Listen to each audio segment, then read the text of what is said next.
Welcome, leaders in healthcare. This is fantastic, and thank you, Debbie, for introducing me. But she missed the most important part of the introduction, where I'm from. Yes, I get to work all over the world, but I choose to live in Sturgis, South Dakota. This is my home state. I am so happy to be here. Last week I was out in Massachusetts. 2 weeks before I was in Vile, Denmark. I get to travel all over the world, and I'm going to share with you some of what's going on in healthcare everywhere. But I get to call South Dakota my base camp, which is fantastic. I was actually born here, raised here. I grew up in Selby, South Dakota. Anybody know that? Like once in a while somebody from high school was like, oh my God. Graduating class 38. I love it. I was born in McIntosh, so yeah. Anyway, then I had to move away. I said, oh my gosh, I gotta get out of the state. It's just, I gotta see the world. And guess what? It's pretty good here. Well, I did see the world. My very first nursing job I took was in Madagascar, Africa. I don't know what possessed me to do. Actually, I know why I went there, but my neighbor growing up in Selby was our past epidemiologist for the state, Lon Keitlinger. Some of you may know him. So we grew up together, and he worked in Madagascar, Africa for years and years. He's like the world's most well-known expert on West Nile virus. He's retired now, but anyway, so he was working in Madagascar, and he said, why don't you come out and work with me? So I was stupid enough to say yes. So that was my first nursing job, yeah. So anyway, so now what I do for my job is I get to work as a hospital consultant, which means I go all over, work with different groups, leaders everywhere on things that make things better in healthcare. And I feel very privileged for this job, because I get to live wherever I want, and I get to travel all over, and frankly, healthcare is pretty much the same no matter what continent you're on. I've worked on every single continent except for Antarctica, but I hear there is an infirmary down there with 2 employees, and I'm sure they need some help, you know? So I got my eyes set on that one too. But so I get a chance to go all over and work with people, and I feel, again, very privileged for that. So today, and our consulting team, I'm proud to say this as well too, we've been around now for about 40 years. We are the largest and oldest consulting firm in the world, and we're nurse run and nurse owned. I'll just say that. We have other people that we hire and employ, so we're more than nurses, but we're nurse run and nurse owned. So the person who founded our company is a very, very famous nurse, Marie Nampy. In the 70s, she created the concept of primary nursing. Some of you may have studied it in nursing school. So she's the person who founded our company, and she's still part of the company at age 88. She loves to still do all kinds of projects. So I feel privileged to be a part of that.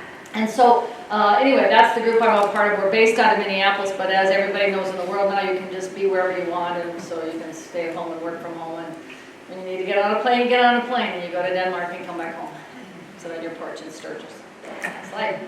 Okay, so anyway, part of what we're going to do today is acknowledge where we are. We are hopefully exiting a pandemic. We're not quite sure yet how that is defined.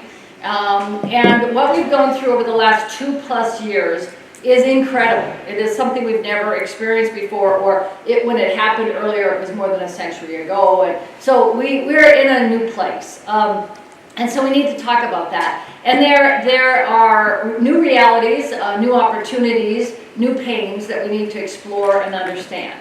Functioning the same as we did before will not work. We'll declare that right now. As leaders, we need to shift, adjust, and refreeze, or whatever they call it, that freeze, unfreeze, or what the theory that's out there. So we have to look at things in a very different way. And everybody in the world is doing this. So we're going to talk about, today I'm going to talk very much about the realities of what's going on. But we're not going to do it in a way that's going to be depressing. I really want to look at this in a way that renews your spirit, renews your soul. You need to have some time to feel good again. So my job today is to tell some stories, talk about some things, put some humor into it. I want to add some humor. Here's my goal, my own objective. I want to add enough humor and add enough fun storytelling to what I talk about today that I can get you laughing so hard that at least one of you wets yourself. Okay? That's my goal. Because we don't do that enough in healthcare. We don't. fun with it doesn't mean I'm not serious. I hope you see, I am a nurse. I am passionate about patient care and our outcomes and all of that, but sometimes the ways we go about achieving those goals are so dysfunctional, we just have to laugh. I mean, that's the only way you get through it. And also, laughter makes you open up the right side of your brain. Left side is easy. That's linear, logical, blah, blah, blah, checklist, all that. But the right side of your brain is creativity, artistic, and all of that. So the more we can open up both sides of our brain, can you imagine the potential we can unleash? And so we're going to talk about that and how we can then spread that to other people. As you leave here today, my goal is to take that passion, take those ideas, take that next step of where we're going to go and spread it like a nosocomium. We're going to spread that into our organizations because we need to inject that again. I feel so happy that we're finally, coming back in person. I start doing a lot more of these kinds of conferences, and one of the first ones I did was down in southern Florida. Not that long ago, and there were 400 people in the room, and we all were saying, oh, we can feel each other. We can just feel the energy. I mean, we weren't touching each other, that's for sure. Corral after that. But, we could feel the energy in the room. We could feel it. And then we started to say we can actually even feel each other's emotions. And so we said, well, let's survey that. Let's see what we're all feeling.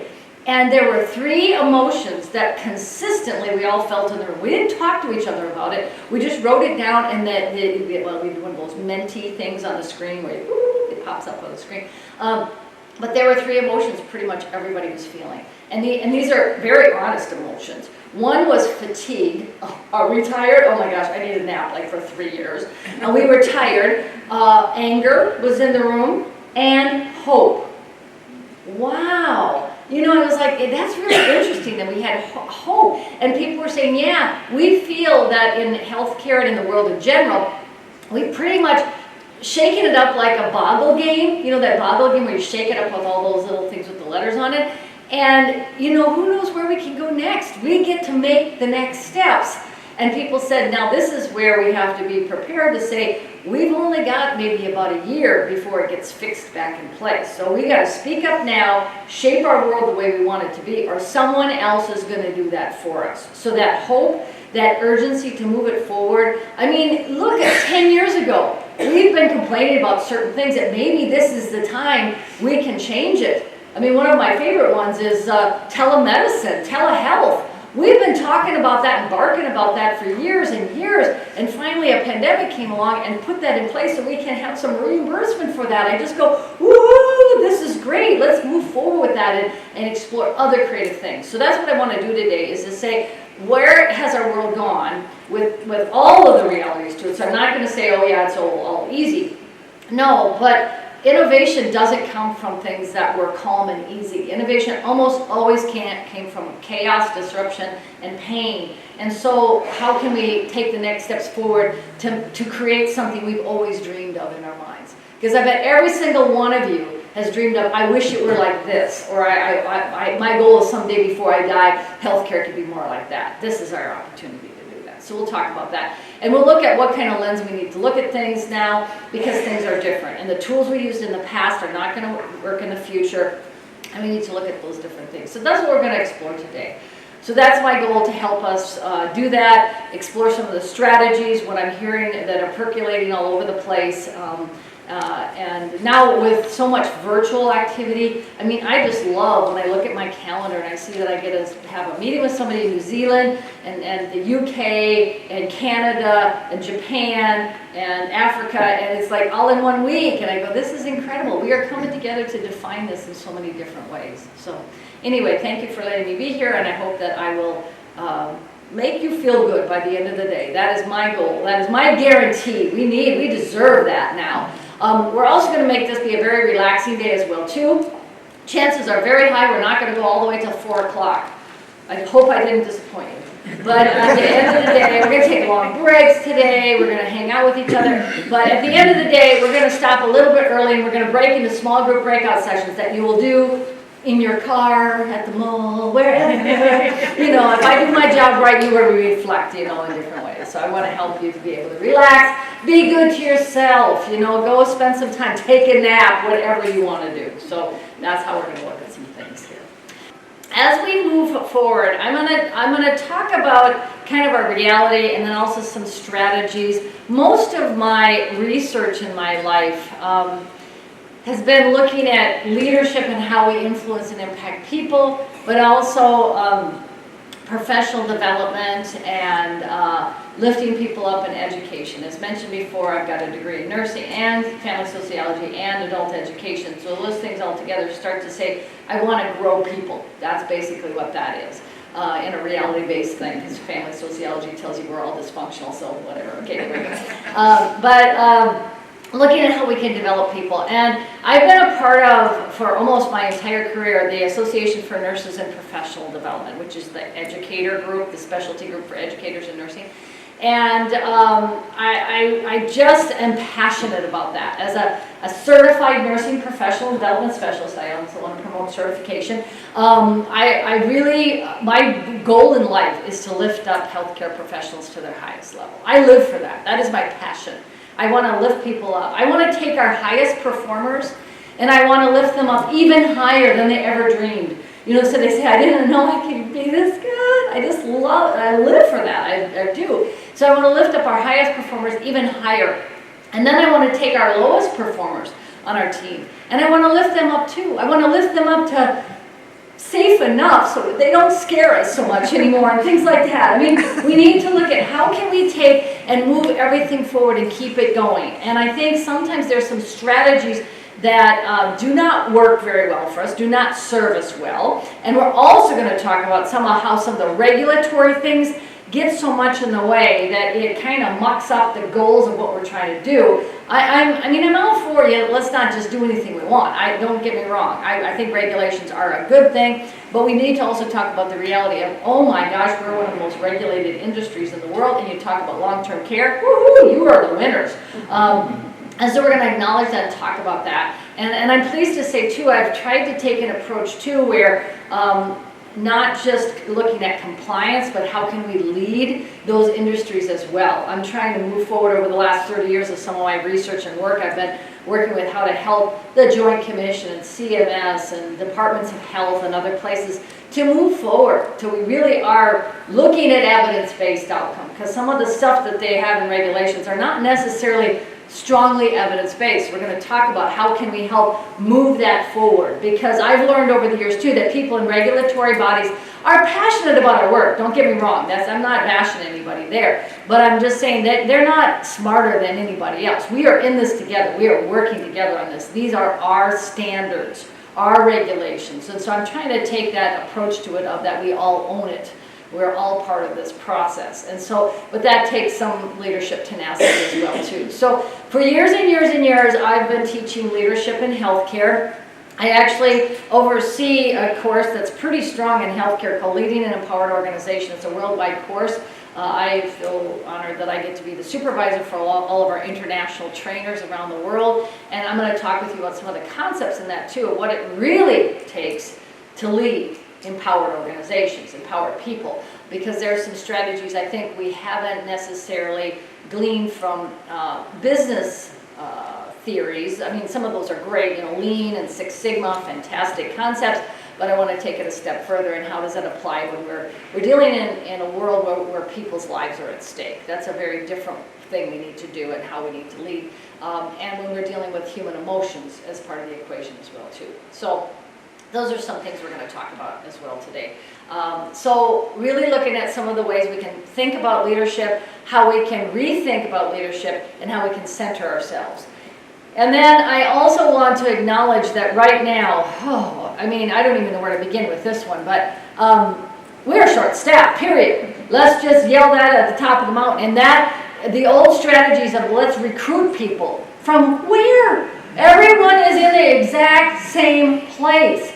And every other shortage before, let's use those terminology, we've drawn from other countries. You know, there were different time periods where this area was recruiting and moving people around. So there's a time period where you see a lot of Filipino nurses coming to the United States, and there was a time in the 80s where a lot of U.S. nurses went to the UK because we didn't have openings here, but they did in the UK. And then people from Africa are coming here, and we're moving around all over the world.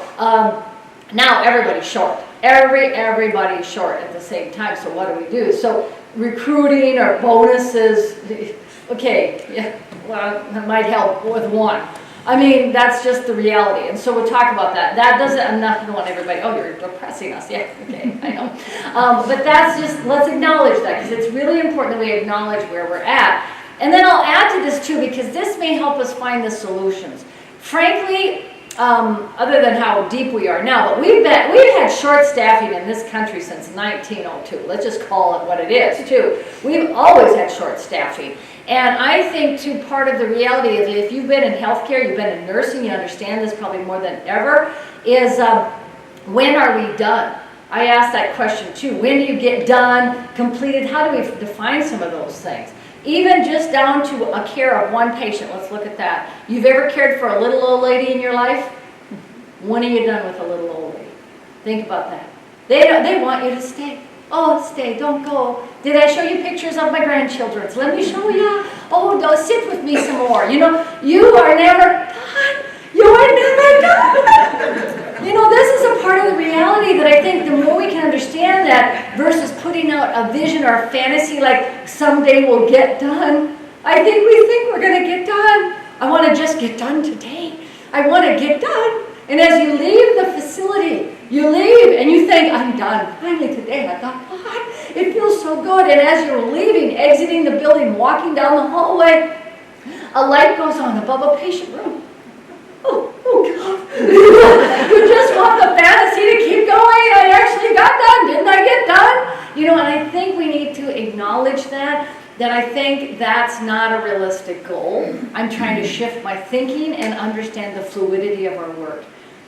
That doesn't always give us satisfaction, especially if on Myers-Briggs you're a person who needs closure. You know, we have to understand some of those pieces. So we're going to talk about that and some of the reality around that. Then as we talk about some things too, we need to acknowledge the shared trauma that we've experienced. Trauma comes in a lot of different forms. And we've all experienced something different, but we've experienced the same thing. It's a weird thing. We've had different experiences during the last 2 years. At the same time, we've all experienced similar things. So we're going to talk about trauma-informed care and trauma-informed leadership. So that we understand what those concepts mean. Part of our team, we have now brought in a trauma specialist. We now have someone on our team who just specializes in that and helps us understand and explore some of that stuff. And she's worked for more than 2 decades with trauma patients and has helped me understand even deeper than I ever did. And I worked with a lot of VAs and all that with PTSD and all that kind of thing. But I'm understanding more and more and understanding how it's affecting me as well.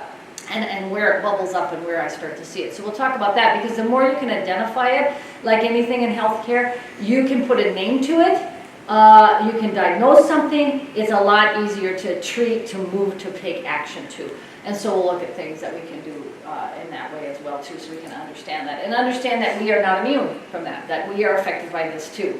And just saying, let's just hunker down, put our head down and keep going, everything will be fine. We have to take care of ourselves too. So I encourage you to stick around, be part of the closing session for the conference or the convention this week. And so we're going to talk about that as well too there, how we can understand some of that in a humorous way that makes us, allows us to be able to do that. Okay, so those are just some of the pieces I just want to say ground us in reality and where you need to go. So what we're going to do today is really understand where we are and then what things we can do to kind of help us find the creative, innovative ways. I'm not necessarily, here's the exact secrets. I will tell you some though that people are working on. So that we'll talk about some of the things like strategies you can do. But we're going to talk about ways to think about things because for each of your organizations, the outcome is going to be slightly different. And I want to give you the tools to be able to think it through, adjust it, shape it, and guide it. And include everybody in the process.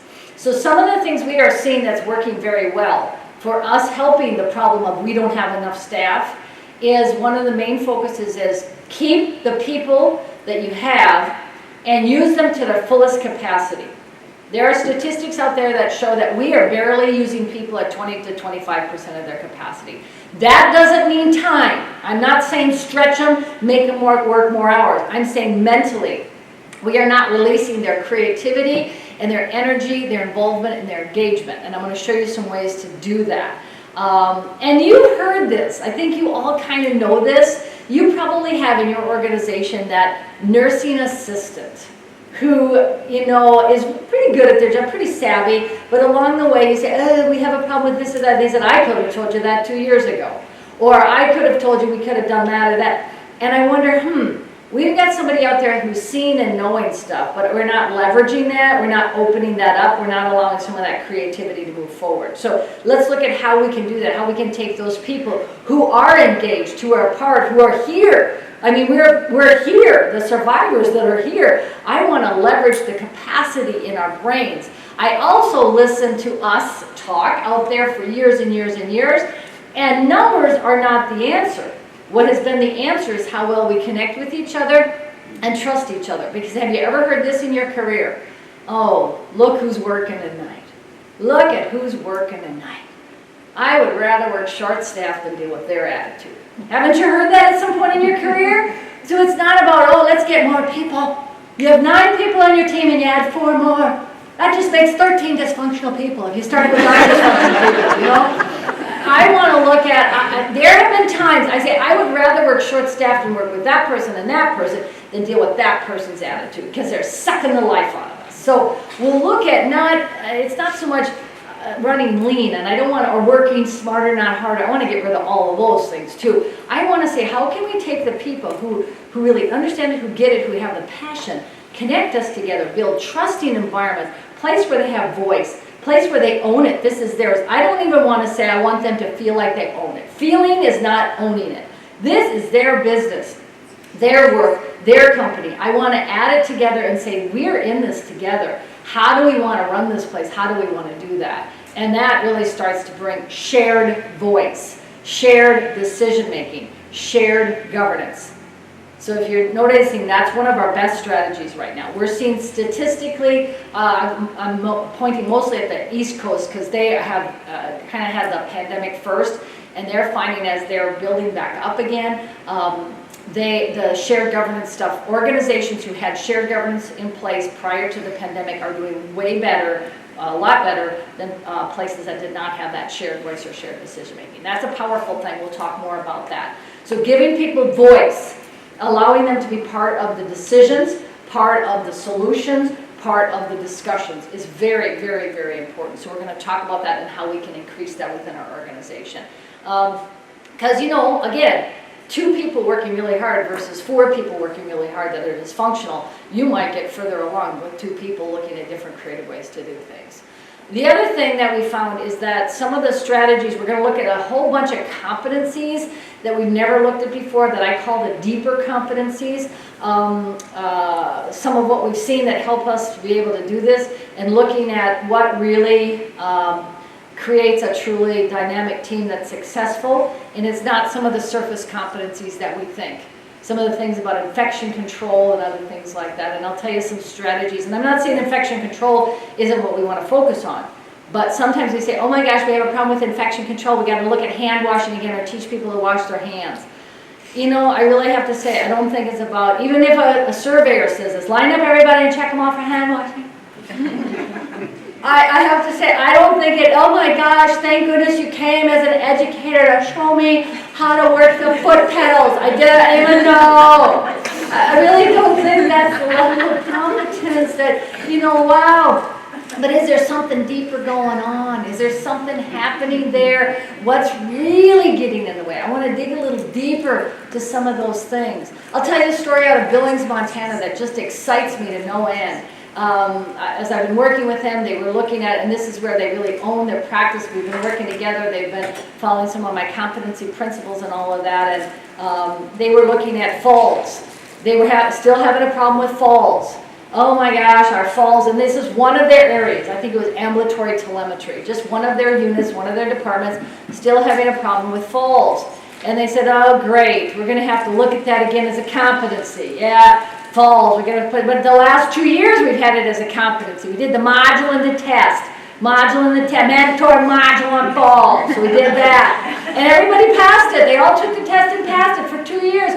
so we better do it again. They said, well, that's not going to make it better. It didn't make it better last year or the year before. Why would we do it again? Well, we got to do something because we still have a problem with falls.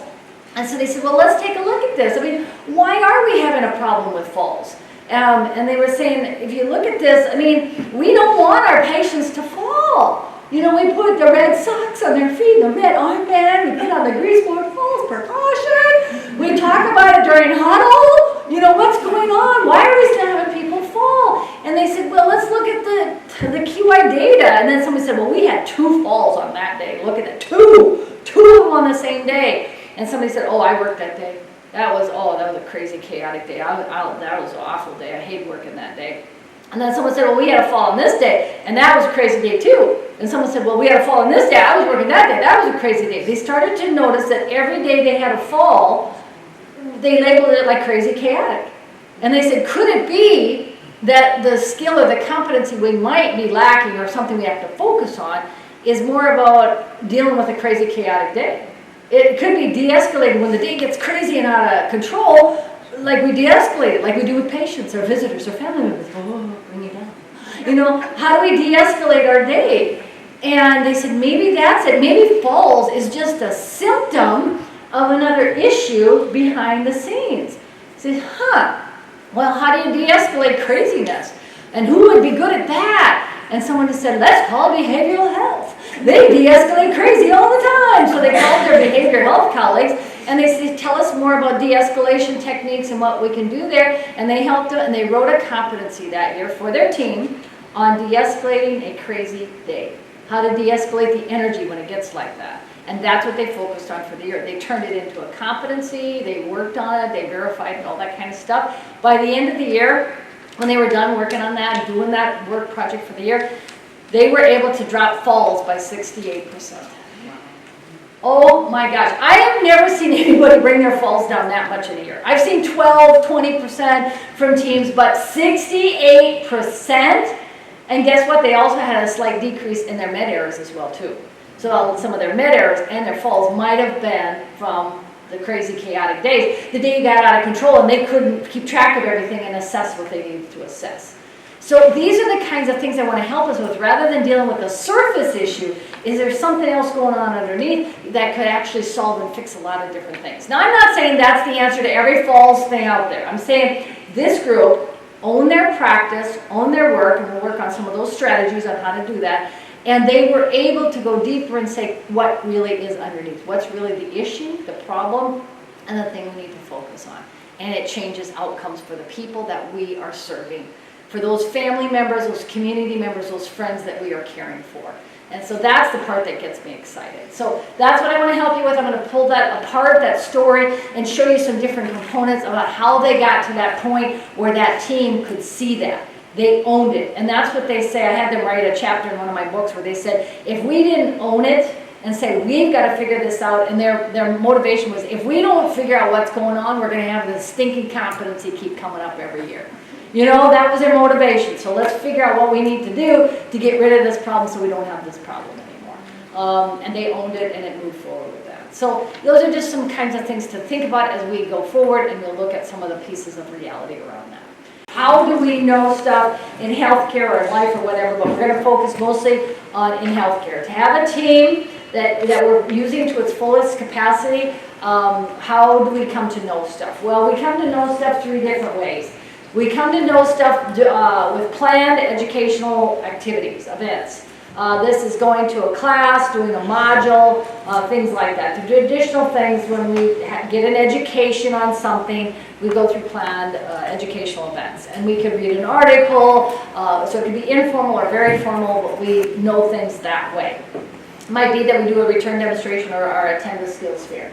Then we also know things through life experiences. Hello, this is reality. We learn things through life experiences. And so as we experience life, that fixes certain things in place and helps us understand that. We learn things about relationships by being in a relationship, being broken from a relationship, you know, your first love loss in your life. These are all life experiences. I bet every single person in this room remembers their first code, right? Their first emergency event in their life. You know, that usually burns into our memory. It's right there. We can still see every aspect of it. And so those life experiences are very, very important. I'll tell you, for me, I still remember my first code ever. I was working as a nursing assistant, and my job as a nursing assistant was, when a code was called, I was supposed to bring the crash cart and or the defibrillator. There was usually 2 nursing assistants or more working each shift, and so we were supposed to bring the equipment to the room where the emergency response was taking place. And so that was my job to do that. And I hadn't been in this role very long when the first one happened, when the charger yelled out, code, room 225 or whatever. And so my job was to go get the stuff. And that day when it happened, there were 2 nursing assistants working until the first nursing assistant grabbed the crash cart and he started to wheel it down to the room. So since he had gotten that piece of equipment, I needed to go get the defibrillator. That was my job. And the defibrillator, this was years ago, was on one of those Rubbermaid carts with the wheel. It was in the little cubby in the hallway, and it was plugged in. So during orientation, I had been taught, with a learning event, that I was supposed to take the crash cart down, I was supposed to take the defibrillator down, unplug it, roll it down to the room, and plug it back in, set it back up again, and all that. And so I was like, oh my gosh, we have a code, I gotta go. So I grabbed the defibrillator, the roller cart, and I started to roll that puppy down the hallway as fast as I could. So I took off and I started rolling. I had forgotten to unplug it, okay? So I started rolling the cart, and as I'm rolling as fast as I could, the defibrillator launched into the air, you know, like this. And it went up and up and up and then over like this. I don't know how I did this, but I lunged and I grabbed the defibrillator before it hit the floor. Oh my God! And I will never forget the charge nurse down the end of the hall going like that, you know? And so I was like, oh! And then I unplugged it, I put it back on the cart and got it down to the room. And that still, I remember the feeling of that day. I see in slow motion the defibrillator going up. All of that still is like it was yesterday, and that was years and decades ago when that happened. And oh wow! And so after that, see, I look back at that and I said, through my planned educational events, I was told in orientation to unplug it. I knew what to do. I think I even took a test, a post-test that says, what are all the things you need to do as your role in a code? And I filled it out and I passed it. But it wasn't until I had a life experience that it burned so deeply into me later on when I was in the role as charge nurse saying, we need to call the code quickly, bring that stuff down to the room. I would always say, get the crash cart and get the defibrillator and don't forget to unplug it.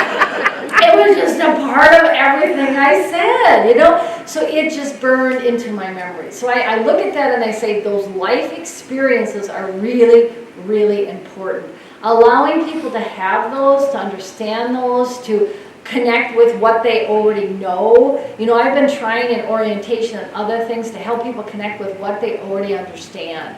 As I do orientation for a nursing assistant or a nurse or other people, and no matter what role it is, I always say, you know, have you ever cared for a little old lady? Or have you ever visited your grandma at her house? What does it smell like there? You know, let's talk about that, you know, so you can connect it to anything, whatever the life experiences are that people have. Nobody is a blank slate. Everyone has some life experiences, you know. So even now I'm saying, let's look back at even talking about trauma, trauma-informed care, trauma-informed leadership.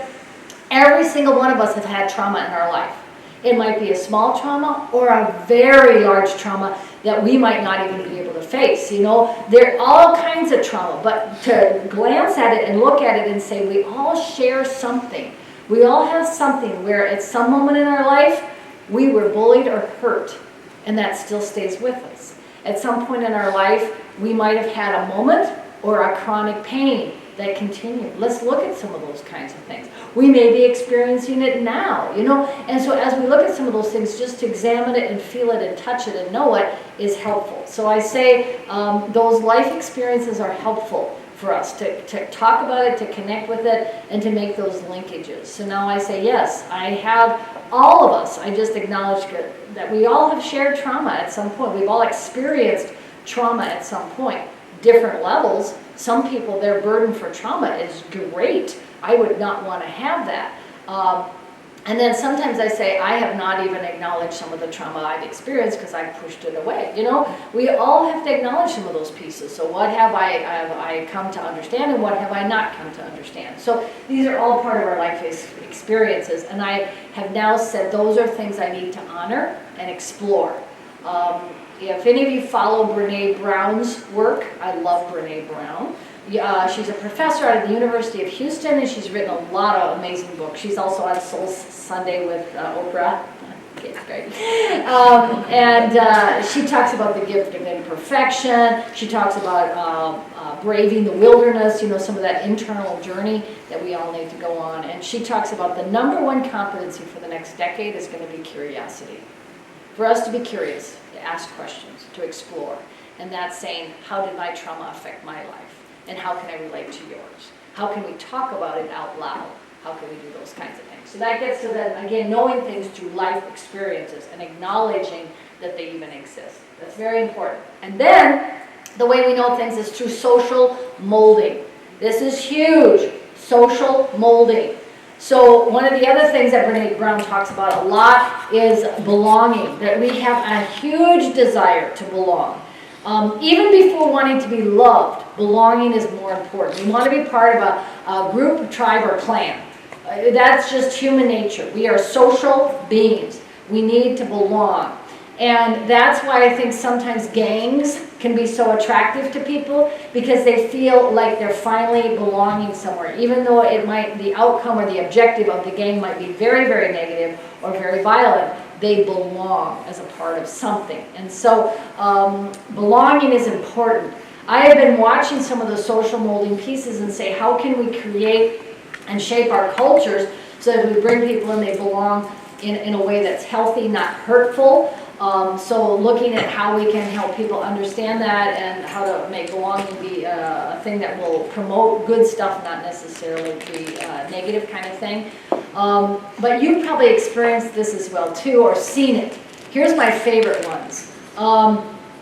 When we think that orientation can change our internal culture. We do this all the time. Our internal culture for our organizations, whether it be your facility, your organization, or even a system, because we're at different levels in different organizations, but that we think orientation can actually change them. We say, oh, look, we got a problem out there in the workplace. People are not charting correctly. They're not writing evaluative statements. You look at the charting, you can't tell if the patient or the president is alive or dead by the charting. We need to do something. We got to make our charting better. Put that in orientation. But put a case study in there about evaluative statement and how to write a conclusionary kind of thing. Put that in orientation. Oh my gosh, look we got another problem over there. People are not washing their hands correctly. Yeah, put that in orientation too. Teach them how to sing the happy birthday song while they wash their hands. Yeah, put that in orientation. When have you ever seen anybody come out of orientation and say this to the team? Hi everyone, I'm your newest team member, and I've been here now for 3 weeks. And I noticed that you do that procedure like that over there in that way. Did you know there's actually a better way to do that? I learned it in orientation. If all of you seasoned people who've been here a long time could gather around, I, the new person, will show you a better way to do it. You know what's going to happen, right? Oh, the seasoned people are going to gather around. Oh yeah, they are. The seasoned people are going to gather around and they're going to say, I've been here for 22 years. You have no idea who we're talking to, do you? And this is a night shift. They'll never find your body. The new people do not change the team. The team changes the new people. That's how it works. That's called social molding. So you can do all you want, plugging it into orientation, thinking you're going to affect the organization. That is not what's going to happen. You've got to work on bringing up the team's pride and focus and ownership so that as people come in, They're really sucked into the vortex of excellence in a way. I will acknowledge, I've seen some of this in a beautiful way. At Avera's, you have a freestanding behavioral health hospital or section here. And over there, I worked with them over the years. And they have, their culture over there is amazing. Anybody work over there? And my periphery maybe, I don't know. Because I know you have multiple roles, so you might be in and out of different things. But they did a beautiful thing. They are world known. A lot of the people from that area have published a lot, and that people come and do visits, and they're known around the United States as a really, really amazing behavioral health area. And when people come in after orientation to their, not after orientation, but they're in orientation and they're coming out to the area to get, oriented as a, preceptor, mentor, or that kind of thing. And they bring them in, and there's always a conversation that sounds like this. You're entering a world-class behavioral health organization. Our team, our unit is very proud of what we do here. So you've been given the foundation to get you started, and we're going to take you to the next level. And if you follow and watch what we do, we'll bring you in and we'll help you be as fabulous as we are. We're quite great. Many of us are published. Many of us are speakers around the globe. Yes, we are very proud of what we're doing here, and you could be like that too. So pay attention. It's like incredible. So they're bringing people in and right away lifting them up rather than saying, oh yeah, I don't know what they told you in orientation, but we don't really do it like that here. Let me show you how we really do things, which is also a way we orient people as well too, which says whatever they told you in orientation, skip it. We're going to teach you the workarounds of how to do things in a different way. So either way, it can go that way. So as a leader, as a leader, I want to make sure that I'm helping us create cultures that are going to allow people to come in and through social molding be lifted up rather than pressed down. And that's what I want to help us look at. How can we create that? Because sticking it in orientation is not going to make that happen. It's just not going to make that happen. So again, 3 ways of knowing things: planned educational events, life experiences, and social molding. It happens all the time because we want to belong. We want to be part of the team. I remember at one time as a manager, I was in charge of lots of different areas, and I was in charge of housekeeping too. So I was thinking, I want to hire some of the best housekeepers out there. So I was trying to attract some of the best people. I recruited at one point a woman who was working at our local hotel. She was really good. She got like the Employee of the Month award many times. She just loved cleaning and doing things, and she was just a go-getter. And I thought, that's the kind of person we want, because our team, our housekeeping team at the time in our organization was a lot of sluggish people. And I said, this is exactly what we need. Somebody with the energy like that. I knew the woman from the community. I said, this is going to be great. Hired her, brought her in. 2 months after she was in the job, she was like everybody else. I said, what happened there? Because she got sucked into a team that basically says, don't, work too hard, don't go too fast, don't make the rest of us look bad, or we're going to not like you. It was basically, she was social molded out of her enthusiasm. She came with enthusiasm and changed to fit into the team. Wow. So I realize a lot of my role as a manager is to look at the culture of the team. The culture of the team. So as we talk about some things, I'll show you some of what myself and my team members have looked at with relationship-based cultures and understanding how to create a culture that actually is healthy and will support growth and the individual that being validated and feeling like they're feeling that they belong and they're part of the team and lifting them up. So those are just some keys that we want to look at. The other piece is I want to pay attention to some things right now that are happening with how education is occurring in the world. This is really important for us to understand. This is not just with a pandemic. I'm going to go back a ways. This has been happening for a while, but we need to acknowledge this because I think sometimes when we live in a moment in history, it's hard for us to see it until you step back. We are going through a change, an epic change in human history. We are going from the industrial age to the information age. We think we're in the information age because We all have devices. We have smartphones and tablets and all that. But we're still in our infancy with that. So it's like when we move from the Stone Age to the Bronze Age and things like that, we're going through this evolution of the Industrial Age to the Information Age. So if you look at that, what does that mean? We're moving into the Information Age, but we're not quite there. As it relates to education, knowledge and knowing things, being competent at stuff, everyone in healthcare was educated in the Industrial Age way of doing education. Unless you're 21 years or younger, 21 years or younger, you probably were, your education was industrial focused. And what I mean by that is Industrial Age way of doing education was, we tell you information, you need to retain it, memorize it, stick it in your head. We might check that it's there because we give you a test to make sure you know it, to prove to us that it's in your head. Take a test. And then you need to then regurgitate it when you need it. So you have it up here so that when you need to put it into practice, then there you pull it out of your memory and apply it. So that's the Industrial Age way of doing education. And that has some merit, and I'm not saying that was wrong. But the Information Age is more about knowing where to get information, how to discern information, filter out, sort information. So we have now access to so much information. A lot of what's happening in education now is looking at how to discern information. You go on the internet.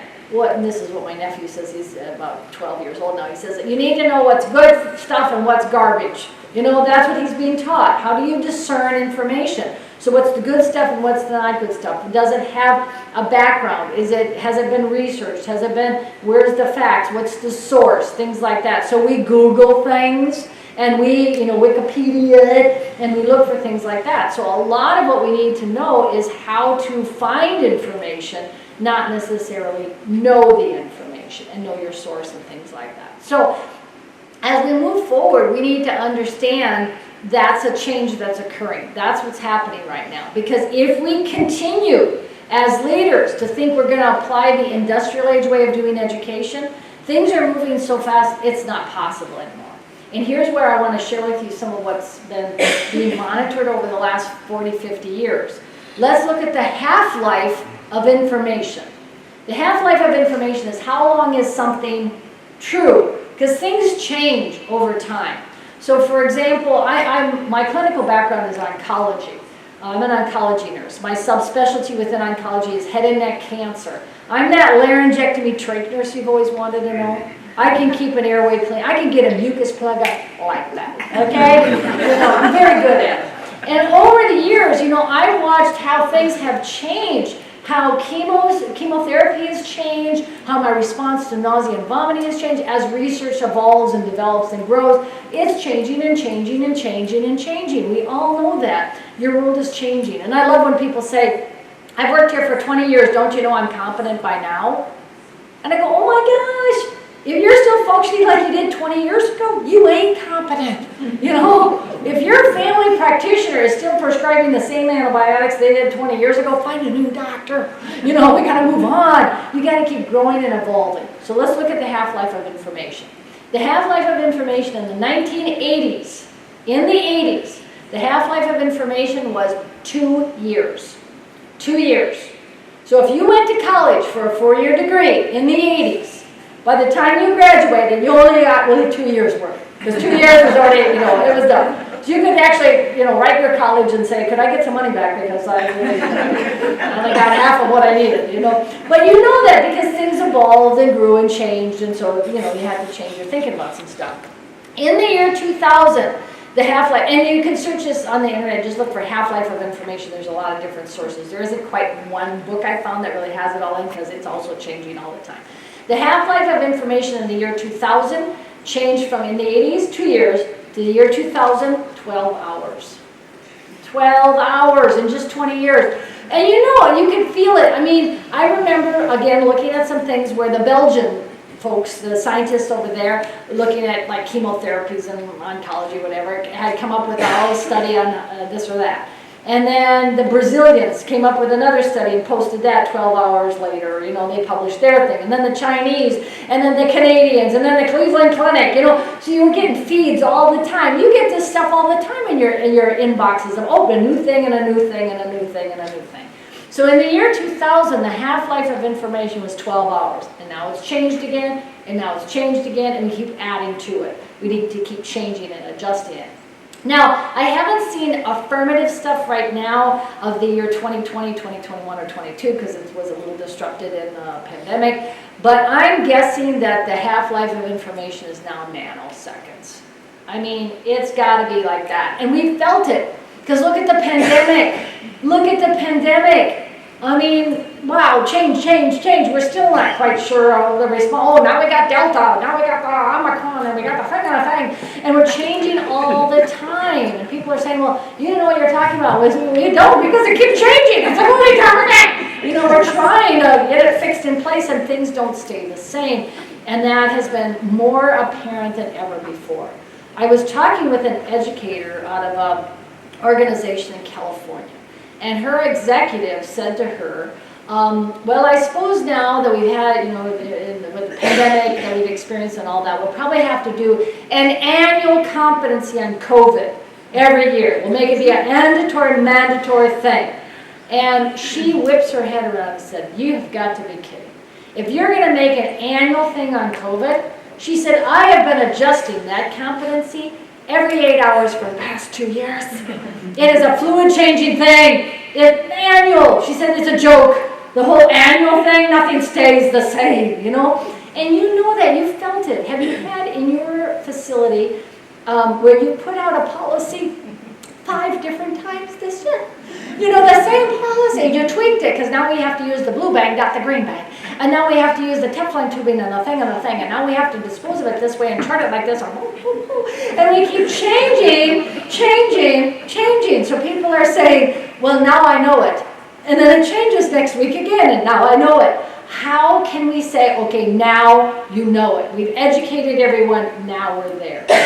We have to change the way we lead about this. To say we're going to educate everybody and it's all going to be good and that's going to make it better. We have to have a different way to do things. It is coming. I will tell you what's coming around the corner just to prepare you where it's going. We're going to move into that electronic medical record, which so many of us are already there, and some of us are moving toward that. And we're going to get in there, and we're going to have this electronic health record where we're in it, and it's going to say, okay, Donna, you need to do this order, this something or other. The doctor writes, you know, give this medication or put this and do this kind of thing. And let's say I have to hang a unit of blood. I'm just going to say that. I'm going to hang a unit of blood. The computer's going to see me logged in as Donna the nurse, and it's going to say, you're going to hang a unit of blood. You're about to do this procedure. It has been 7 months, Donna, since you last looked at the policy on blood administration, and there have been 2 changes since you last looked at it. Would you like to go to that policy now? And it'll pop up in red the things that I haven't, the new things that since I last went, what was the added piece. So I can see, oh, now we're using Teflon tubing and not regular tubing. Oh, okay. So I'll have just-in-time information so that I can then proceed with the next step. But it could also say this too. It might say, Donna, you're about ready to hang a unit of blood, and it's been a week since you last looked at the policy. And there have been 2 changes since you last looked at it. So in a way, I think, I just looked at it last week. I'm competent. I know what I'm doing. But no, I don't, because it changed. So we are going to have to focus on systems that help us to constantly stay current versus saying we've got competent people, which is a shift. It's a different way of thinking about things, which is then we're going to add a twist to this too. Let's say if you go into the computer, and again, this is in the future, but just in the very, very near future. It's around the corner. Several groups are working on this kind of stuff. And it's going to say, well, you can skip over this right now. Because let's say we're in an emergency, and I don't have time to look it up right now. So I have the opportunity to just skip over that and then just do what I need to do with the current information I have in my head. And so, well, I'll have an opportunity to skip over it. But now, my profile could be listed in the computer so my manager can see, does Donna skip over, skip over, skip over? Is she demonstrating the ability to be a lifelong learner? And is that the kind of person we want in this organization? You see how you can look at and track some of those things and say, do we have someone engaged and connected? Then if 9 out of 10 times I use the resources available to me, but sometimes I don't, okay, we get that. That's part of reality. But to skip over all the time, it's time to have a discussion about that. You need to be current. So that's what I want to prepare us for, is that we, as leaders in healthcare, need to understand that we are shifting from the industrial age to the information age of doing things. And we're going to have to think differently about all this stuff. Things are moving so fast that just saying, let's just educate more. They said right now, if we were to educate on everything that changes new in healthcare, we'd have to work 4 days and just do education on Friday, all day long. And one day through Thursday we could work, and all day Friday we would do education. Nobody can run and function like that. And it's getting bigger and bigger. It's going to create more and more, and things are changing all the time. I'm going to pause here. Any questions about that? Any thoughts? Anybody need to take a nap? It's like, I'm probably depressing you and say, wow, this is overwhelming. But this is kind of where we're at. Okay. So looking at then, I want to help point out some things around the scope and standards for nursing professional development. This is a role that we probably have said in the past as educator, but I want to lift it up as all leaders need to understand professional development. We need to develop our teams and make sure that they're moving forward and lifting them up. So I want to introduce you to some of the brand new scope and practice standards that are out there around that. Because what we need to do in professional development is not just teach people stuff. Those days, again, are over. They have now calculated about 7% of all we need to do is a teaching role. We need to do a lot more. So here are some of the standards that you start to see out there in the scope and standards for professional development. So I just want to quote some of the roles that we need to put, and they talk about the nursing professional development specialist. The role is education, competency management, onboarding and orientation, role development, putting research into practice, and collaborative partnerships, which is things where we partner with other groups, whether it be groups that help support and develop us, or schools of something, or recruitment areas, or as some of the quality people here who are helping in more than one organization.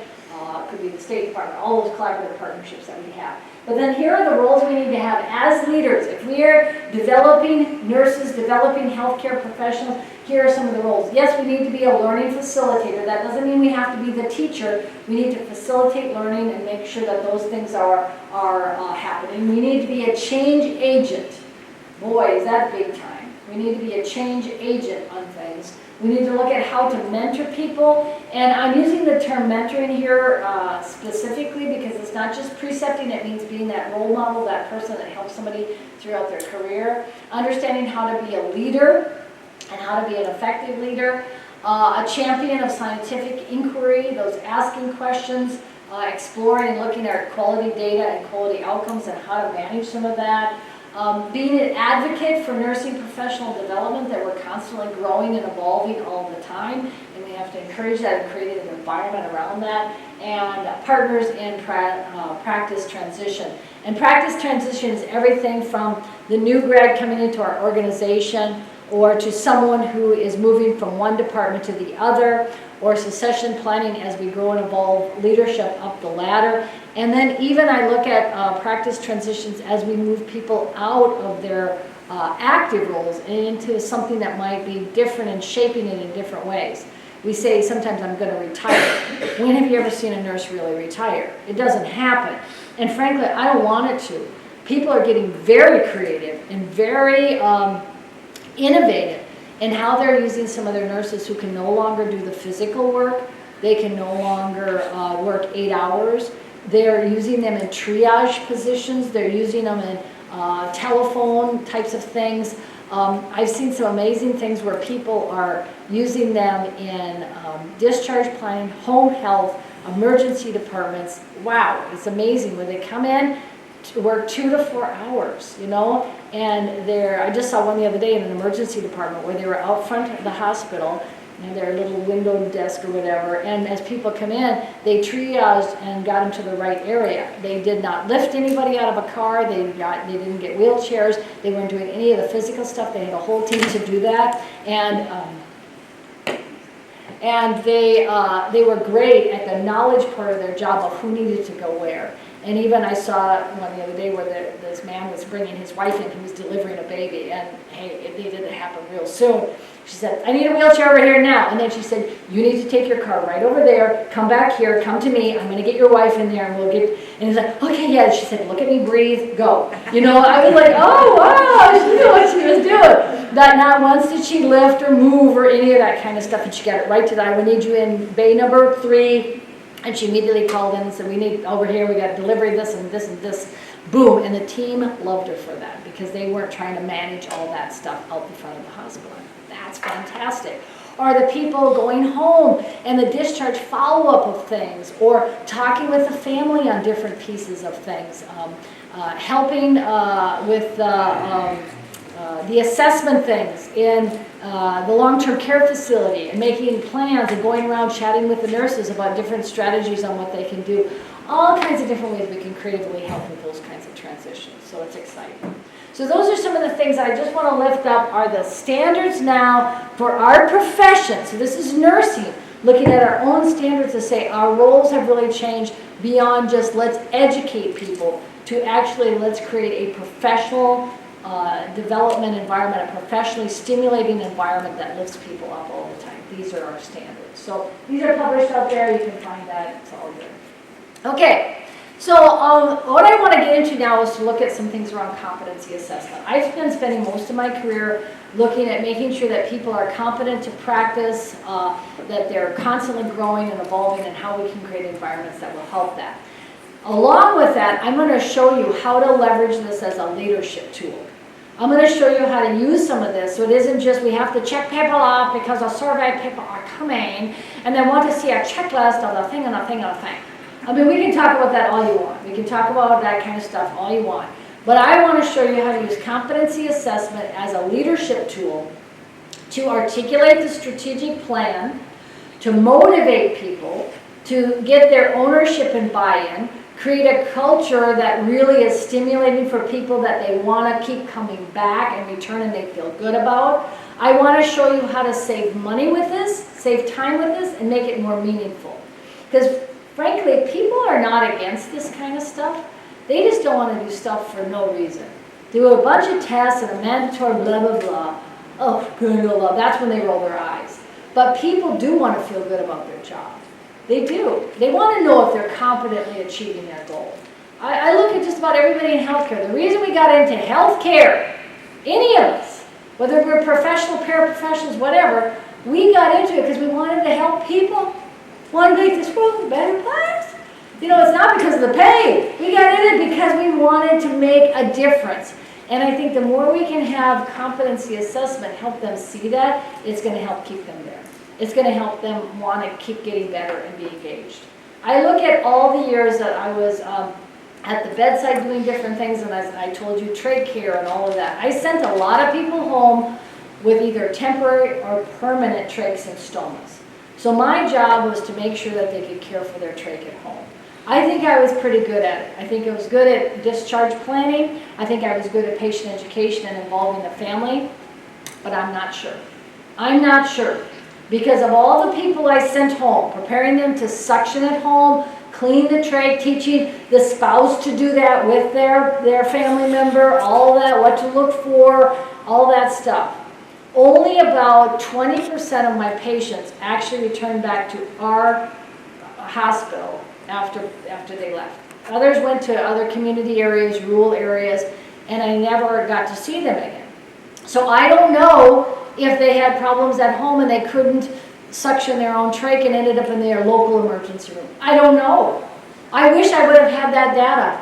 I really do, because I could have adjusted my care the more information I had back. Oh wow, you didn't know how to do that, or you got dehydrated and so you couldn't, get the mucus up. And sorry, that's probably too much information. But I wish I would have had that because I wanted to do the best I could for my patients. But my feedback was only about 20%, and that's a pretty low number. I wish I had more than that. Okay? Because then I could have adjusted what I did and felt even better and better and better. Now my team members said, oh yeah, you're one of our best educators, you're one of our best preceptors, you know, but I wasn't quite sure if exactly what I was doing was hitting the mark in that excellent care that I wanted to give. I think it was, I hope it was, I'm not sure. You know, so I would have loved to have some of that feedback. I would have loved to have some of that information to say, am I truly competent? That actually, the more you understand that, the more it reinforces who you are, and your pride goes up, and you feel better and better and better. I'm good at my job. Yes, I'm one of the experts in the field, kind of thing. So I want to develop that kind of team for people. I want to help with that process and help leverage the competency process to make that happen. Okay, so I've been working on competency assessment for a while, and here's what got me into this. I mean, because I've selected this as a career focus. This is my career focus for the last 3 decades of my life. I study and research this and write on. This is a sick career choice. Who does this? But here was the reason I got into it. I would get frustrated. You know, again, most creativity comes from frustration, but I get frustrated by certain ways we were doing things. And the very first time I remember being challenged on this, I was in a larger hospital, actually, a university hospital in Minneapolis, and I was there, and I was part of the education team, and we had a problem with nosocomial infections. Go figure, you know, 35 years ago, we were having a problem with still the same thing. And so they put in an edict out that we were going to line up everybody in the whole organization, every caregiver, and check them off for hand washing. So we were all supposed to check everybody off for hand washing. And there were 12 educators, and we were all given different groups. And I was given several nursing departments I was supposed to check off. And then I was assigned all the physicians. Every doctor in the building, I had to line up and check off. And I remember the night before thinking, this is never going to work. I'm going to have the doctor, you know, show up, first of all, even show up. And that they were going to say, oh, thank God you came, because I had no idea how to do the hand washing. Or I didn't know how to operate the handles on the sink or something. So I knew that that wasn't going to happen. So the next day, when we were supposed to start this project, I came to work, and I was going to go into my boss's office and talk about it. Well, first I had to whine to 2 colleagues, you know, and then they said, yeah, we agree with you, Donna. I said, let's all go into the boss's office. So 3 of us went into the boss's office and said, this is not going to work. This is not going to work. And she said probably the most brilliant thing a leader could ever say. She said, okay, then find something that will work. She gave it right back to us. She said, I don't care what you do. I don't care how we go about this. I just want infections to drop. Whatever it takes. We had the freedom to do whatever we wanted to get to the outcome. And so I will tell you that day, some of these competency elements that I'm about to share with you, which I'm going to label as a competency model, I've now created a model around this, was born that day. It came from that day as we started to look at things. And so this is what I published and researched over the last 3 years, and I will tell you I found 3 elements related to the success for employee outcome and output and all that, related to competency assessment. 3 main elements of success. I've implemented this in well over 5,000, maybe up to 6,000 organizations worldwide, and people who've done all 3 of these elements say, we love our competency process, it works for us. People who are missing 1 or 2 say we don't like our competency process. So I know these are the 3 elements you need to have in place. So this is what I want to have you understand as leaders, what needs to be there for you to truly have a powerful, successful, competent team moving forward. These are the things you need to have. So that's what I'm going to help you understand and look at today of how we can do that, how we can strategize with that, and how to leverage this as a leadership tool. And save money and time and have some fun while we do it. Let's do all of it. Okay, so let's start with this. I'm going to start with regulations and definitions. I don't know if you knew this, but there's like about 125 regulatory bodies out there in healthcare that mention something about competency assessment. So over 125. So it isn't just the State Department, it isn't just the Department of Health, it isn't just the Joint Commission or CMS or OSHA. I mean, those are some of them, absolutely, but there's a lot more than that. There's a lot of regulatory bodies out there that talk about competency assessment. But here's the interesting thing. A lot of people say, can you tell me the mandatory competencies you have to check off every year? Can you give me a list of the mandatory things you have to check off every year? There is not a list of mandatory things you have to check off. There isn't. But people say, oh yes, you have to do this one, you have to do. 90% of the citations that people get come from internal policies you write or other things that have been kind of shaped from that. I don't know how else to describe it. But most of the regulatory standards say things like, incorporate this into your competency process. Pay closer attention to X, Y, and Z. Watch this, da, da, da. Make sure that people are competent in this area. They don't say every year you have to line up people and check off this, this, and this. Really pay attention to what some of those standards say. I think what we believe then is that, okay, if we check this off every year, then we're in compliance with the standards. So if you write, every year we're going to check everybody off for these 30 things, then the surveyor will come in and hold you accountable to what you wrote in your own policies. So 90% of the citations I see people get around competency assessment standards come from policies you've written in your own organization or your system. Now, I'm not saying you wrote it or you put it there. I'm using the royal we or you. You know, it's somewhere in your organization, somebody put that in place. Watch for that. When you see one of those things where every year we have to do this, respectfully challenge that, look at where it comes from, see where we need to go. Because a lot of times we paint ourselves in the corner. We really do. I see a lot of groups paint themselves in the corner. They make it more strict than it needs to be, or they super comply and they write the standards so that we'll really super comply. We'll get extra points. No, you made it actually harder for yourself. So if you say every year you're going to check everybody out for this, then you have to do that every year. And so that's one side of it. I always am watching for things that we put in policies. And I know how this kind of stuff happens.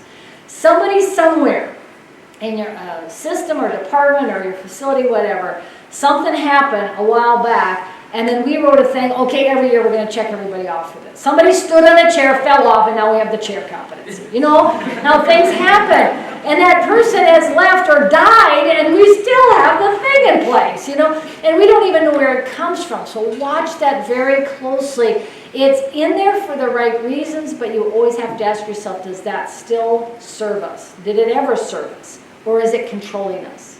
That's the measurement I look. Is it serving us or controlling us? If it's controlling us, get rid of it. If it serves you, keep it. So not every policy works in our favor. The other thing is, just because somebody says, how do you know that, how do you know your people are competent? This is the surveyor's question all the time that gets us. Surveyors come in and say, how do you know your people are competent to wash their hands? Huh? You got some kind of documented evidence? Some kind of proof?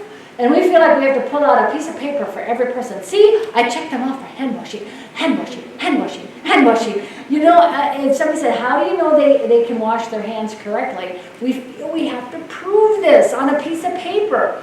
And I say, anytime anybody, whether it's a surveyor or an executive or any person says, how do you know your team is competent to do this? How do you know? I want you to ask the exact opposite question. The exact opposite question. And the question is, how would I know they're not competent? And you say that to yourself, by the way, not out loud. Okay? I just realized I didn't want to give you attitude with the survey. How do I know they're not? So if someone says, how do you know they're competent? In your head, I want you to say, how would I know they're not competent? What would I have to see that would tell me that they're not moving in that direction? So let me ask you this. How would you know your people are not washing their hands correctly? Infections, actually. Infections is the big one. You don't even have to see them. You could be at home and know that your infection rates are, oh my gosh. So and we're tracking this all the time. I think we got like 3 or 4 people who do this for a living, just tracking infections. Yeah, what a job. Woo, way to go. But, you're tracking infections. So if you have had no hospital-acquired or nosocomial infections or facility-acquired infections in the last 5 quarters, you have had none. Are your people washing their hands correctly? Absolutely. Absolutely. You can say with confidence, yes, we've had no nosocomial infections for 5 quarters. Ooh, we're fantastic. But if I said instead to that person, I lined up everyone last month and checked every single person off for hand washing, and everyone passed. So I know they're washing their hands correctly. Do you really know that? Your infections could be running amok, and all you did was a month ago watch everybody do it, right? That doesn't guarantee anything. So I always say quality outcomes are much better than any kind of competency assessment you can have. And this is hard for me as a competency expert to say quality is better than competency, but I believe these are two big things that feed into each other. Quality is a great indicator for competency. So the next time someone says, how do you know they're competent? Always ask the question, how would I know they're not? What would I have to see that would tell me they're not competent? And if you cannot answer that question, you don't have the right quality in place. You don't have the right quality indicators in place. So watch that. What would I have to see that it bubbles up to see that it's problematic? And quality is any system that allows you to see a problem ahead of time. That's what it's all about. That's what quality is all about. So I had a home health nurse the other day say she started this new PPE thing where they have to take a PPE packet in the trunk of their car when they go out, and they're supposed to, for about 50% of their visits, they would use the PPE kit. So she ordered up, she said, we have about 150 visits a month. So she said, I ordered up 150. And so halfway through the month, I'm going to inventory, in the supply closet, we should be down about 75. So halfway through the month, she went in there to see if this was being implemented well. She told everybody how to do it. Now go ahead and do it. She looked in the supply cabinet, where all the 150 kits were. Only 3 were gone. There was 147 left. Is this being implemented and used? No. You see, that's a QI monitor right there. Something as simple as that, she knows instantly. She doesn't have to go out and watch them do it. She doesn't have to drive to each patient's home with them and all that. Just that simple thing, she knew that was not being implemented correctly. So pay attention to some of those things. Pay attention to how do you know they're competent? How do I know they're not? That will help you as a leader understand what you should be watching for and looking for. And then you can see where we need to go with the next steps. It just is so much easier when we think about things. Versus saying, I've got to comply. Just complying is serving the regulatory gods. And right now I think our mission statement says serving the resident and the patient. That's what I want to focus on. If my mother is in that bed, what do I want for her? That's what I'm focused on. That's what I want to do. Not just what does the surveyor want. But if the surveyor is asking for something, that's going to be in line with our quality outcomes of where we want to go. I don't think there's any regulatory thing that is contrary to patient outcome. So we've got to look at that. And if a surveyor says, well, I like to see a form with a pink paper with a check off and a thing and a thing and a thing, then also say to yourself, that's surveyor's preference. That's surveyor's preference, and that's great. Oh, tell me more about your pink paper or check off thing. That sounds like a great idea. Let me get a piece of paper and write that down. And listen and learn about it. And then the next thing you can say, oh, let me show you what we did to achieve the same goal. And give yourself that confidence to be able to say, this is where we're going with some of this stuff. So that you don't have to follow exactly what everybody else does as long as it's moving in the direction of the standard. But a lot of times we respond by saying this. We say, oh, well, we did this. Is that okay? I have 2 friends who are surveyors who tell me all the time, when anybody in an organization said, is this okay if I do it like this? They want to say back, I'm not leading this organization. You are. Prove it. So that confidence, that kind of ability to say, yes, that's a great idea to get you to that goal. Now here's how we got to the goal of safety with the something. So know the intent of the standard, get away from prescriptive. So when we talk about regulations, in the 1990s, there was a purposeful movement with most regulatory bodies to move from prescriptive to intent-driven. Joint Commission led this, and almost every regulatory body followed suit. Prescriptive is you must do it this way. Intent-driven is says you have to move in that direction. You need to pay closer attention to pain management. You need to pay close attention to infection control. You need to pay close attention to family involvement. But it doesn't say you must do X, Y, and Z. Standards are not written like that anymore. Don't read into it. And don't take someone else's word for it. Well, we have to check this off every year. Where does it say that we have to do that? Or does it say Incorporate restraints into your periodic competency assessment process. Incorporate safety factors and infection control education in everything that you do. Okay, different perspective. Any questions about that? Because I love regulatory questions. Yes. Well, I think where they get that mindset is because of all the data that we're constantly having to put into NHSN, that's just one. Yeah. Where we're putting in these numbers and we're counting our percentages of, you know, they did it correctly or not. So they get themselves in the mindset of looking at that way. Yeah. And that's just what they're doing day and month and year until finally that's just, you know, the way it is. And it's hard to look at it differently when that's what you're doing. And they're kind of teaching us and telling us that that's the way you monitor, is it by using numbers and so forth. I would agree, which then creates a culture. Frankly, this is what drives me nuts about some of that, is in our reports, what's the essence of the report? Is the report failure or the absence of something? Yes. Or is it the success of something, the advancement? And I want to challenge more and more that we say, okay, we spend at least 75% of our time celebrating our movement forward. And maybe 25% and then how could we improve? Because you know, even in performance appraisal with an employee, to tell an employee, you know what your problem is? You know how bad you are? Let me tell you how bad you are. They're going to leave. They're going to leave, right? But if you say, oh my gosh, we value you, and this is great, and I just want to say, we got a letter from this family member, oh my gosh, this just brought tears to my eyes, you are just, you know, and they say, and then here's some areas where, you know, the charting over to the, you know, this or that would be helpful. You know, you can add some of those pieces, but if the majority is that, you know, and I think that's where we have to ask, say, these are reports that are to serve us, to motivate us as leaders. And if it's a bummer all the time, you know, it's time to redo the report. And if people say, oh no, we have to do that. No, you don't. I'm sorry. Even the VA system is moving to a more celebratory outcome with their reporting. If the VA can move there, anybody can. And they're also putting up where they put on their reports that come out for all the VAs, because there's like 155 VAs in the United States. They're putting out things where people are what they call shining stars, so that people can see who to call. If your infection rates are not here or higher, call one of these up here. So most of the report is the people who are succeeding. And then you can call, oh, Hawaii, could we take a on-site visit to see how you're dealing with, you know, whatever. So people can see different things and share different things internally versus, oh, shame you, look at how terrible your infection rates are, you need to get better. So I think we need to say our reports, you know, are sucking the life out of us, you know, and talk about some of those kinds of things. And I think we've identified, we've diagnosed it to say, yeah, it's a bummer. I don't even, when that report comes into my email box, do you go, oh, I don't even want to open it?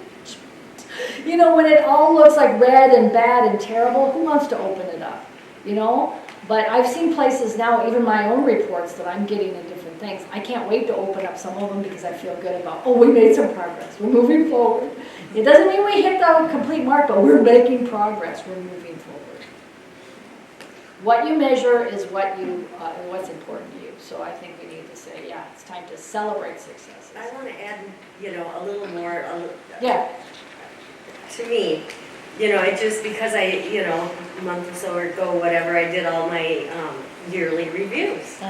And so everybody came into the office once and, you know, one at a time and sat down and, you know, I have to tell them this for the last year that, you know, your performance was this and this and this and this and this. Yeah. And they all sit there and stare at the sign on the wall and count the minutes until I'm done. And then am I going to get a raise or not? Let's just start with that first, and I'm not listening anymore. So I changed it up. Okay. And this year I did peer reviews. And when they came into my office for their review, it wasn't my review, it was their coworkers. Oh, super. They listened to every word. Yeah. And they sat at the edge of their chair because they cared about what everybody else thought. It doesn't matter what I think. I mean, yes, I'm the one that says if they're going to get the raise or not, but that they felt like they were cared for and respected by the people that worked with them. Yep. Meant way more than anything I could have ever said. Yeah, I agree. And I think, frankly, the annual performance appraisal stuff, as somebody who's worked in HR for years, I just have to say, boo! It doesn't make any sense. It really doesn't. Because frankly, an annual review, if you're telling somebody something in an annual review that they don't already know, you're not doing your job as a leader. Frankly, this should never be a surprise. It should never be a mystery. The annual performance appraisal was meant to legally make sure that you talk with your boss once a year. That's the only purpose of it. And I found the more effective thing is the daily kinds of stuff. And there's ways you can do it. It's not giving feedback. It's reflecting, being the mirror all the time. And so I'm going to steal from a group in the UK. Actually, it was City Hospital in London. They do amazing thing, and I love this one. And it lifted up the high performers as well as the low performers. This blew my mind. Because we all have some of those low performers too. I call them OJRs, on the job retired people. Those are the people who sit on their butt and don't do their job. We all have one. Everyone's got one or two. If you don't have one or two, let us know because we move them around. We'll get you one. Okay. So I was at City Hospital there and working with them, and we were out, I usually go out and work in, the care areas. And they had a really cool thing that they did at the end of the day. At the end of the day, they said, we used to end our day as we gave report and talked to each other with basically, report was what I failed to do. If you think about report is basically, this is what I did not get done. I did 147 things today, but 3 things still need to be done. Mr. So-and-so was sleeping and he didn't take his medication, blah, blah, so these are the 3 things that still need to be done. So we have to acknowledge and report to the world where we failed.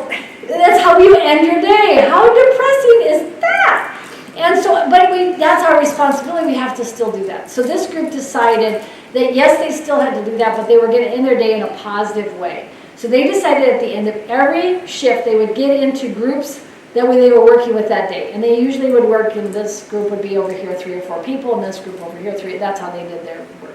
Anyway, so they would get together for 2 or 3 minutes in a little circle, and they would ask one question every day. It was on a laminated card. They'd pick it up, and they'd each read the question, and then the other 3 people in the circle would respond.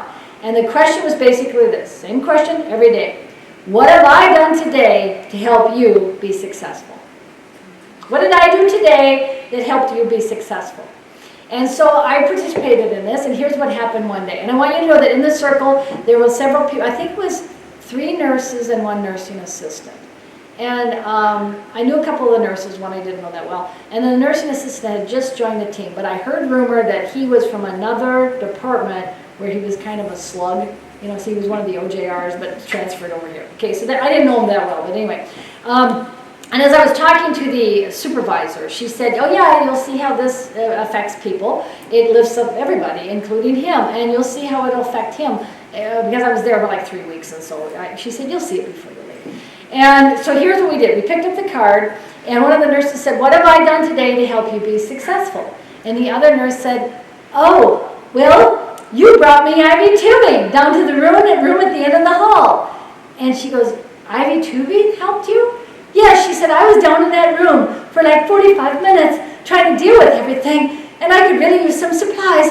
I needed some IV tubing, and you came in, and you said, you've sure been down here a long time. Is there anything I can get you? And I said, I could really use more IV tubing, and you got it for me. Thank you. And she said, well, I'm so glad I helped. He said, thanks for checking on me. Okay, so that she went on to the next person and the next person.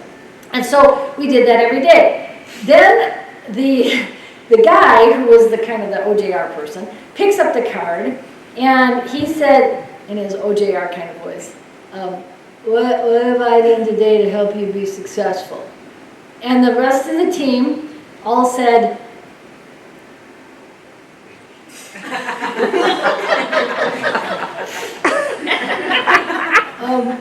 oh, and you can't let that go on too long, so you just say something. We've all been, you were breathing, I don't know, something like, you showed up, or I don't know, whatever. But there was this pregnant pause, that was, and it was just tense for everybody. But then they said something nice, and off it went. And the supervisor, the lady when we were talking, and she said, see, it's starting to happen. And I said, what? She said, you're going to see over the next few weeks this guy change. Because he came from another department where this behavior was tolerated. We don't tolerate that kind of thing here. Everybody needs to be helping each other out. And that's part of the culture we're trying to promote. And so she said, you're going to see it before you leave. And sure enough, I did. This is what amazed me. I was in a patient room with another nurse who was showing me something about how they do pericare with the catheter and the thing and whatever. They do it slightly different in England. And so they were showing me all this different stuff. And as she's showing me all this, that nursing assistant comes into the patient room with 2 boxes of IV tubing and says, do you need some IV tubing?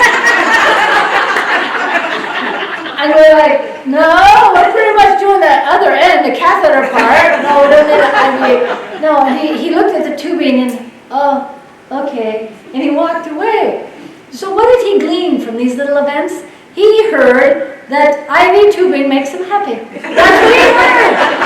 Somewhere, IV tubing makes him happy. I'll bring him IV tubing. What he'll understand was that's not the part that made the nurse happy that day. It was the checking in, how are you doing, how can I support you? And the supervisor said, he'll get there. He's trying now to get better. He just didn't know how to be part of a team before, and we'll help him get better. She said either our strategy either helps them get better and know how to do it, mentors them into that, or we make it so uncomfortable they want to leave. You know, helps them, I hate it here, I have to ask a question every day, everybody looks at me, you know.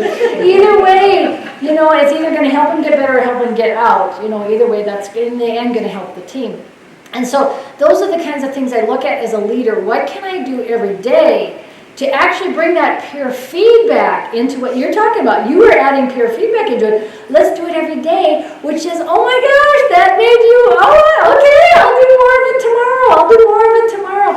And what you're doing is you're lifting people up. So the last moment of the day is not about how you failed, but how you succeeded. So I'm trying to watch some of those things about what are we doing in our day that makes, why would somebody want to come back tomorrow? That's what I keep asking myself. Why would somebody want to come back tomorrow? And even when things go wrong or not in the direction we want, when somebody compliments and says, you had the courage to speak up, I'm impressed. Well, even though it felt crummy at a meeting to say something, when someone says that, you had the courage to speak up, I really have a lot of respect for you. It makes me want to do it again. Or, gosh, you were very vulnerable when you shared that thing. I'm so glad you did that. Thanks for being honest with me. I'll do more of it. And so the more we can do that kind of thing, the better we will create a strong, solid team.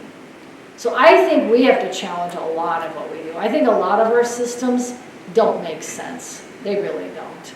I want to get rid of, performance appraisal. I mean, we could get rid of that. There's a lot of other things we could do too. Granted, there are times where, yes, at the end of the year, I'd like to know too if we get a raise or not. Or do we get a thing? Yeah, but heck, you could do that by an email. You know, it doesn't have to be the boss comes in and it has to be, I'm the teacher, I'm the parent, I will tell you what to do. I don't want it to be like that at all. I want it to be completely opposite. Any other things you'd like to share? Yeah. What I love about that technique you said is that the other coworkers hear the positive things as well, right? Yeah. That's what he gleaned from it. And so to be able to get positivity right there every day to your other coworkers can really build each other up instead of the negativity. Yeah. Well, and I do on this, our whole team does it. I don't take credit for this, but our whole team invented this a long time ago, and I follow this. We do something called celebrating our moments of excellence. And moments of excellence is where anytime you see anybody on your team doing something good, big or little, you point it out. So if somebody does something good, big or little, I want you to say, oh, look at that thing you're doing over there. Oh, look at the thing right here. Look at right now. You are having a moment of excellence. You know, and clap and bring attention to that behavior in any way possible. The more you do that, the more you're going to encourage that. Because people, even if they're best, oh my gosh, it's just, no, it's nothing. They're more likely to do it again. And other people are more likely to say, oh, look what they did. Yeah, I could do that too. Yeah, they could love me too, you know. And so you're kind of encouraging that all the time. Here's one the other day happened at Spearfish Clinic. We were at the vaccine clinic, and one of my coworkers, he went over washing his hands, and he took the paper towel and went like this and hit the trash bin, the trash can, and it kind of bounced on the edge and went on the floor. It didn't go inside the garbage can, it went on the floor. So he's walking kind of whoop like that, and it hit. And he looked back, it's on the floor, took a step, and looked again. And then he went back and picked it up and put it in the garbage can. There was a moment where he was deciding, should I just walk away and let the housekeeping take care of it, or should I take care of it myself, you know? And as he made that decision, three of us were back here, and all of a sudden we went, woo! There you go! A little ethical dilemma! Woo! You won, you know? And it was like he was a little embarrassed, but I said, you know, we all have those moments where I'm just so busy, should I not? And I said, you know, you had an ethical moment and you won, way to go. And that, in my mind, says it's worth it, you know, to do those little simple things and make it all happen. So we celebrated that moment of excellence. So I think it's so important to make those part of our daily activities every day. Now I'm going to push it a step further. As we look at this, I do moments of excellence. Also, I encourage you to do it for yourself as well too. So you do it for your team, but I want everybody on the team to do it for themselves too. So the next time you do something good, big or little, teach your team to do this too. Anybody does something that's really good, that hits the mark of where we want to be, I want you to go out into a place where your coworkers are, a public area, break room, whatever. Put your hands on your hips, throw your shoulders back, and I want you to say this. I want you to say, excuse me everyone. May I have your attention, please? I just had a moment of excellence. And then you need to stand there for a little while because the ceiling is going to open up and light from heaven is going to shine. And this is where people say, no, I'm not going to do that. I say, yes, you need to do that because this is what starts to change culture. It changes culture all the time. I mean, I could pop up my laptop right now and show you at least one or two things this week where our team throws out moments of excellence all the time. In an email, we have an MOE, a moment of excellence. Hey, a moment of excellence by Colleen, or a moment of excellence by Jerry. You know, boom, we put it out there, and this is what happened. We just got a phone call from somebody. We heard this from this organization, blah, blah, blah, blah, blah. We have moments of excellence everywhere. And we need to do that more and more because it says that we're all contributing to it. And I know people say, oh, but I don't want to have the spotlight on me. It's about other people. We have to make it be part of our culture. We absolutely have to make it part of our culture. I was going to save this story till the end, but let's do it now. Because I want to tell you how powerful this is. This is incredible. So here's the story I want to tell you. I have been practicing moments of excellence most of my career, and it has worked very well for me. And I want you to encourage this as well too. So here's the story, because I think people just don't want to get into that. They don't want to, but it is very, very powerful. I was working in a long-term care, transitional care. It was actually transitional care. It wasn't just long-term, but it was transitional care. We were, I was at the desk charting. This was years ago. Charting at the desk. Nursing assistant comes out of one of the rooms, and she says, Loretta was one of our patients. Loretta is covered from head to toe in stool. We need to clean her up. Now, I want you to know about Loretta. Loretta was one of our clients from the state hospital. She was a resident from the state hospital. She was in our facility because she was having some GI problems, and we were giving her medications, some IV antibiotics, some other things like that. And so she was having lots of diarrhea. Okay, so we went into the patient room. Loretta was covered from head to toe in stool. She had stool smeared up in her face. It was in her hair. I mean, the woman had been working on it a while, you know what I mean? Now, you need to know also about Loretta. She was a mentally disabled individual who was in a wheelchair. She was lying in bed now in the fetal position, but she couldn't walk, she couldn't talk. So she was a resident of the state. And so she's in our facility, and we're helping her with this moment in her life.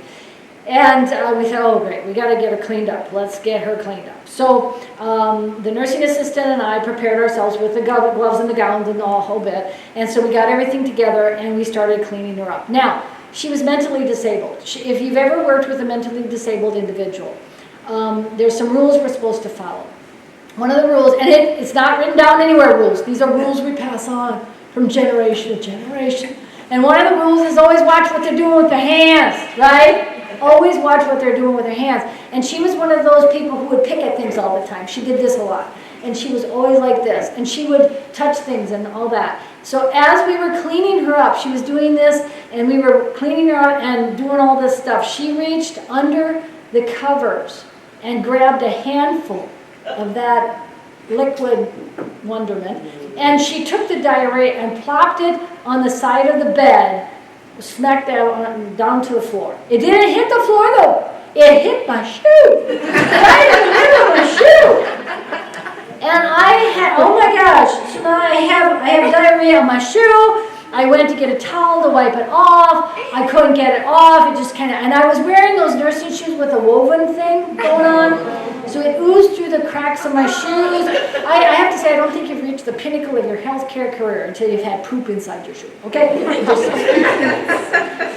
Now, and I tried to wipe it off, and we couldn't get it wiped off, and I just, forget it.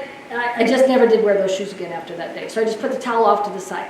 And we finished cleaning her up. We did everything. We did a full bed bath, complete hair washing in the bed, took all the linens out, put new fresh linens on, took her clothes off, rinsed it out, put new stuff on, all of that. 20, 25 minutes later, we're finally done.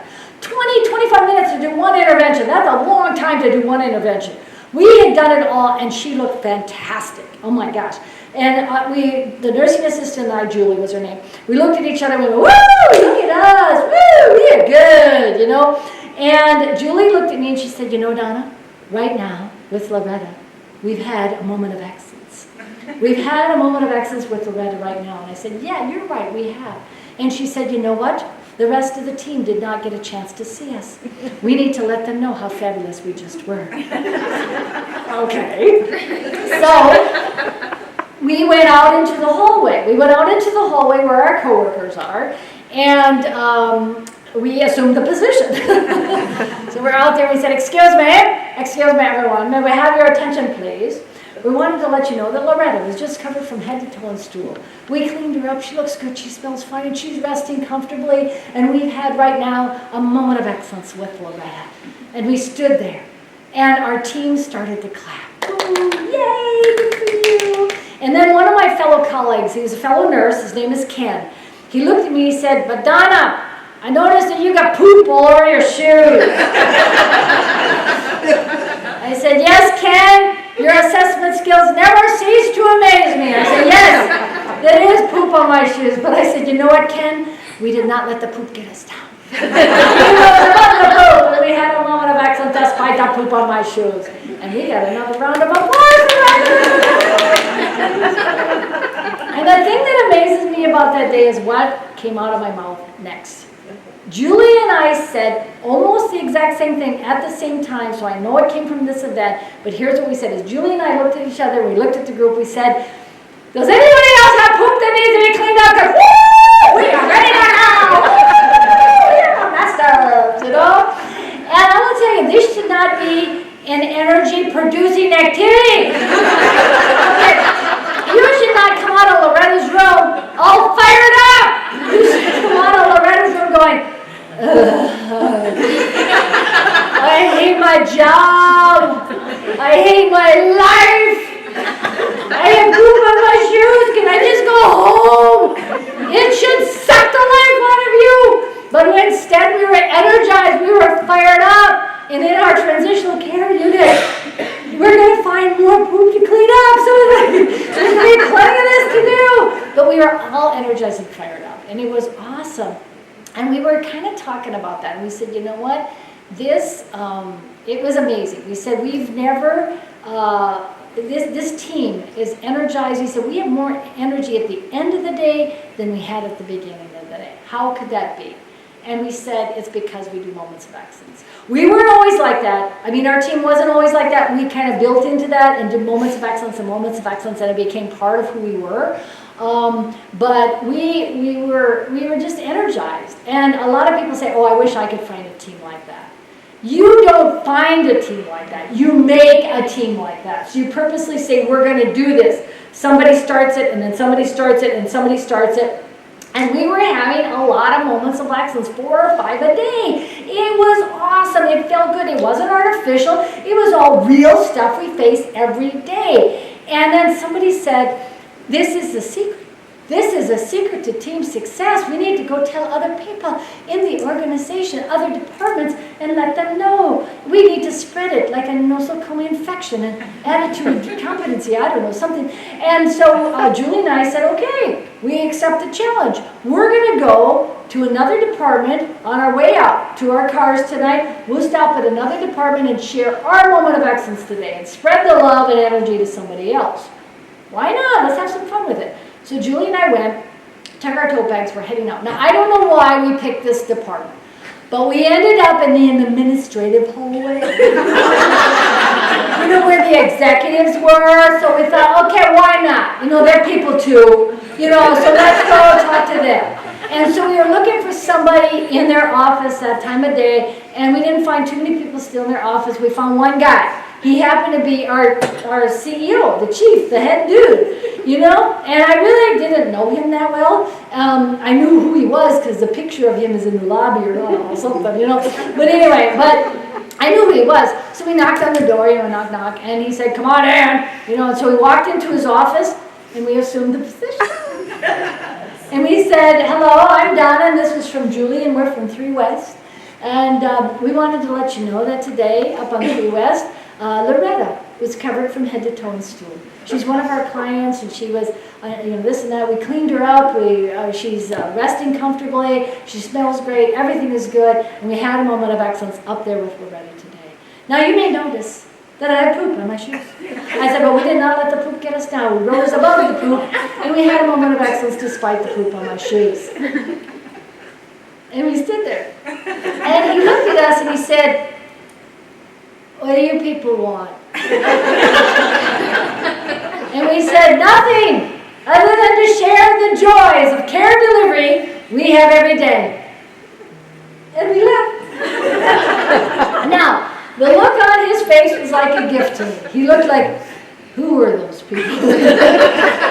But it was great. Okay, so anyway, the story doesn't quite end there. The next day, something very interesting happened.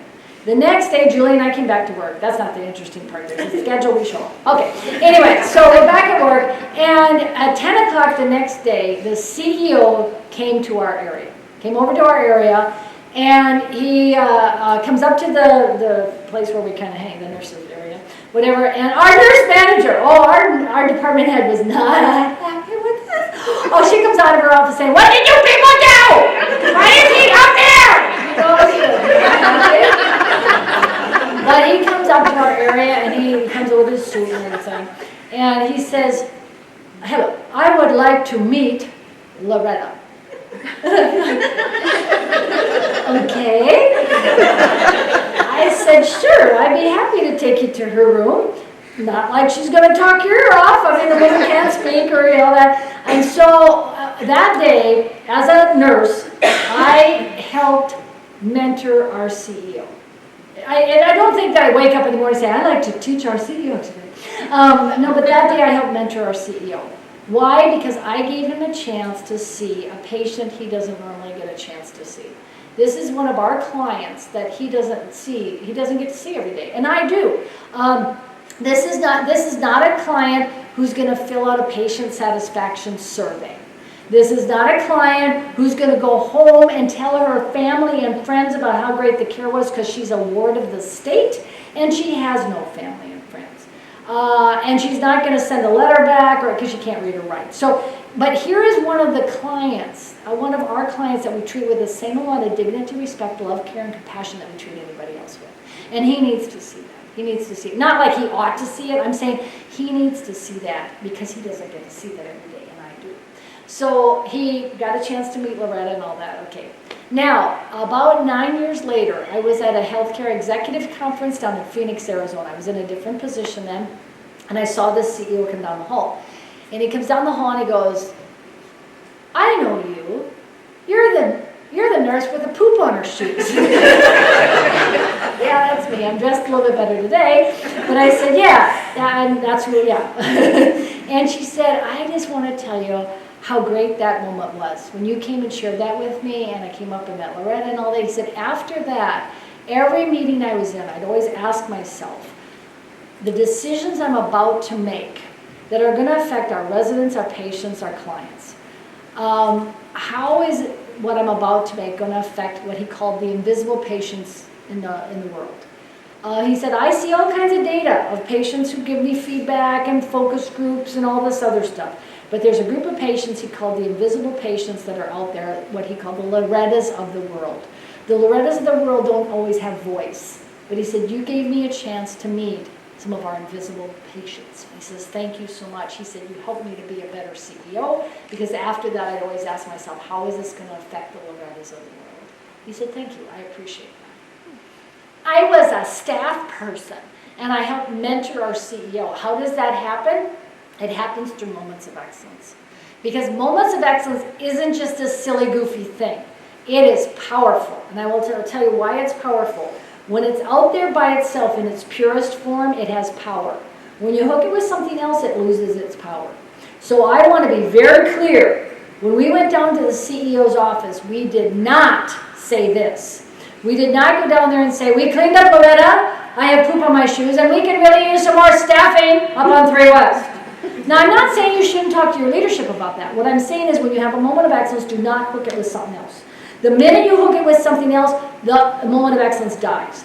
So the minute you say, we need this, we need that, do not put these two things together. It works for everything in life. If you say to somebody, oh my gosh, you are like one of the best IV starters we have on the whole team. You're the best. Would you do one for me? You see, you compliment somebody and then you put a request with it, boom. The compliment felt like a hook. It doesn't feel real. But if you just say you're the best IV starter we've ever seen, we actually put pictures of your last IV you started up on the bulletin board. That's how impressed we are. You just celebrate the moment. It's powerful.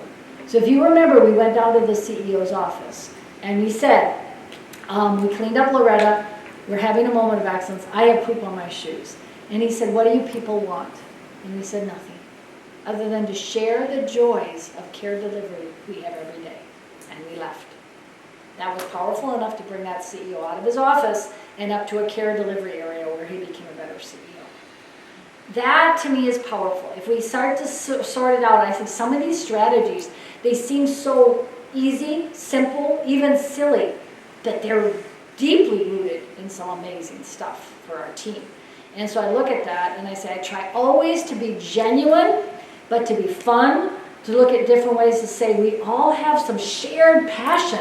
Why not feed into this? I've seen somewhere we just celebrate the fact that we all came back again. It seems like, oh my gosh, we're all here again after the day we had yesterday. I didn't think anybody come back. Woo, good for us. Celebrating things like that say just to get out of bed and go back to work takes courage, and celebrate things like that. So the more we can identify and actually name things that are very real, I want to say that over and over and over again. So I hope that helped a little bit. I want to get into that. Some of those invisible kind of, or underlying but deep competencies that I think make a huge difference with our teams.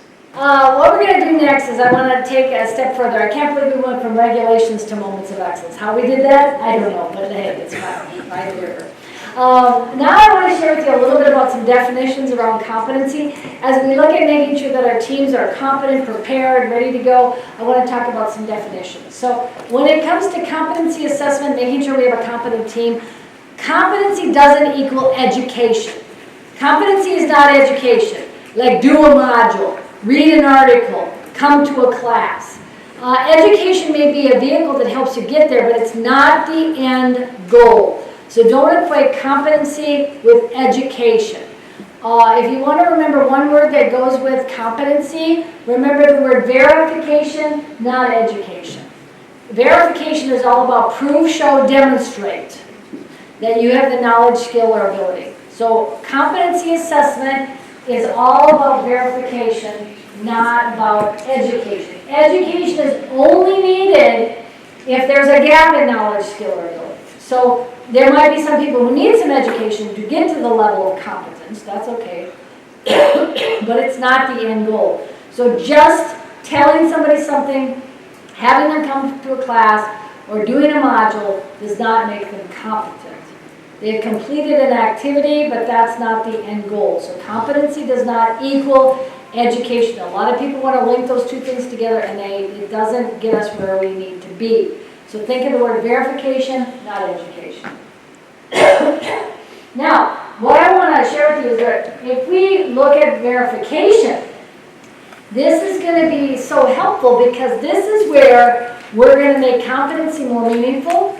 I'm going to save you money, and I'm going to save you time in how to do this as a leader if you focus on verification, not education. So here's what I want to use as an example of the definition of focusing on verification.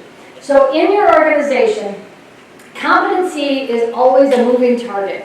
You designate the level you need people to be at, and it's always changing and moving all the time. So now we need to operate this new piece of equipment, or now we need to integrate this new research, or now there's a new way we do the procedure. So your way you do your job is changing all the time. So we as leaders have to designate the level, okay, now this is what the job is. So we're articulating the expectation. So think about competency assessment. The first step is actually articulating the changes in the job. Now you need to do this, or now you need to do that. So we're back to if someone says, I've been here for 20 years, don't you know I'm competent by now?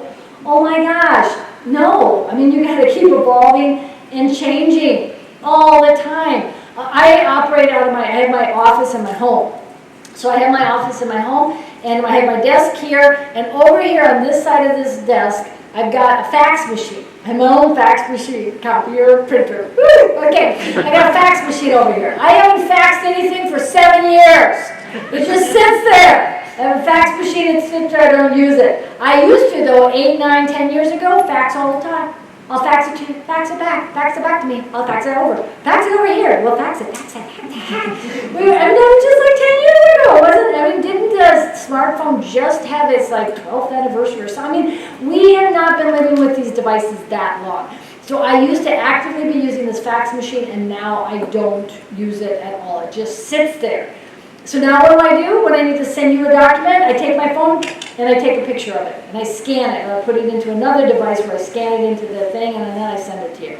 So I'm now scanning everything. I'm going to scan it to you, I'll scan it back to me, sign it, scan it. So now we're scanning. You know, that evolves to the next level. Now, I don't know, 2 years from now, are we just going to have a chip in our head and we look at stuff and we press our nose? I mean, I was like, yeah, I'm sending it to you. Do you see, Debbie, can you see it? I'm looking at it. You know? And she said, oh, I can see it. No. Okay, there, it's coming through, isn't it? Yeah. So we're going to have to evolve.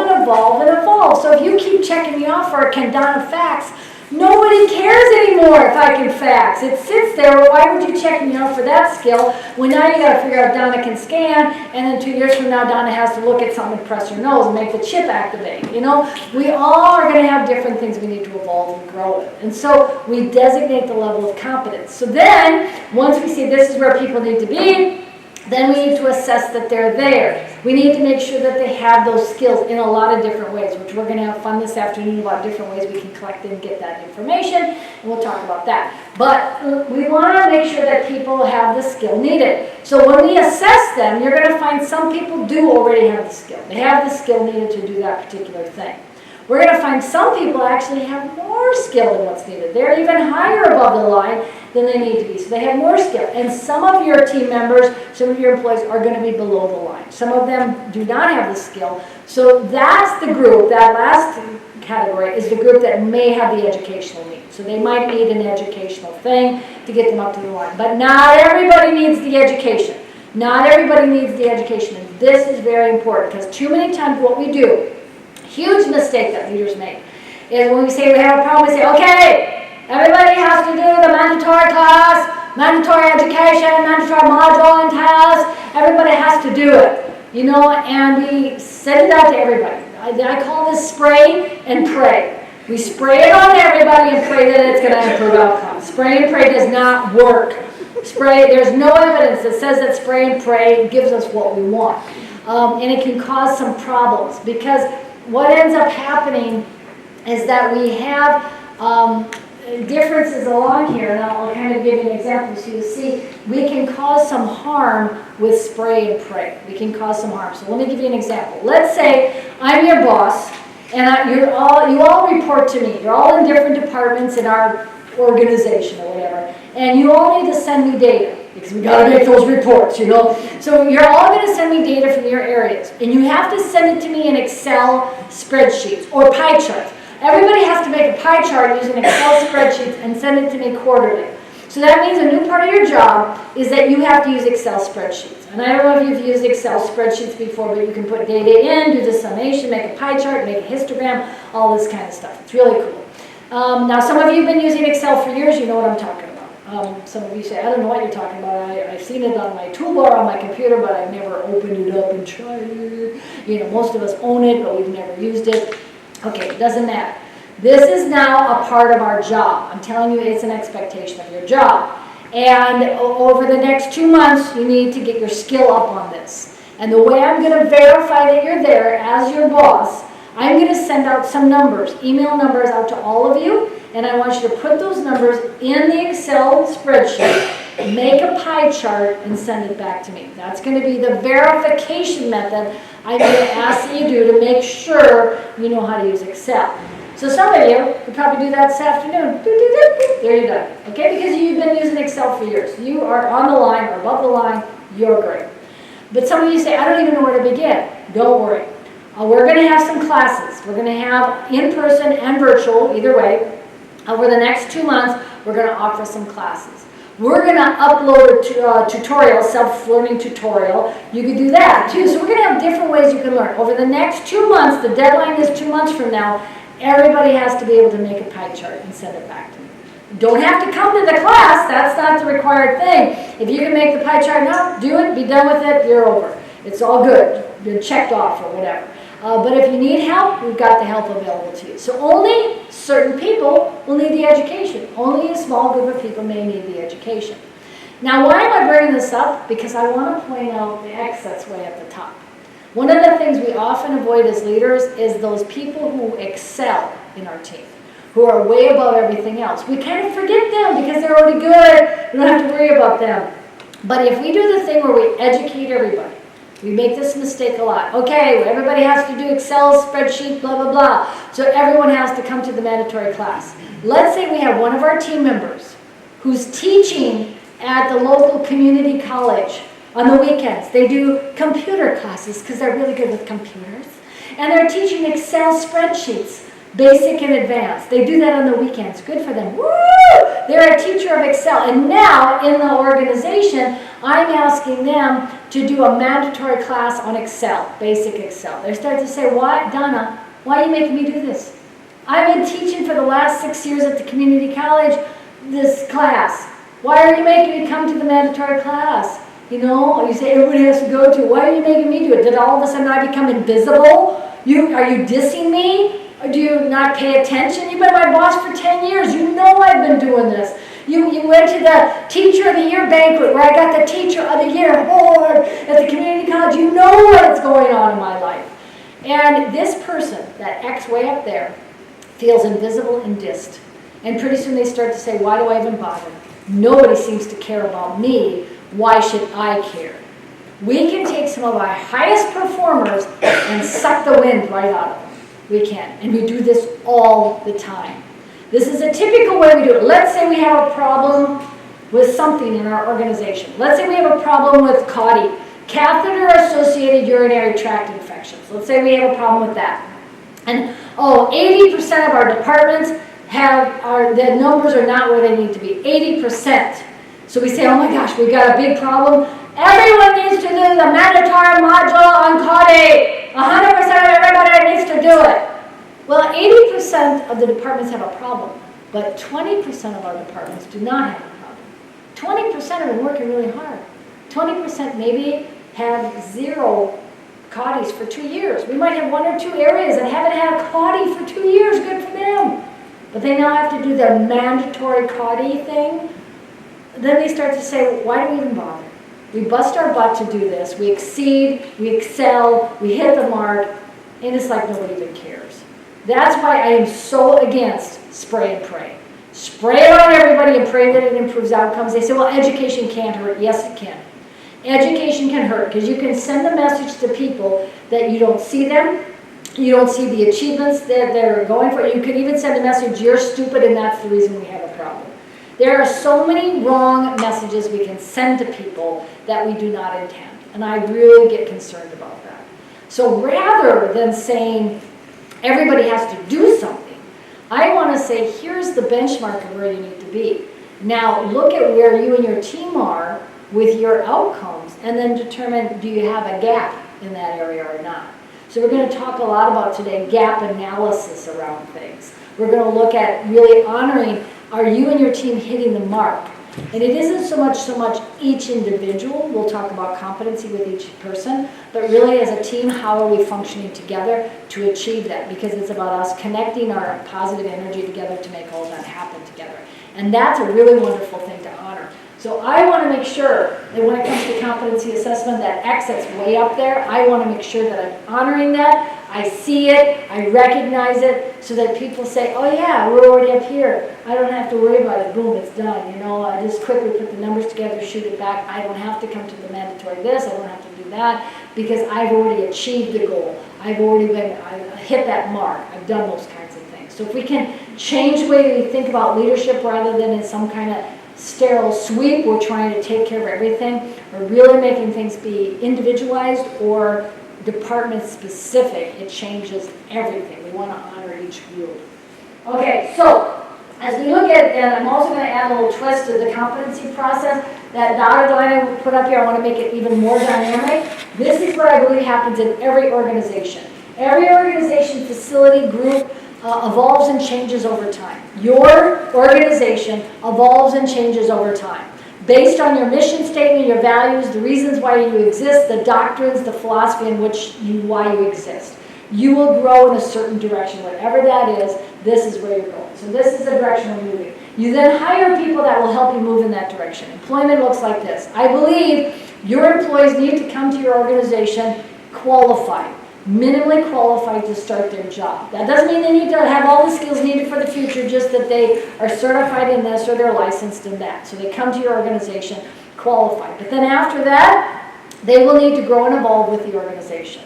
These different loops and bubbles are different sets of skills you will need to have along the way. So now you need to be here, and now we're using the electronic version of this, and now we're going to the thing and whatever, and now we're integrating this new research. So your job is going to keep changing all the time. Your competencies need to change. The job expectations need to change all the time. It's an ongoing fluid thing. So I'm going to show you how to articulate that now, and then here, and now we're here, and now we're here, and so on and so forth. So you don't say, these are the competencies for the job. You say, this is where our competencies are now, and then here's our competencies now, and so on and so forth. So I am constantly evolving and growing. I am constantly evolving and growing. My commitment to the organization is constantly being engaged as I'm learning and growing with the organization. The organization's commitment back to me is that they're going to help support me in that growth. So that's the partnership that we have with each other. It's fluid and dynamic. So even creating, here are the list of competencies. I said, okay, next year it's going to change again. It's always dynamic. I'm going to give you some quick, easy ways to do that, to figure that out really fast and easy, to allow the teams to figure that out on their own. Will make all of that happen. So you really empower people to do that. But I want to point out something else with this, because this isn't just about competency assessment. I want you to notice that you see how the organization is moving in this direction, and the employees need to move in the same direction. Your employees need to move in the same direction to deliver on the mission statement and values and what you're trying to accomplish. Because we all have different mission statements. Some of us are serving a community. Some of us are in a specialty area. Some of us are this or that, large places, small places. Some of us are for this type of care, long-term care. Some of us are for acute care. We're all in different places for different purposes. The employees need to move in that direction. At some point, as your organization evolves and grows, and as your employees move in the same direction, you're going to have an employee, this is going to happen, who moves off in a different direction. It's going to happen. You're going to have an employee who starts moving off in a different direction. If that happens, you need to say to this person, hey, you're moving off in a different direction. We're not over there, we're over here. You need to come back in line. You need to articulate your expectations. This is an HR principle. Articulate your expectation.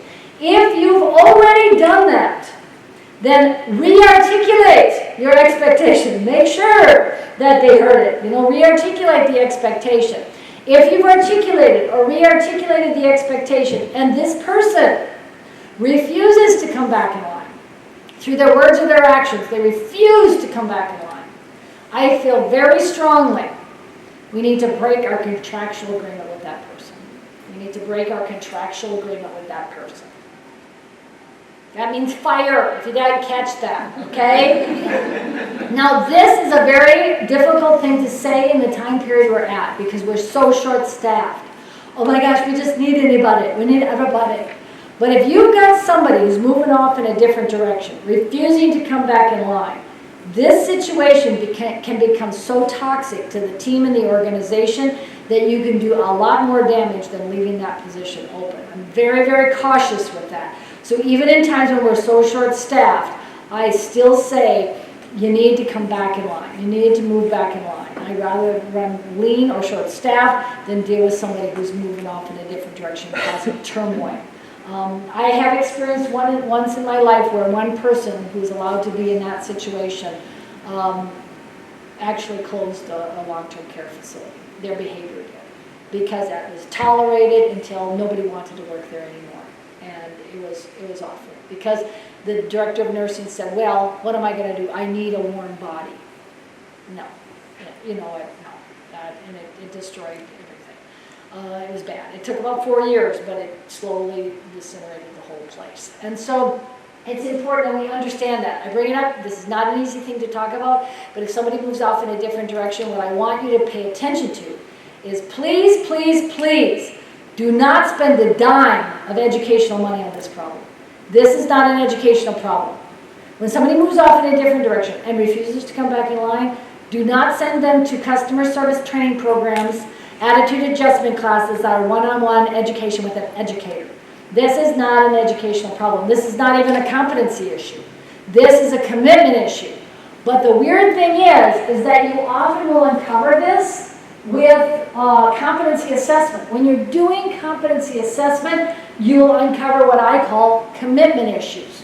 You can, when you do competency assessment, uncover two very different deficits. You can uncover competency issues where somebody doesn't know something. They're having trouble moving from one bubble to the next. That's a competency issue. I don't know how to work the machine. Okay, we'll teach you. We'll show you. That's a competency issue. Or you can uncover commitment issues where somebody doesn't really want to be here anymore. They're disconnected from what we're doing, and you can uncover both of those things through the competency process. So these are the two things you can uncover with competency assessment. Competency issues and commitment issues, and they're dealt with very, very differently. Competency issues need to be responded to with an educational response. Provide people education, staff development, professional development, those kinds of things. People who have a commitment issue, they're moving off in a different direction, don't want to be here anymore, disconnected, whatever. This needs to be managed with a managerial response, not an education response. A manager or supervisor needs to ask one basic question to this employee. It's not an easy question, it's a basic question. The question is, do you really want to work here? And I don't mean that sarcastically. I mean, do you want to be a part of what we're doing? I mean that very genuinely. Do you want to be a part of what we are here to do? And there's a lot of people who don't. And we need to understand that we need to ask those questions. And it's not easy. It is so hard. And I'll also tell you too, one of the big mistakes we make with this is we leave a lot of managers and supervisors out there by themselves to do this. I've done it. I'll point the finger at myself. I have more than once said this, and I'm embarrassed to admit this, but I've said, oh my gosh, look at that manager has to deal with that employee. Oh, wow. I know that employee. Yeah, they used to work in my department 4 years ago. Yeah, I told them to go over there. That was the best thing I ever did. I'm so glad it's not me, right? Haven't we done things like that? Oh my God, good luck. Okay. And we abandon that poor person, or we expect a manager to courageously do this all on their own, to be some kind of hero to fix all of this. And it's hard. Some of these things are hard to do, and we abandon each other in our most difficult moment. And I don't want to do that anymore. I want to reach out and support each other in this process. And did you know that managers in healthcare, this is an interesting statistic I came across, Managers in healthcare got their first management job usually because they were really good in the service area. So 80% of managers got their first management job because they were really good clinically or in the service area. That was true for me. My first management job was nurse manager of the head and neck cancer floor. I told you earlier, I'm a great trach nurse. And for years and years, I could suction from across the room. That's how good I am. And my team said, "You're so good, Donna. You're like one of the best trach nurses we've ever met. You're so good, you're so good." I said, thank you. And they said, "You should be our leader. There's an opening for the nurse manager position. You should apply." I applied and I got it. I became the nurse manager for head and neck cancer.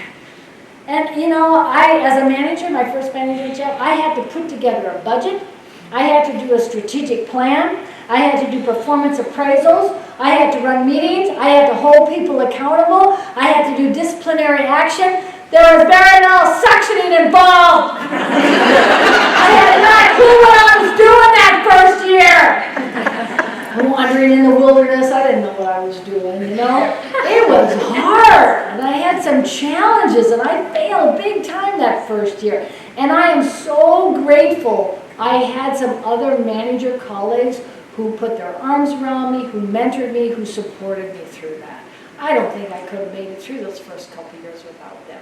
We need to help each other out. And so when a manager has to have a managerial response, please do not abandon them. I'm not saying we need to know everything or we have a lot of skill. Just be with them. Be with them. I have one group that I'm working with now, one organization, when anytime a manager or supervisor needs to deal with an employee and they feel overwhelmed or over their head with stuff and they don't know what to do, they send out an email, and the email says, at 3:30 meeting conference room G. Conference room G is Gator's Bar and Restaurant across the street. That's what it is. They leave the facility, go over there, have a drink together, and talk it out, you know? And they say anytime that goes out to the group email to all the managers, they try to, whoever can be free at that time will pop over there and support. And usually they get 3, 4, or 5 people that come together and say, what can we do to support you? And that's their little secret club they got going on. I say, good for them to do stuff like that, you know, to help each other out. We need to support each other.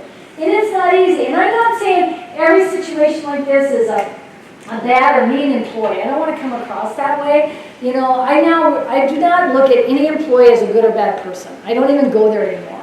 I now ask the question, are they a match? Are they a good or bad match with this organization? That's the way that I look at them. I had an employee one time, it was a nurse I had supervised for 2 years, and she struggled with prompt documentation. She was not documenting in a timely fashion. She needed to send some of her documentation over to the clinic for follow-up. She needed to send the information to home health. She didn't do that. She needed to do these different things, and she wouldn't always follow through consistently on what she needed to do, or it would be days late. She was supposed to send it within the first 8 hours or 24 hours, and she wasn't doing that. So I would tell her that. I articulated the expectation. And then she still struggled. So I got her to some classes on it, and she still struggled with it. Then I gave her a preceptor, a mentor. We talked about it again. We did all this stuff. For 2 years we worked on this, and it didn't get better. And finally I just said, okay. You know, I wanted to ask her the question, do you really want to work here? But I said, how can I do this in a way like, if this were my best friend, what would I want to say to this person? And so I decided to ask her this question at one of our meetings. I said, I need to ask, do you enjoy serving others? That was the question I asked her. Do you enjoy serving others? And she looked at me and she said, not really. I said, why did you become a nurse? She's curious. That's a core of what made you feel, right? I said, why did you become a nurse? And she said, that's a good question. She said, I was kind of talked into it by my parents. And now, 12 years later, I'm a single mom with 2 kids and I feel very stuck. Oh, wow. I thought all the education in the world, all the classes in the world, isn't going to make a passion burn inside of her. And I said, wow. I said, you really don't want to be here, do you? And she didn't quite, I said, well, frankly, I don't really want you here either if you don't want to be here. I said, so let's just be okay with that. Let's just be okay with that. And she said, but I don't know what to do. I can't afford to go back to school. I can't. And I said, you know what? No, just don't worry about it. I said, but I do recognize that this is not the place that's going to fill your soul with what you need. So I said, here's the deal I'll kind of share with you. I said, we've got some amazing things with our employee assistance program with this organization. And they do have some different scholarship things. I said, I don't know much about it, but I can hook you up with some people who can talk to you about it. I said, I will give you 2 months to work through some of that to make a transition where you will then resign at the end of 2 months. During that 2-month period of time, though, you have to do your job fully. You have to do your basic job and your documentation and the reports and the this and the that. You have to do that. If at any point you fall short of that, this deal is off. But in the meantime, you can then explore some options that you have. And she agreed to that, and she did. So she went off and talked with people, and she was able to secure a scholarship to go back to school and pay for almost 90% of her school. It was pretty amazing. And then she resigned with dignity and respect. I didn't fire her and all that, so that was our agreement. And I'm not saying you have to do this with every employee. That's not what I'm saying. But what I realized at that point was that this was somebody who didn't even want to be here. So why was I trying to invest in somebody who didn't want to be here? And she didn't really want to either. She wanted to do something else. 2 years later, she came back and thanked me for that. You know, that she said I was in the wrong career. I was in the wrong career. So it worked out really for everybody because I was trying to work with her for years and now nothing was going to change if she didn't want to be there. So that's why I kind of say it's really important we are able to ask the right questions and talk with people and have these kinds of conversations. I'm not out to get anyone, but I am out there to say this is where our expectation is, and we need to have you there. And I want people on our team who want to be here, who want to be a part of the process, and your staff is telling you that too. That's why they say, I would rather work short-staffed than deal with that person's attitude. They're saying, I want somebody who's fully engaged. I'd rather work with a small group of people who are fired up about doing things than work with a lot of people who don't want to be here, who are just bodies who are taking up space. And I think most of us have experienced something like that. Okay, so those are just things I want to bring up because as we go forward in our leadership, we need to sort out that some things are competency issues and some things are commitment issues. And I believe that a good employee actually has 2 components to them. A good employee has 2 components to them. They're competent and they're engaged. Competent and engaged. And I have worked next to people who are very competent. They know what to do, they've been checked off, they've demonstrated their skill. But they're disengaged, they're bitter, they're angry. You know that person. I bet when you work with at least one person like that. And they scare me. They do. Because they're the person who says, who cares anymore? Let's just do that. Oh my gosh, not who cares anymore, let's just do that. No, you've got to be engaged. And then I've seen the exact opposite. I've seen people very engaged that I work with, like, woo, I love it here. I just want to help people. I want to make this world a better place. But they don't know what they're doing. All the enthusiasm in the world, isn't going to work. You can't just say, well, I've never put in a pick line, but I'll give it a shot. Whoop, ding. No, oh my God, no. You've never put in a center line, don't just give it a try. You gotta be competent at it. Yeah, so it's really important we understand those different components of it and pay attention to that because I have had people over the years who get checked out. And the scary thing is sometimes they're the people who are the strongest preceptors for our new people, And right away they're saying, I don't even know why you're here. You should leave while you can. Look at this place, it's sucking the life out of me. It's terrible, I hate it here. And by the way, I'm your preceptor, nice to meet you. I mean, oh my gosh. And so we're continuing that perpetuation of that kind of thing. I just don't do that anymore. So I focus now on not so much how can we build up numbers, although yes, we're all short-staffed, great, we want to put the word out. But I want it more create a magnetized environment. If you've ever heard of magnet recognition or magnet culture, pathway to excellence, all of these kinds of things, it says that we want to be like a magnet and draw people into our organization. We want to be a place where people say, I want to work there. I feel good. Frankly, when it comes to healthcare, I think most people, they don't even realize this, but most people would say that they were attracted to healthcare because they thought it was going to be a healthy place to be. Healthcare would be some place where you were cared for. And guess what we found out? That's not true. We're one of the most dysfunctional places on earth. I mean, it's so funny. You know, I think, oh, all these people are therapeutic listeners, but no one's listening to anybody, you know. I think so the more we can look at how can I make this a healthy place, how can I create like healthy teams, what can we do there, I think it's going to be so much better. So that's what I want to focus on, because healthy people come in and then more healthy people come in and we create healthier environments. We can create those kind of things that are truly healthy, healing environments, places where we can come in, and I understand more and more, this is easier for me to say out loud, that I acknowledge and recognize that we are wounded people helping other wounded people. Because frankly, you want to have somebody who's gone through pain in their life to understand, I know what it's like. If you're having a baby, you want somebody that says, yes, I've had a baby before, I know what this is like. That feels better. If you're in behavioral health, you don't want someone to say, I'm normal, I'll help you with your schizophrenia. You know? You'd rather have someone say, you know what, I've heard the voices too. Come with me?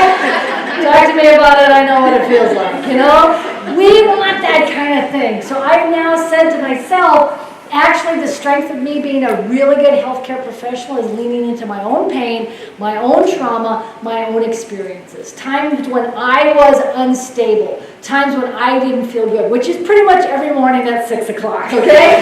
You know, and, what am I going to do with that hair? You know, we all do those kinds of things where we have those moments and those things where we don't quite feel balanced or we don't quite feel there. And that we want to learn from and understand that. Same with as a leader. I don't have everything together.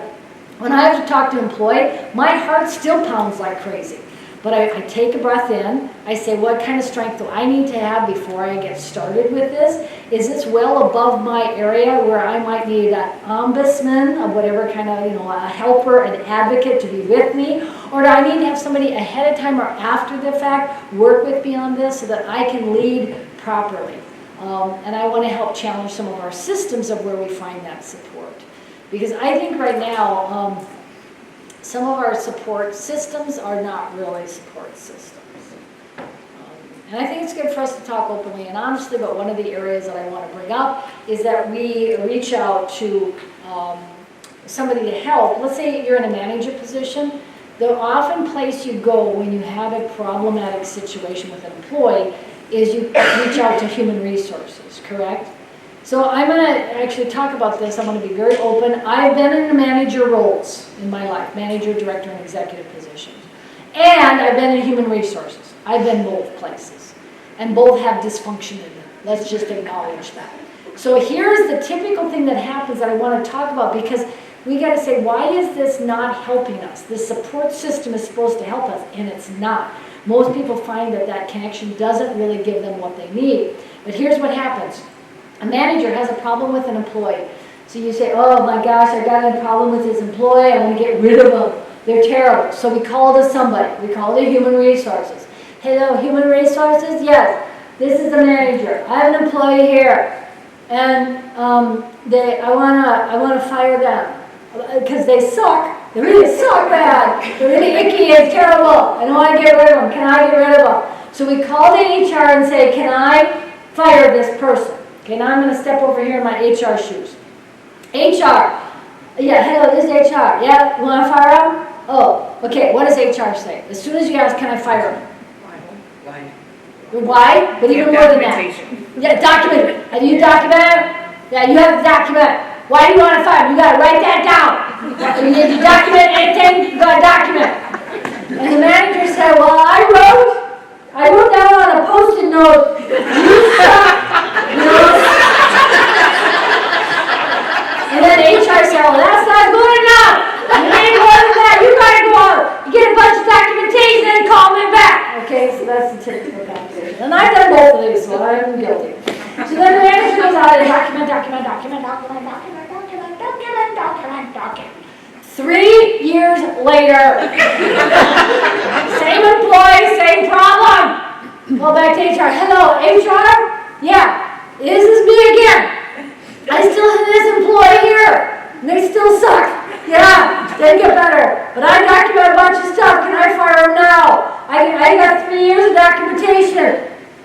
Oh, well, if it's 3 years old, it's not effective anymore.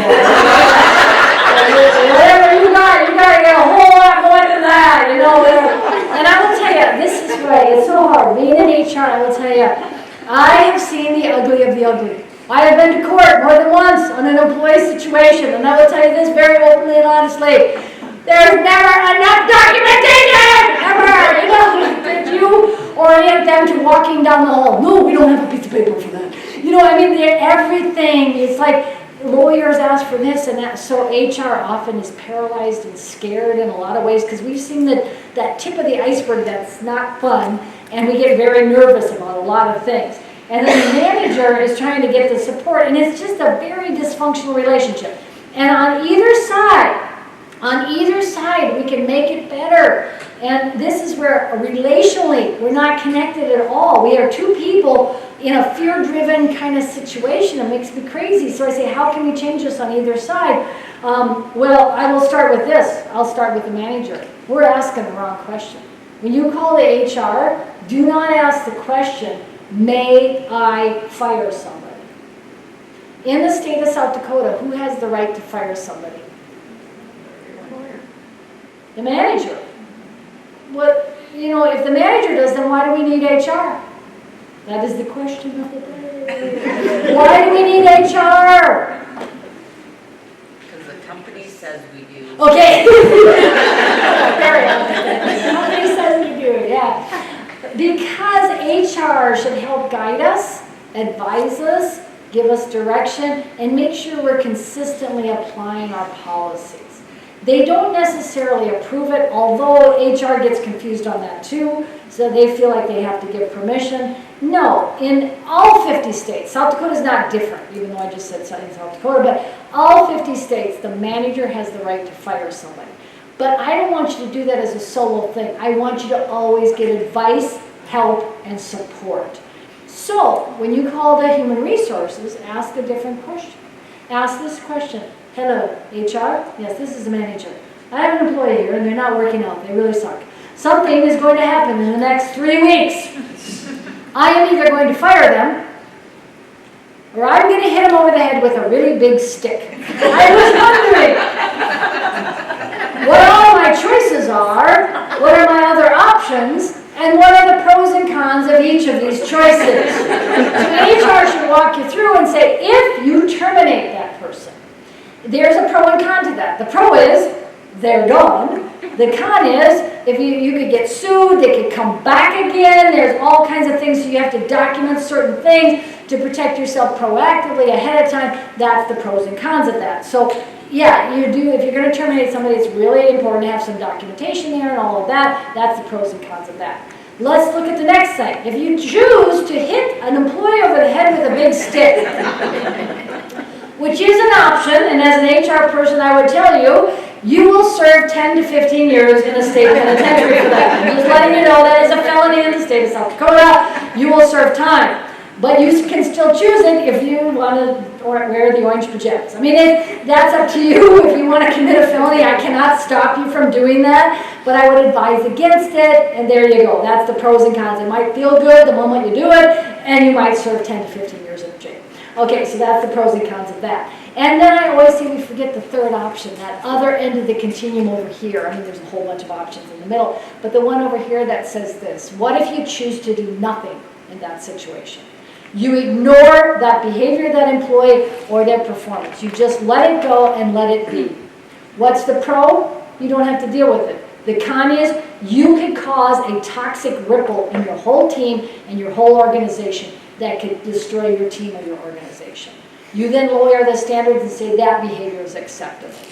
So I always say there's a pro and con for everything. There's no perfect answer, no safe answer. Everything's got pros and cons. So we want to ask HR, you know, what are my choices? What are the options? What are the pros and cons? And map it all out so I am very aware of all of my choices. And then I'll step over my HR shoes. As we are talking with HR people, I tell them all the time, go at this relationship with every single manager or team lead in a way that's relational, just like we would with a patient. Just like we connect with the patient and really listen therapeutically, support them, wonder, follow, hold them. Even if we can't make the pain go away, I will be with you. You know, that's what we do in healthcare. We hold each other, we create safe spaces, things like that. I say as an HR person now, I try very hard to be like my Allstate agent. Yes, Gary, I'm going to do a shout out to you. My Allstate agent is fantastic. Whenever I had to call him for something, I had a car, I ran into a deer about 5 years ago. I called Gary the next day. We were fine, but I called Gary the next day and said, we had an accident with a car, the hood's all bent up, all of that. The first thing Gary said to me was, are you okay? And I go, yes, I am. I'm a little shook up. Oh yeah, Gary, you are so great. And that is why he is my agent. Because the first thing he asked was, are you okay? He didn't say, well, you're going to need to fill out a claims form and you're going to have to download the something, something. It's like, nobody wants to hear all the logistics. I just needed him to be my friend just for a moment. And it was really kind of hard, and it was at night, and the deer came right over the interstate. I mean, it was just awful. And then boom, and then there was fur everywhere. You know? It's terrible. And there was no part of the deer left, I'll tell you that. It was an explosion. You know, it's like, wow. And he was just like, are you okay? And I said, yeah, I'm fine. You know, and then he said, okay, let's just take a moment. Thank goodness you're okay, he said. Wow, okay, that's wonderful. So the more I try to emulate him in my HR voice and say, wow, to have an employee like that, wow, tell me how that feels. How long has this been going on? Oh my gosh, that's got to feel awful. To be in that space. I go back to my psych nursing education, that psych nursing time. Validate. Validate, validate, validate before you articulate and take action. Even if somebody has a mental illness, you still need to validate. If they say, I see pink elephants crawling up the wall, say, I believe you. I believe they do see that. It might not be true, but I believe they see that. If they're feeling that way, I want to validate that. That's a validation. I want to make sure that I'm honoring that. So I think more and more we'll talk about how we can integrate into our action relationships into our daily practice. Relationship-based care includes us being relational with each other. We need to be relational with each other. We need to be therapeutic listeners. And a lot of us got into healthcare because we thought, wow, this will be a healthy place to be. And we found out we are some of the meanest people in the world. We can do some of the meanest things to each other and not even realize it. In the name of caring for others, we can be nasty to each other, and we can be even more nasty to ourselves. Wow. Feeling like we never get things done, we can never complete, we've got to keep going. And I think during the pandemic what we learned is exhausting yourself and giving yourself does not help other people. You need to put your own oxygen mask on first, and then assist others. And people say, well, but that's being selfish. No. That's being self-full. I need to be self-full, and then I can help others. And that's what we need to make sure we're doing. Relational kinds of things. Okay, so that it was kind of helpful to look through and say, as leaders, we need to sort out categories, competency, commitment. We need to understand how we can then strategize together to link things together. Nobody does this by themselves. We do this together. We need to utilize, we've got lots of departments, we help each other out. We are not reporting to each other, we are serving the same purpose, which is the patient and family. Those people who have asked us to care for them at their most vulnerable time. And the thing I also realize is that we are working with people at their most vulnerable place in their life, the most vulnerable moments in their life. I don't know if you realize this, but in healthcare, we are the only industry in the world, the only industry in the world where our customers do not want to be with us. Think about it. I mean, we're the only industry in the world where our customers do not want to be with us. They do not want to be sick. They do not want to be in an accident. They do not want to have a chronic illness or chronic pain. They're glad we're there, don't get me wrong, but they don't want to be with us. And The really sick, twisted thing is, in healthcare, we don't want them there either. Think about it. I mean, none of us wish that people would get more cancer or have more illness or more accidents. Nobody wishes that. So we all are engaging into a situation where nobody wants to do this. Nobody wants to do this. But this is something that's a human need, and we feel called to that response. So I say just honoring the fact that that is in and of itself embedded with stress. We need to know that we're in a stressed environment all the time, and that's our normal life, being in stress all the time. And so we have to be very aware of that kind of constant trauma that's there all the time, or constant stress that's there all the time, and we need to make sure that we have a healing, safe environment to help us through that. What we're going to do now, I want to give you some strategies, some tools, how to apply this, implement it, so that you can kind of put into action what we talked about. So we're going to look at some things around what we need to do to develop staff over time. I'm going to look at, there are different times we do competency assessment and make sure we have the right people doing the right stuff. And we do it 3 different times. We do it on hire, initially, and on an ongoing basis. So I kind of keep those in mind because those are very different things. So when we hire people, we do competency assessment by making sure that they're qualified. We check licensure, registration, certification, whatever is required for the job. We'll interview people, and then after you're done with orientation, you have a period of time where you're working independently but being closely supervised. Every job category's got this. Working independently, being closely supervised, whether it's formal or informal.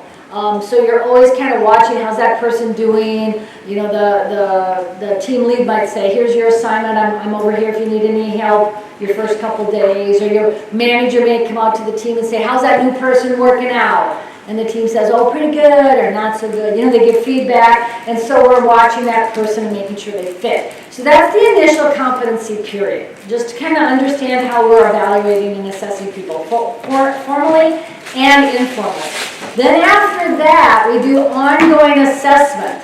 We all do it. It is a requirement by many regulatory bodies, but we do ongoing assessment. Those are those loops and bubbles I drew out before. Now we all need to be here, and now we need to be here. And it's the evolution, the fluidness of our organizations as we change and evolve.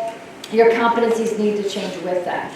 That's the trickiest part of all of that. So I want to bring that forward, because if we understand how to do competency assessment, articulate expectations and all that for that ongoing changing world, oh my gosh, everything else starts to fall into place. So this is really, really important. So, and I also say too that of all of these up here, ongoing is the most important. It really is. I'm not minimizing orientation. If you're a part of orientation, bless your heart. We love you very much. But again, initial competencies, orientation never change the world. It doesn't influence the team. Ongoing can build the culture. It can build the team. It can develop that pride, and that's what we want. And so let me show you how to do that. We're going to focus on the ongoing process and how to look at that. And this is what's going to get into my model. Looking at, this is now, I guess over time, it's been called the Wright competency model. It's officially trademarked and copyrighted and everything out there. But really looking at 3 components. I told you earlier, if these 3 components are in place, people love their competency approach, the way they lead with it. This works very, very well. If they're missing one of these 3 things, they are frustrated with it, or it doesn't feel right. If you want to remember it really easy, remember these 3 words that go with it: ownership, empowerment, and accountability. Those are the 3 words. So like I said, we've implemented this in about 5,000 to 6,000 organizations worldwide, tracking a lot of that, watching some of those kinds of things of what's happening, and it is really seeing some positive outcomes.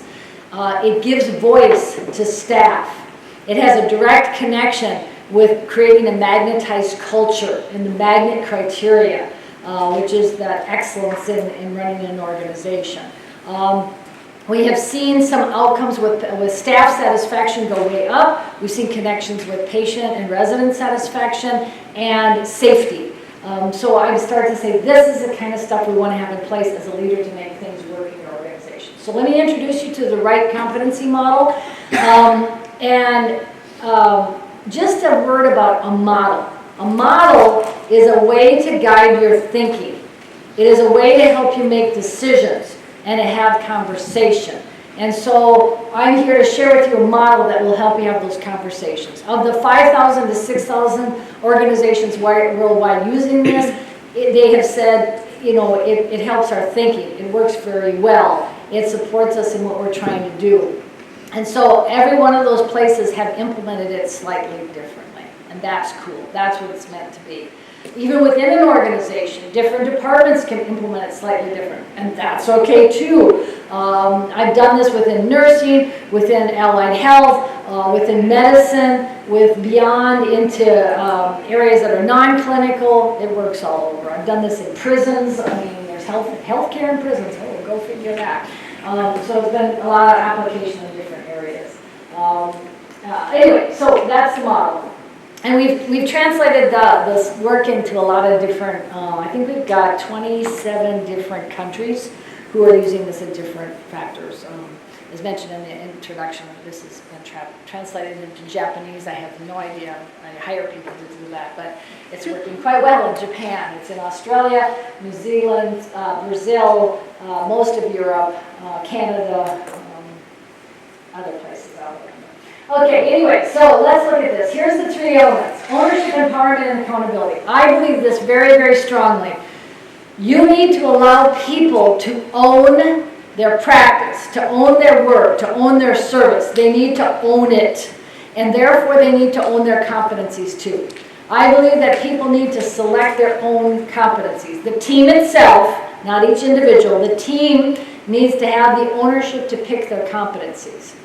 And so I believe competency should be collaboratively identified. Who should sit together to do that on a regular basis? Let's say you do this annually. Most organizations do some kind of annual cycle. I would sit together with two groups of people: the manager of that department and some of the people who work in that department. Manager and some employees. Why do those two groups need to be there? The manager needs to be there because the manager is ultimately accountable for the service provided in a department.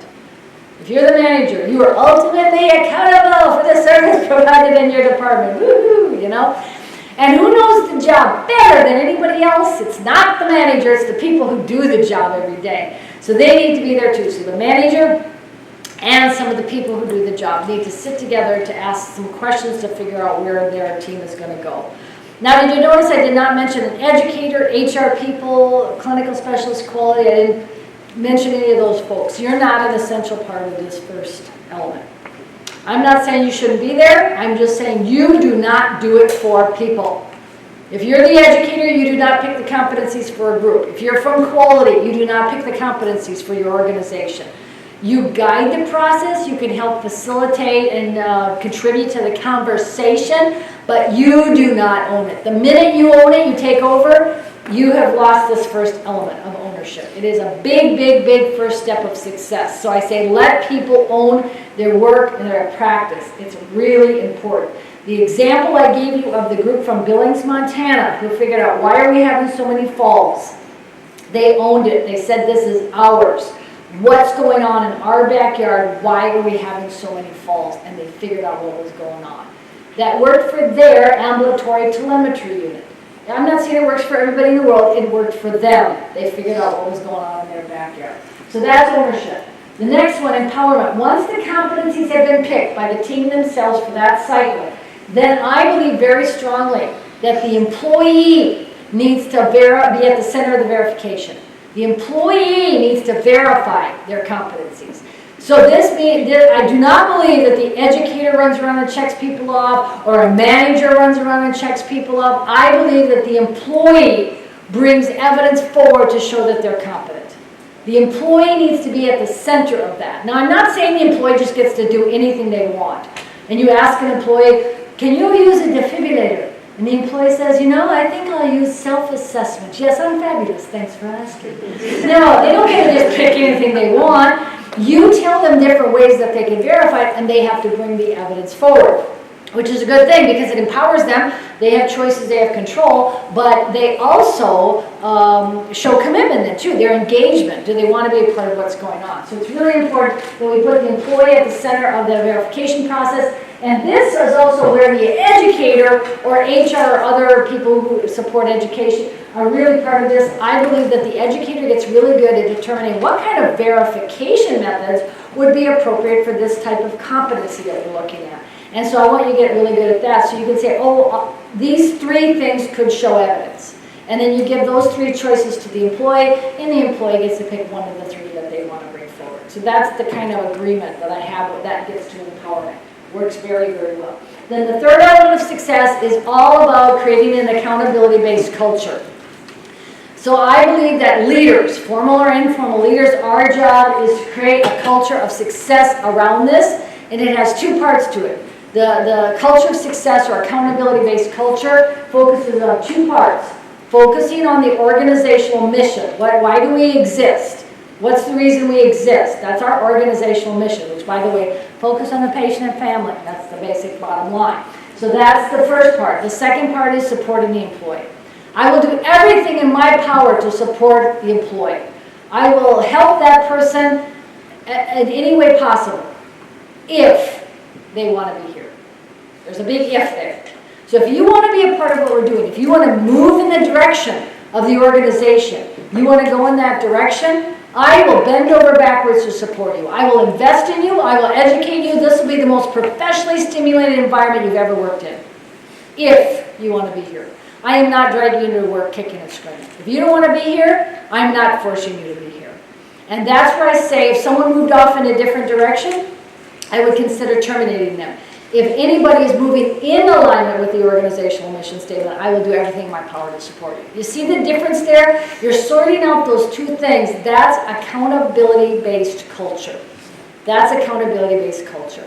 And I realize that commitment part is so, so important. And I'm one of the biggest violators of it here. I stand in front of you today as a leader at one point in my career who actually, it's hard for me to admit it, I drove a mandatory training video to someone's house. Yeah, I did. They did not get it done, so what did I do? I thought I was so clever. You got to get it done by Friday. Oh, come prospect. I said, well, where do you live? And they told me, I said, okay, that's on my way home. I will drop off the mandatory training video to your house. I did. I took the video to their house. I went up to it, gave them the DVD or whatever it is, said you have to watch this and blah, blah, blah. And then I said, it's only 10 minutes long. Why don't you watch it right now? I'll wait for you in the driveway. I waited 10 minutes in their driveway for them to get their thing done. They brought it back out, signed the clipboard. I now have 100% compliance on my fire safety training mandatory sentence. I felt so good about myself. I went back, I reported it all, I had all my stuff done, I turned in my report. I felt great. I had no idea what I had done until 3 months later. 3 months later, I was orienting people, bringing them up to their work area. So I'm taking them around and said, okay, you finished with central orientation. Now let me introduce you to your team and who you're going to be working with as your preceptor and all that on Monday. And then I said, okay, now come in the break room. I want to show you for this particular department, you have to watch a video and do 2 self-learning packets before Monday, your first preceptor day. Do you have any questions about that? And the new person said, no. I said, okay, so I'll let you get started. I'll see you tomorrow. And I left that person to do their stuff. They were in the break room. Guess who else was in the break room when I explained all this to the new person? The guy I had driven the video to his house 3 months earlier. He worked in that department. As I left that break room, I overheard a conversation between the guy I had driven the video to his house and the new employee. And this is what I heard. He said to that new employee, don't worry about some of the things she talked about. If it's important enough, she'll drive it to your house. Oh my gosh! We now have drive-by education, for God's sake! Oh, and I realized what I had done there is that he didn't get what he was supposed to get done, so I stepped in for him. I took on the accountability. You know, I spoon-fed him, and I don't do that anymore. I now have understood this is my own leadership growth. I understand the difference between codependent and enabling and being truly supportive. Those are 2 very different things. I can support an employee and not drive a video to their house. I can be clear and articulate the expectations and ask, is there any barrier that's getting in your way of you bringing it forward? I'd be happy to remove that barrier so you can accomplish what you need to get done. But I do not drive videos to people's houses anymore because I realized that was me taking on the accountability that the employee needed to have. My job is to say, is there anything getting in the way from you accomplishing what you're supposed to?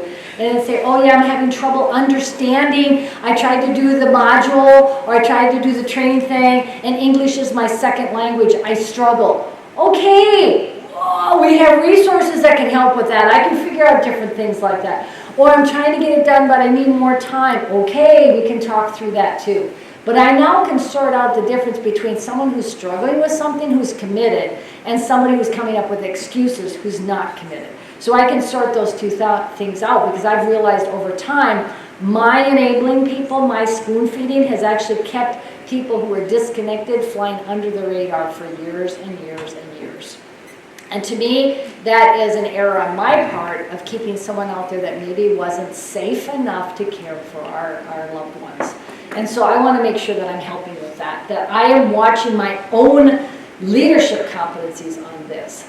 And it starts to change culture. One of the books that she mentioned, I wrote a book a few years ago called The Competency Field Guide. And I tell stories from out in the field of different people who've done different things. And there's a group from Tampa Bay, Florida, which if you want to go for an on-site visit, I encourage you to go. They'll be welcoming you. Come on over to Tampa Bay.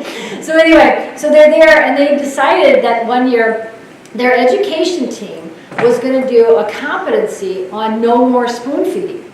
As educators and leaders, they say, we got to stop being spoon feeders. We want to be supportive to our employees. So I'm not saying you just let people go. You still want to be supportive, but they said, we're spoon feeding too much. And you probably have seen things like this. It's stuff like, whether you're in a manager role or educator role or whatever, we all face things like this. But, you know, you have an employee come up. This is what they described to me.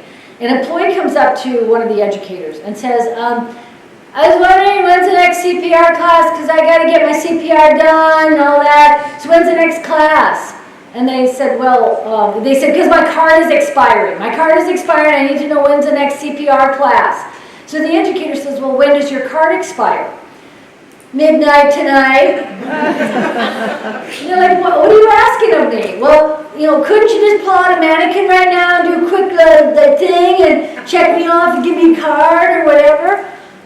What? No, we don't have any classes today and I'm not doing that. But come on, can't you do it? And the minute we cross the line and do that, you know the word's going to spread out there is that just grab Donna, she'll give you an impromptu class, she'll pull a mannequin out of the closet and do it right there in the hallway. So it gets you in a place that doesn't work very well. It doesn't achieve the goals we want. And so I really watched some of those things about how far do we go with certain aspects and what is my role to do and what's their role to do and defining that very clearly.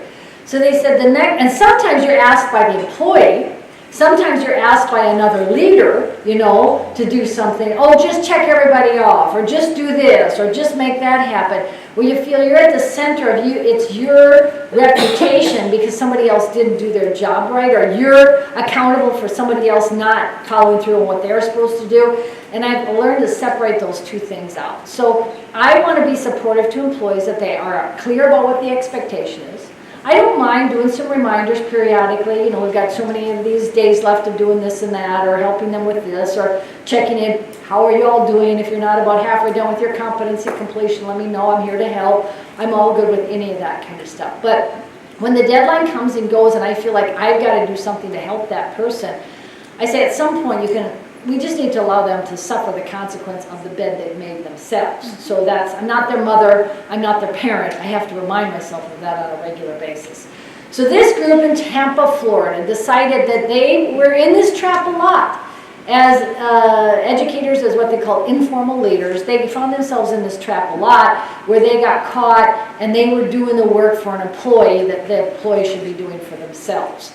My rule of thumb is always this: if you're working harder at somebody's job than they are, it is time for them to go. You know, that's my rule of thumb. If I'm doing more work for your job than you are, then you don't deserve that role. And so this is what they decided to do. As educators, they came up with a competency where when they were tempted to step outside the boundaries, to do spoon feeding or be codependent and enabling, if they were tempted to do it or they actually did take the temptation, they had to write up a reflection story and talk about what happened, how they responded, whether they succeeded or not. They just needed to reflect on the situation. And then they needed to present it in front of the group on what they had done or what they would like to correct or do differently. And then the group would assess them on which things were, they had different columns, which things were codependent and enabling and what things were supportive actions. So you could sort those two things out. And you got negative points for the codependent stuff, and you got positive points for the supportive things. And if at the end you tallied up all your points and you had a positive thing, you passed. So you wanted to get a positive number out of your evaluation. And some of them it took 2 or 3 times to get a positive number because they were working through developing this skill. And when they got a positive number and they passed, the educators in the group would earn a little silver spoon. One of the educators' husband was a jeweler, and he created these little silver spoons with a ribbon on it that you could put on your name tag.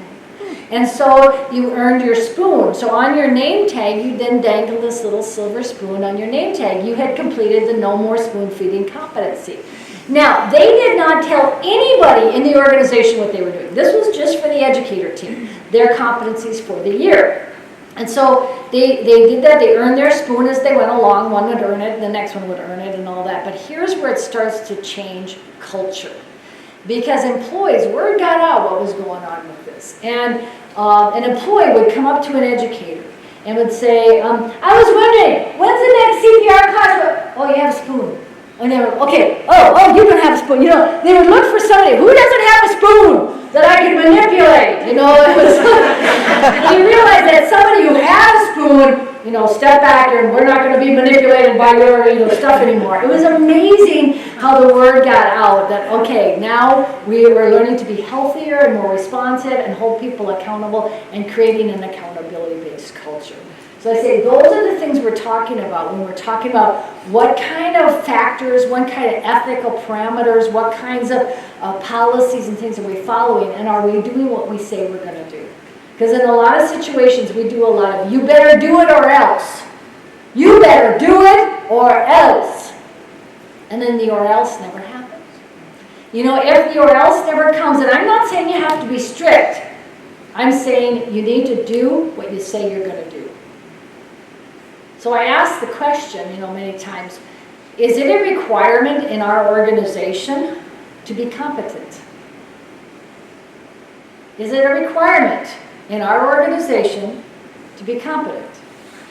And almost always people say, yes, of course. But then what happens if someone gets to the deadline and they didn't get those things done? Well, I'll give them another 30 days. Okay, and I'm not saying that that's wrong. I'm just saying that it's not quite then a requirement. It's a strong suggestion. You have to be very careful when we say it's mandatory, or else what? What's going to happen if you don't get the mandatory stuff done? Well, that's why we call it mandatory, to make sure they get it done. Then it's mandatory. You could call it super duper, supercalifragilisticmandatory. If nothing happens, it's not mandatory. It's not the labels we put on it, it's the action we take. I'm not saying be strict or loosey-goosey. I'm saying whatever you say you're going to do, you should do. And if not, get rid of that policy or that edict or that whatever it is. Match your words and your actions. It's really important. My whole life growing up, I heard from my parents, you better behave in the back seat or we're going to stop this vacation. We were in the middle of Arizona. Nobody stopped in the vacation. We got 3 days just to drive home. So we knew that wasn't. But when my dad said, you better behave back there or we're not going to get a hotel with a swimming pool. That was the biggest thing on vacation. To have that swimming pool with that curb slide. Remember that? You dreamed for that as a kid, And there were times when we didn't behave and Dad said, nope, we're not staying at a hotel with a swimming pool. We're going to stay at a regular mom and pop hotel, and that's it. And wow, we knew that, so we shaped up. The action matched that kind of thing. And so I always watch and look at our leadership of what we say we're going to do. Are we actually following through and doing that? Are we actually following through and doing that? And you'd be surprised how easy you can creep into some of those things of accountability that go into a place you don't want it to go. I've got an organization right now I'm working with that, let's say it this way, your license is optional. They have 12 people in their organization who do not have current licenses on file. 12 employees. And one is the director of anesthesiology. Can you believe that? So 3 months or more, they have not had a current license on file. And I go, oh my gosh, how could that be? You know, we were all looking at me the same way I looked at them. What's going on? And they said, well, you know, we keep reminding them, we keep telling them, and they forget to bring it in. And it's like, oh my gosh, I said, what are you doing? Well, with every paycheck, we send out a piece of paper on orange paper, don't forget to bring your license in. I said, with every paycheck, stop paying them. You know, make them come in with their license before they get any more paid. You know, but you know, and they had all these reasons. And we started to look back, and you could see the history where at first they said things like, you have to get your CPR done, but that never was really, it didn't stick, and if you don't get pulled out of the hours, they let you keep working, and then finally this, and finally that, and pretty soon licensure was just a strong suggestion too. Wow, it's like that frog that boils in the water, you bring it up slowly, you don't even notice what's going on until you're in a really bad situation. So that's why I say, the minute we start to change and say, we're just looking for any body, a warm body, be careful, you lower your standard, that's now your new expectation. So that's that accountability-based thing. If you say, no, you want to work here, it takes somebody with talent to work in our organization. We need someone who's at this level or higher to be here. Not everyone gets the right to be at our facility. Not everybody gets to be, what's the Sunset Champion? I love that. I'm just the rephrase from her organization. I love it. To have those pieces that you're making sure you're being clear about what you're about, and you will attract more and more people like that. So I want to match those things up. So again, accountability-based culture is really, really important. I will tell you a lot of the speeches and things that I'm asked to do for an organization is about accountability and how to kind of correct that, how to bring it together, and how to get the leadership to talk about that together. It's really, really important. So ownership, empowerment, and accountability. Those are the three things. So let me show you what this looks like in some application. Let's start with how do you pick your competencies. So right now, how would you pick your competencies for that circle or that bubble, you know, as the loops and bubbles grow, how would you select your competencies? So let's take a look at that. You sit down with the manager and some employees of that job category. So you want to select what should our competencies be for this time period. So you're going to look at those individuals sitting at the table and add other people, quality, educators, whatever. Throw all kinds of different people in. You want to sit down and ask 4 questions, 4 basic questions.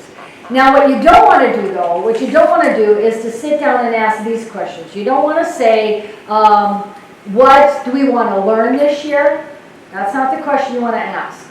You don't even want to ask, what do we want our competencies to be? That's not the question we want to ask either. The question you really want to ask is, what's going on with the job right now?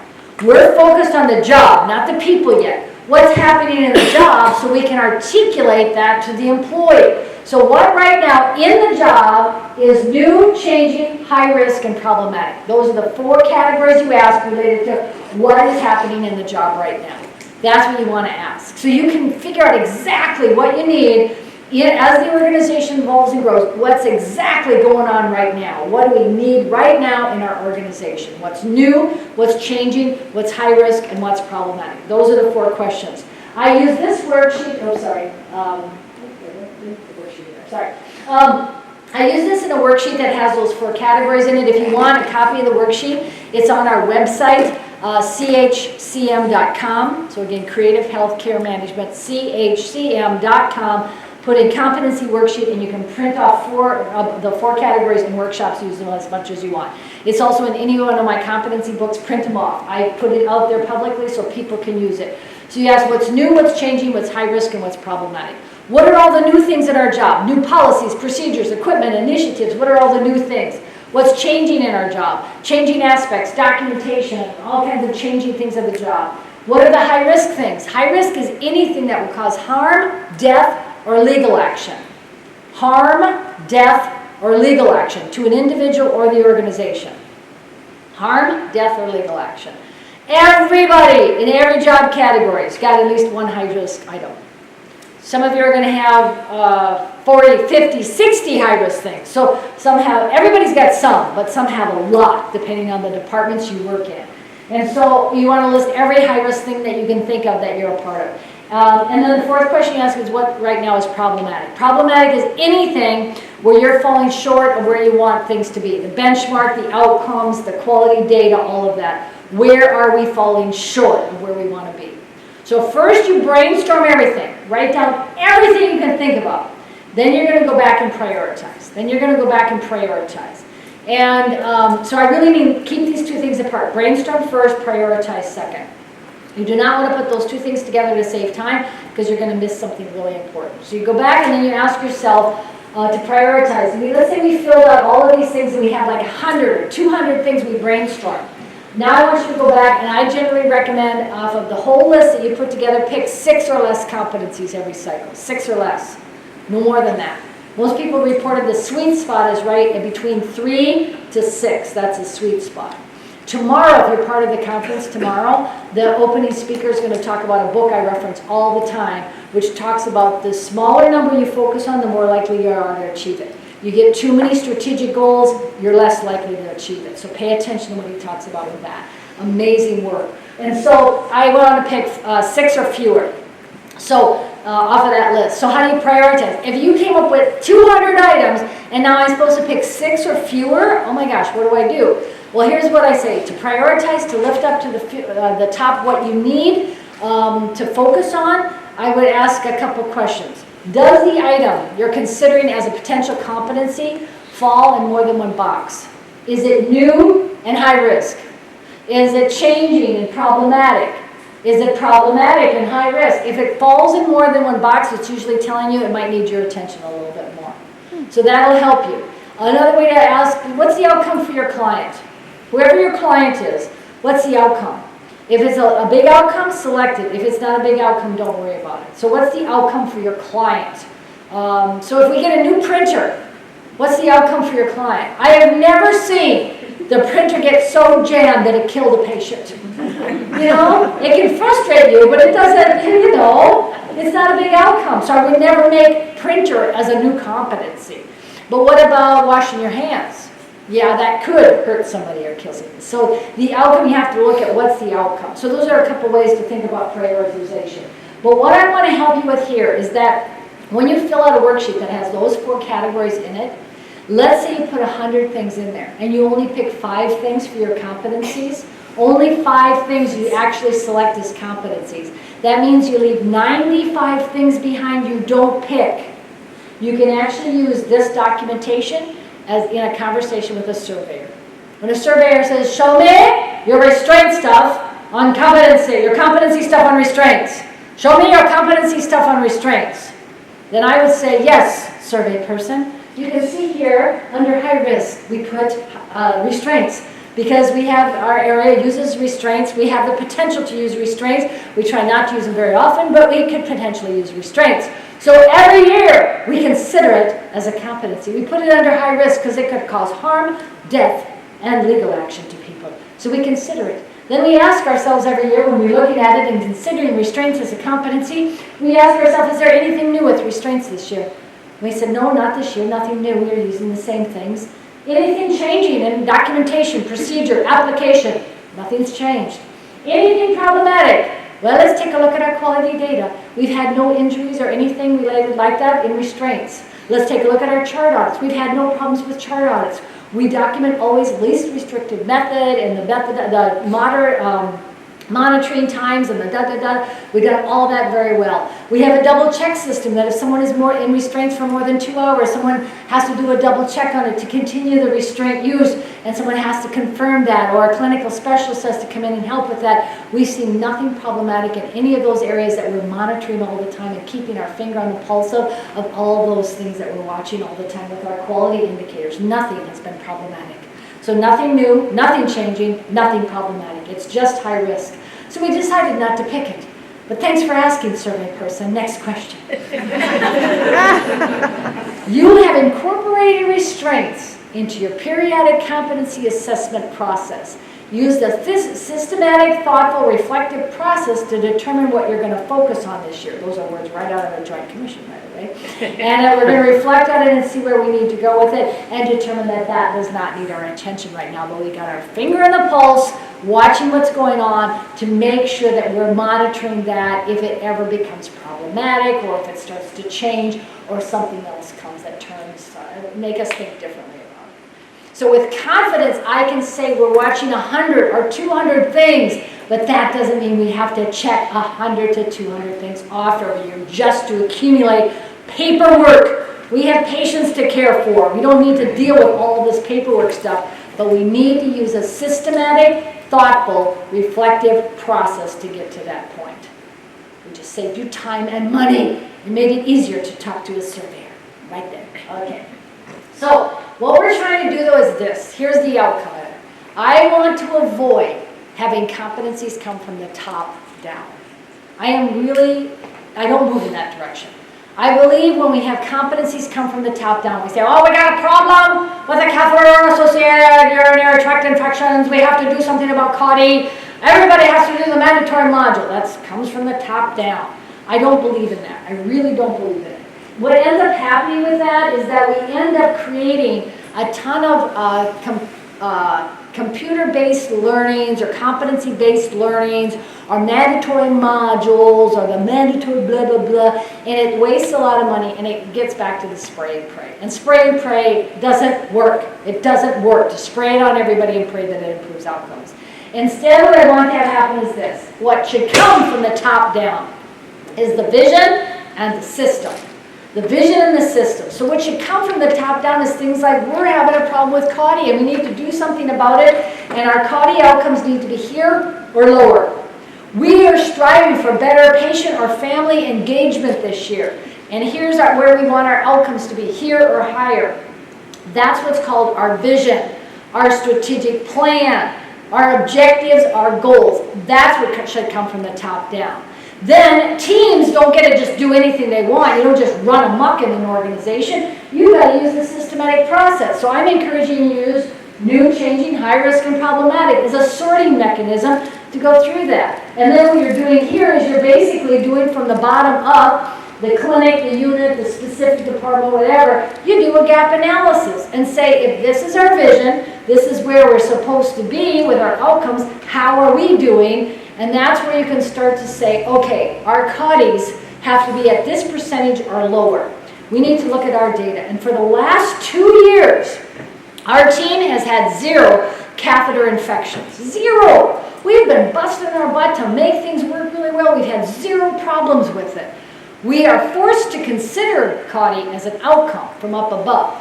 To look at, we're forced to consider it as a possible competency. But our outcomes are where they need to be, so pat ourselves on the back and move on. Celebrate that we're doing great. But another area, another department might say, oh, look at our CAUTI outcomes. They're not where they need to be. We got to do something about it, okay? We got to get our numbers down. So somebody else may have to do some kind of competency on it because their outcomes are not where they need to be. So we're getting to that ownership part. We're back to the group in Billings, Montana, who said, we own falls safety. We own that. But what's really going on here? Is it about falls or is it about de-escalating a chaotic day? And they owned it. They owned it, made a difference, and changed it for the safety of patients. That's what we want to do. Just to say everybody's got to do a falls module, they did that for 2 to 3 years, and it did nothing. It did nothing. What I found is this. I generally start the conversation by saying, you know, we usually have like 15, 20 mandatory things, right? And usually what I do, and you can kind of decide what steps you want to put this in, but I usually take a lot of that stuff and say, we're going to take those items and actually put it into the worksheet, first of all. We're not gonna do that mandatory stuff. We're gonna filter out what really needs our attention and what doesn't need our attention.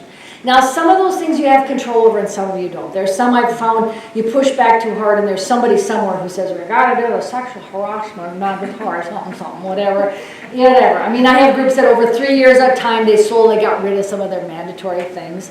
But I would say we've heard from you. I usually say to the staff, you have told us year after year, you hate the way we do things. We're going to change it now. We've heard you, we listen to you. Rather than saying, we got a new thing we want you to try, say, I've heard you, we've heard you, here's what we're going to kind of filter up what we need to do. Well, we need to do a filtering thing to show the surveyors and other people that we've gone through this systematic process. And so, but you're going to be happy because we're going to come up with a lot fewer things we need to do every year. And then all of a sudden, maybe, let's see what's going on here. And I always say, don't give this just to the staff and the managers on their own. I always say, get a few people who are good at this to be the coaches and facilitators at least the first or second year. That's worked very well. So I work with a lot of educators to say, okay, you go to each of the meetings and get them started on that. Because sometimes you have to kind of jumpstart them a little bit. And it depends on which way you have to jumpstart them. I had one group, happened to be in ICU. It doesn't matter, but they were doing their trying to figure it out, and they came up with all these competencies that were like relational or team building type competencies, like, oh, we complain too much about each other, we're mean to each other, and they were doing all these, be kind competencies or team competencies and all that, which is great, love it. But I said to them, didn't you guys get a new ventilator? Oh yeah. I said, they got so stuck in the relational stuff, they didn't think broader than that. I said, yeah, let's put up there the vent and the dopamine drip, and there's a few other things that we're starting new. You're missing a few. Oh yeah, I forgot that. So sometimes they need a little help. And sometimes people go the other way. They just go, yeah, the machine, the thing, all the technical skills. But I heard you complain the other day about there's not enough respect on the team, or we don't communicate from day shift to night shift. Do we want to put that up as a competency? Or you feel overwhelmed, or other thing, you don't feel recognized. Let's put some of those things up there and figure out, is there some things behind this that we want to do? Oh, we can do that? I didn't know that, And so there's all kinds of ways we can help them with that. So that's kind of how I start the process. I always say, in any change, this is whether it's competency or anything else, always look at what are the current pain points that people are whining about. What do you hear in the hallway, in the discussions, in the break room? What are people, oh, I hate that, I wish that would change. That's what I build on and say, we've heard it, and therefore this is the action. We sometimes forget that step. We forget to tell them that the reason we're making a change is actually because things we've heard from them, or they've talked about, they've been discussing for years. So you've actually started this, and here's what we're doing now to help with that because we've heard you. And people say, wow. Oh, you mean you really heard what I said? Yeah. If you're saying this is making your life miserable, that's the last thing we want. The last thing. Okay? Anything else? Because you don't want people to say, oh, we have to do one more thing. No. This is actually taking things away. Or I've had managers say, too, I've got too much to do. I just want the educator to check everybody off. I say to them, you know what? I know as a leader, you've got to articulate your strategic plan. You need to fix your quality stuff and all that. All this competency stuff is going to take all those headaches away. So let's use that to your advantage. And I've had managers come back and say, oh my gosh, this is so much easier because the entire strategic plan, I just brought in the thing and we put it into each of the boxes. There you go. You integrate it right into that. And then I heard a staff member say this the other day at the elevator. They said, well, it must be part of the strategic plan because it showed up on our competencies twice this year. Yeah, and that's exactly what it should be. It lines it up, or where the executives could say, I can bring the strategic plan to life by seeding it into the worksheet. I've had some organizations where they take the worksheet, new, changing, high risk, and problematic, and they just seed in the most important stuff. All the top quality indicators that are not moving in the right direction, all the strategic plan items. So when people pull up their blank worksheet, it's not blank. There's already 4 or 5 things in there already that you're forced to consider, but you don't have to do if you're not outside the parameters of where you need to be. If your benchmarking is hit where it needs to be, great, pat yourself in the back and go on. Which starts to change everything because now we're back to if you're that 20% of the teams that are doing good with something and you don't have a problem with it, then you don't have to do a competency on it. You're not moving in, you're doing less stuff. So you can say to the teams that have, oh, you got a lot of competencies, we only have 2, because we're fabulous. You know, like that kind of thing. You're rewarding the people who are above the line, the groups that are achieving where you need to, the people who are engaged, are hitting the mark. You're rewarding them, you're honoring them, you're recognizing them, and they are seen, and then they will stay. That's the retention secret right there. And you want those people on your unit team to start? When you're starting these competencies, you want those people on your team, right? Oh, yes, absolutely. Yeah. To So, try to engage the others. well, you know what? My rule of thumb on engagement is this. Whoever feels like it, just go that direction. I don't sort it out too much, because sometimes the high performers, great. If they want to be a part of it, sometimes my high performers are so involved in everything, they're tired, you know? They're the preceptors and the chargers and everything else. So I don't know if people, but I've also found too, some of my complaining input, if they want to be a part of some of this, because they, well, nothing ever works. Okay, get on the committee and do it. Frankly, they're good, because if I can get them moving in the right direction, it kind of takes care of it for everybody else. And they already know how to communicate, even if it's negative. You know, I found with those people, this is what you do. You say, okay, here's the new thing we're doing, but don't tell anybody. You cannot tell a soul about what I'm about to tell you, but we're getting a new dental plan. But it's not even official yet. Don't you dare spread it to anybody that we're getting a new dental plan. And within a week, everyone knows about the new dental plan. I found that you use the systems the way they work, you know? Try to not fight upstream, just use your people. So the other way, if you're not sure that who you want on your teams, here's a little trick I've used as a leader. I ask people, you know, we're about to make a decision. This could be for anything. We're about to make a decision for the team. And I have a list of everybody on the team here. I would like for you to just put a hash mark by anybody's name that you would trust to make a decision for you. I'm not going to, you don't have to write who it's from. I just ask people to put a check by anybody that they trust.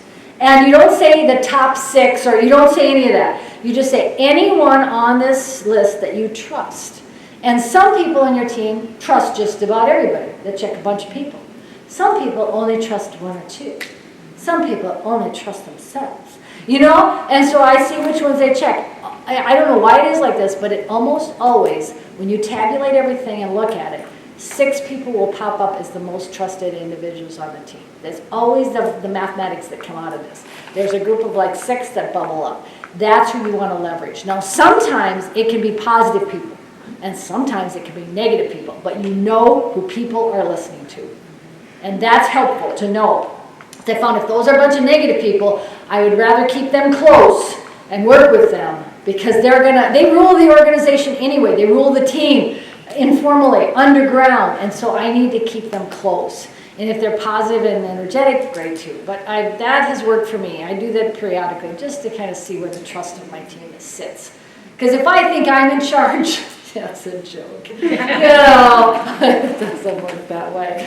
I always tell CEOs, you know, you're not in charge here. No, there's somebody on the night shift with barely a high school diploma who's running the place, you know? Someone who's figured out how to manipulate people and get attention. You know, there's always 1 or 2 people like that, and sometimes they're OJRs, and that's where it's scary. So that's the reality, and I just need to be more aware and understanding of that. Other questions? We're identifying, you know, where we need to go with our focus, our competencies. We collaboratively identify our competencies. Any other questions about that? Okay, so let's look at the model again. This is the competency model. 3 elements: manager and some employees together pick, select, develop the competencies together. Then each employee is accountable to verify their identified competencies. So I'm the employee, I have to bring the evidence forward, and I'll show you some of that. And then the manager and other people who partner with the manager are accountable to create an environment that supports competency assessment and success and achievement of all of those goals. So that's the basic model.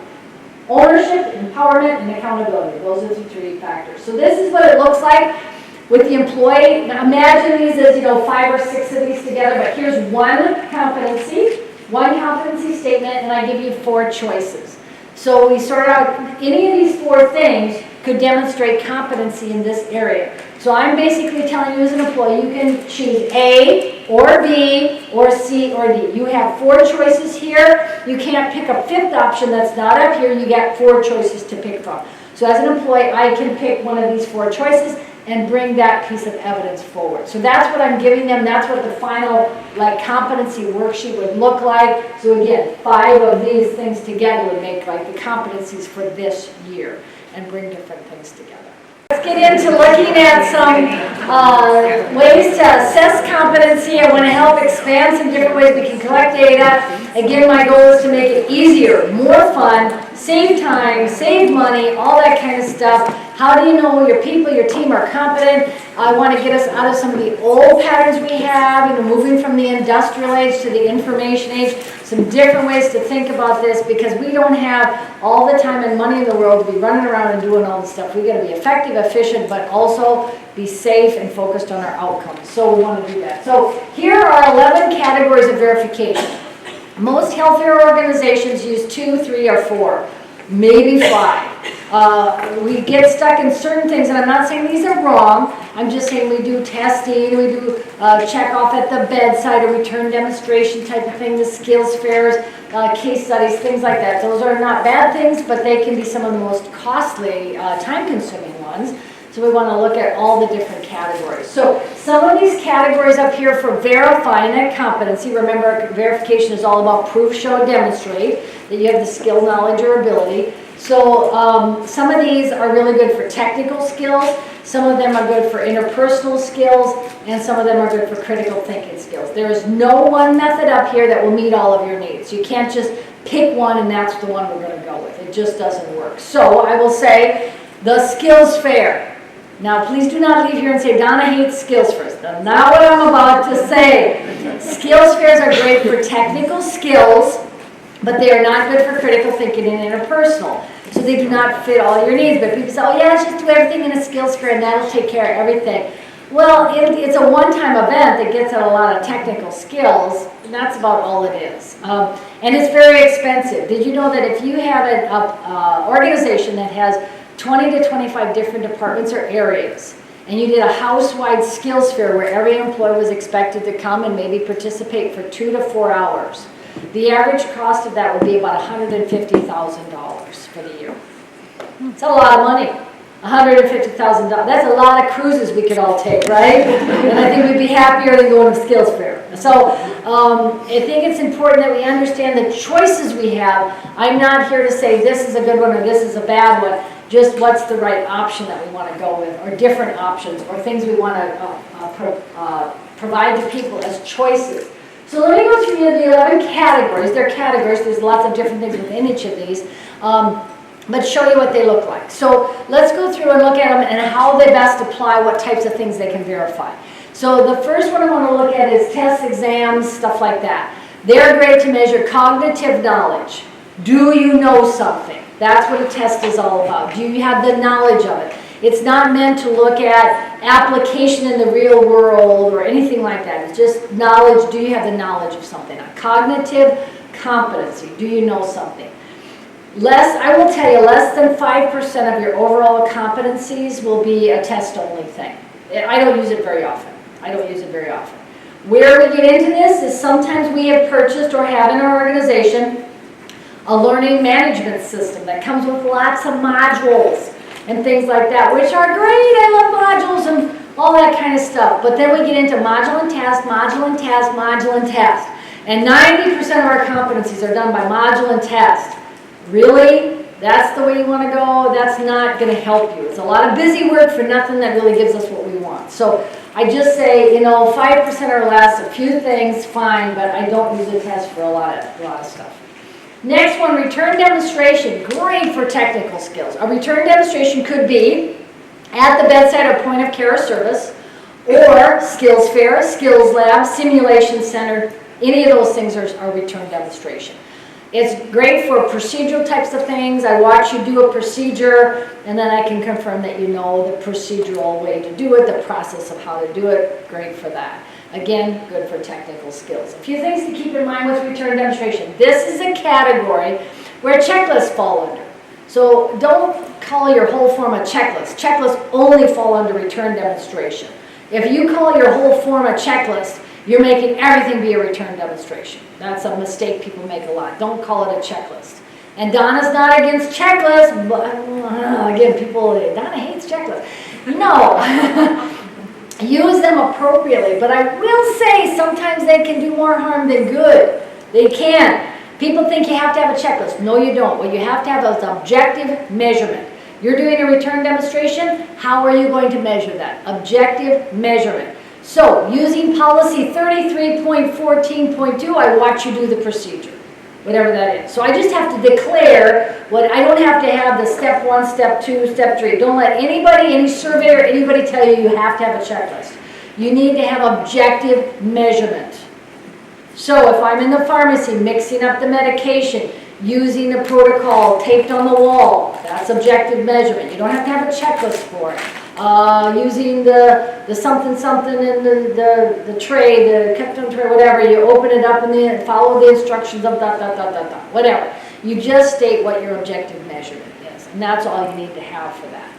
Where checklists cannot serve us very well is this. Sometimes people will say, where's my checklist? I'm a new employee and you checked me off for this thing. I can't remember steps 5 and 6 of the procedure. Where is my checklist so I can see the steps again? And then the person who checked them off says, oh, I don't know where your checklist is. We filled it in and I sent it into education. You know, oh, well, where do I get a blank one? I don't know. We don't really know where the checklists come from or where they go. It's a magical process and no one seems to know. So we fill out all these forms, we don't know where they come from, we don't know where they go. And I say, rather than having a checklist, use the thing you want the employees to reference throughout the year. Using the procedural thing, using the policy, using the something. Wherever you want them to reference it anytime they're doing it, that's what you want them to really look at as the checkoff kind of stuff.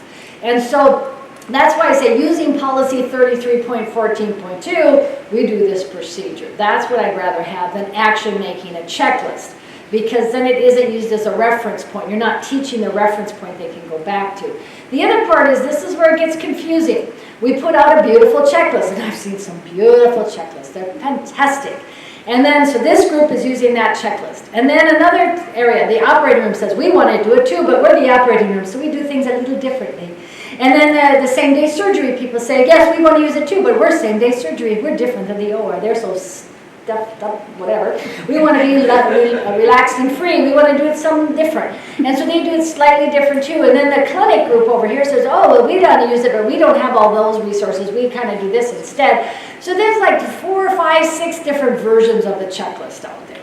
And then the policy changes. Some procedural change comes, and instead of the blue bags, we're using the green bags for disposal. So we say, okay, we got to change all the checklists out there. So we remember 5 of the different places where we have the checklist, but we forget the 6th or the 7th place where it's at, and so we update some of them. Then a surveyor comes in and says, how come some people are using the blue bag and some are using the green bag? And we say, oh my gosh, I forgot to update everything. And I say, sometimes we can get so many checklists, we make ourselves crazy. So try to focus on one place where people can go and find the resources and not be confused by it. So those are just a few tips on understanding return demonstration. The other thing is, in return demonstration, you always need to have a control element. Always. You need to have a control element.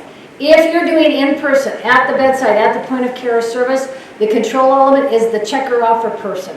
If I'm watching you do a procedure and you make a mistake, it is my job as the checker offer person to stop right there. Whoa, you contaminated the catheter. Whoa.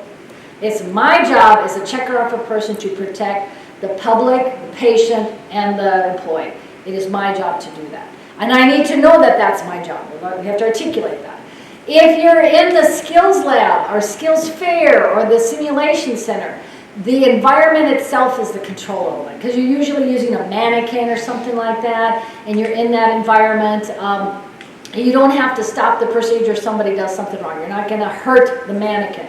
You could let them go through the whole procedure and then say afterwards, you did this right and that right, but you contaminated the line and blah, blah, blah. So you don't have to stop the procedure. So you need to have a control element though in return demonstration. So that's the science behind return demonstration. Next one, observation of daily work. Observation of daily work is not watching the person do the work, it's looking at the finished work itself. The end product, the daily work. There are so many things. I can look at the finished product that somebody does and tell you something about the competence of that individual. I can look at an x-ray and tell you something about the technician that took that x-ray just by looking at the finished product. You know, on a chest imager film, I can look at it, it has to have the clavicles up here like that in the corner, they're labeled like this and done like that. You know, if you're doing a thing for checking chest film for pneumonia, there has to be a certain position that you put that in. And I can tell something about, I can go into a patient's room and tell you about the last caregiver that was in that room, just by looking at the room, the patient, the side rails, the labels on bottles, all kinds of different things that I can tell you. You know, all those different pieces, yep. There's all kinds of different things we're seeing right now, every day, and we can make judgment about that. This is probably the most under-captured competency verification that we're seeing every day.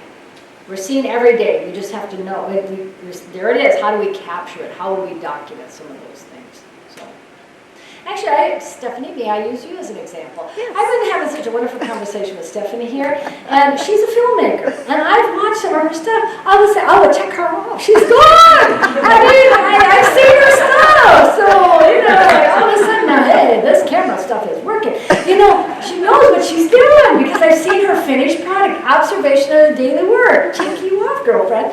Yeah, there we go. So, it's a matter of saying, what are we watching every day? And if you're not sure what you're watching, let me give you this little tip. When you're thinking about something, say, well, just let's go backwards. Let's say this. Think about all the people in your team. All the people in your team. Let's put them into two categories. Who are the good ones and who are the not so good ones? Okay? And we all know these categories. So right away people pop up in your head. So who are the good ones, who are the not so good ones? Don't look at the not so good ones, they're a mess. But just for a minute, look at the good ones in your head. Those are the good people you work with every day. Why did you just now identify those as the good ones you work with? It's because it's something you're seeing every day. You watch them diligent, you watch them organize their workspace, put things away, respond like this and that. You send them an email and they send back, I got it, let me think about it. They don't give you an answer right away, but they acknowledge, you know, they do all kinds of things and you say, they're good at their job, they're good at their job. These are observation of daily work. This is competency measurement, pay attention to that. We're seeing it every day. I watch people in bedrooms and put everything away, label it. They know what they're doing. They're not leaving the bottle open. It's like, oh my gosh, who left this open? How long has this been open? People know I gotta throw the whole thing away. And we know it was $50 worth of medication. You know, you see them do their job well. You see them do their job well. Observation of daily work. Pay attention to that. It's everywhere. It's everywhere. Case studies. Case studies are great for looking at critical thinking. So a case study is a story you're presented with, a scenario, could be clinical or non-clinical. And it says it's asking questions about things like problem solving, prioritization, application of ethical and decision-making thinking about something, that kind of stuff. And so case studies are great for that. In case studies, you can put all kinds of other things like age-specific aspects, cultural diversity, all those pieces that we're supposed to pay closer attention to. So you can say, a 37-year-old patient came in with this, and this, how would you respond if they had this comorbidity and all of that? Then you could ask as a final question, would you do anything different with your above interventions if this was an 87-year-old patient versus a 37-year-old patient? You just put an age-specific aspect into that competency. And those are requirements we're supposed to do, is make sure that we're adapting our care based on age-specific requirements, cultural diversity, religious preferences, life preferences, all kinds of different things. We need to do that. That's case studies. Exemplars. Exemplars are similar to case studies, but in a way they're the opposite. Exemplars are something I picked up over in the UK. I do a lot of work over there. And exemplars are a story you write or tell versus you're given it. Case studies, you're given the situation, the story. An exemplar, you actually write it. So if I asked you right now, tell me a time when you've done good customer service. That would be an exemplar. Tell me a time when you de-escalated a visitor or family member who was screaming and yelling out of control. Or I could even do hypothetical. Tell me what you do if someone did that. So an exemplar is that kind of thing. Explain to me what you do or to what you have done. So it's a story you write or tell about a situation that you've had or you might have. That's what an exemplar is.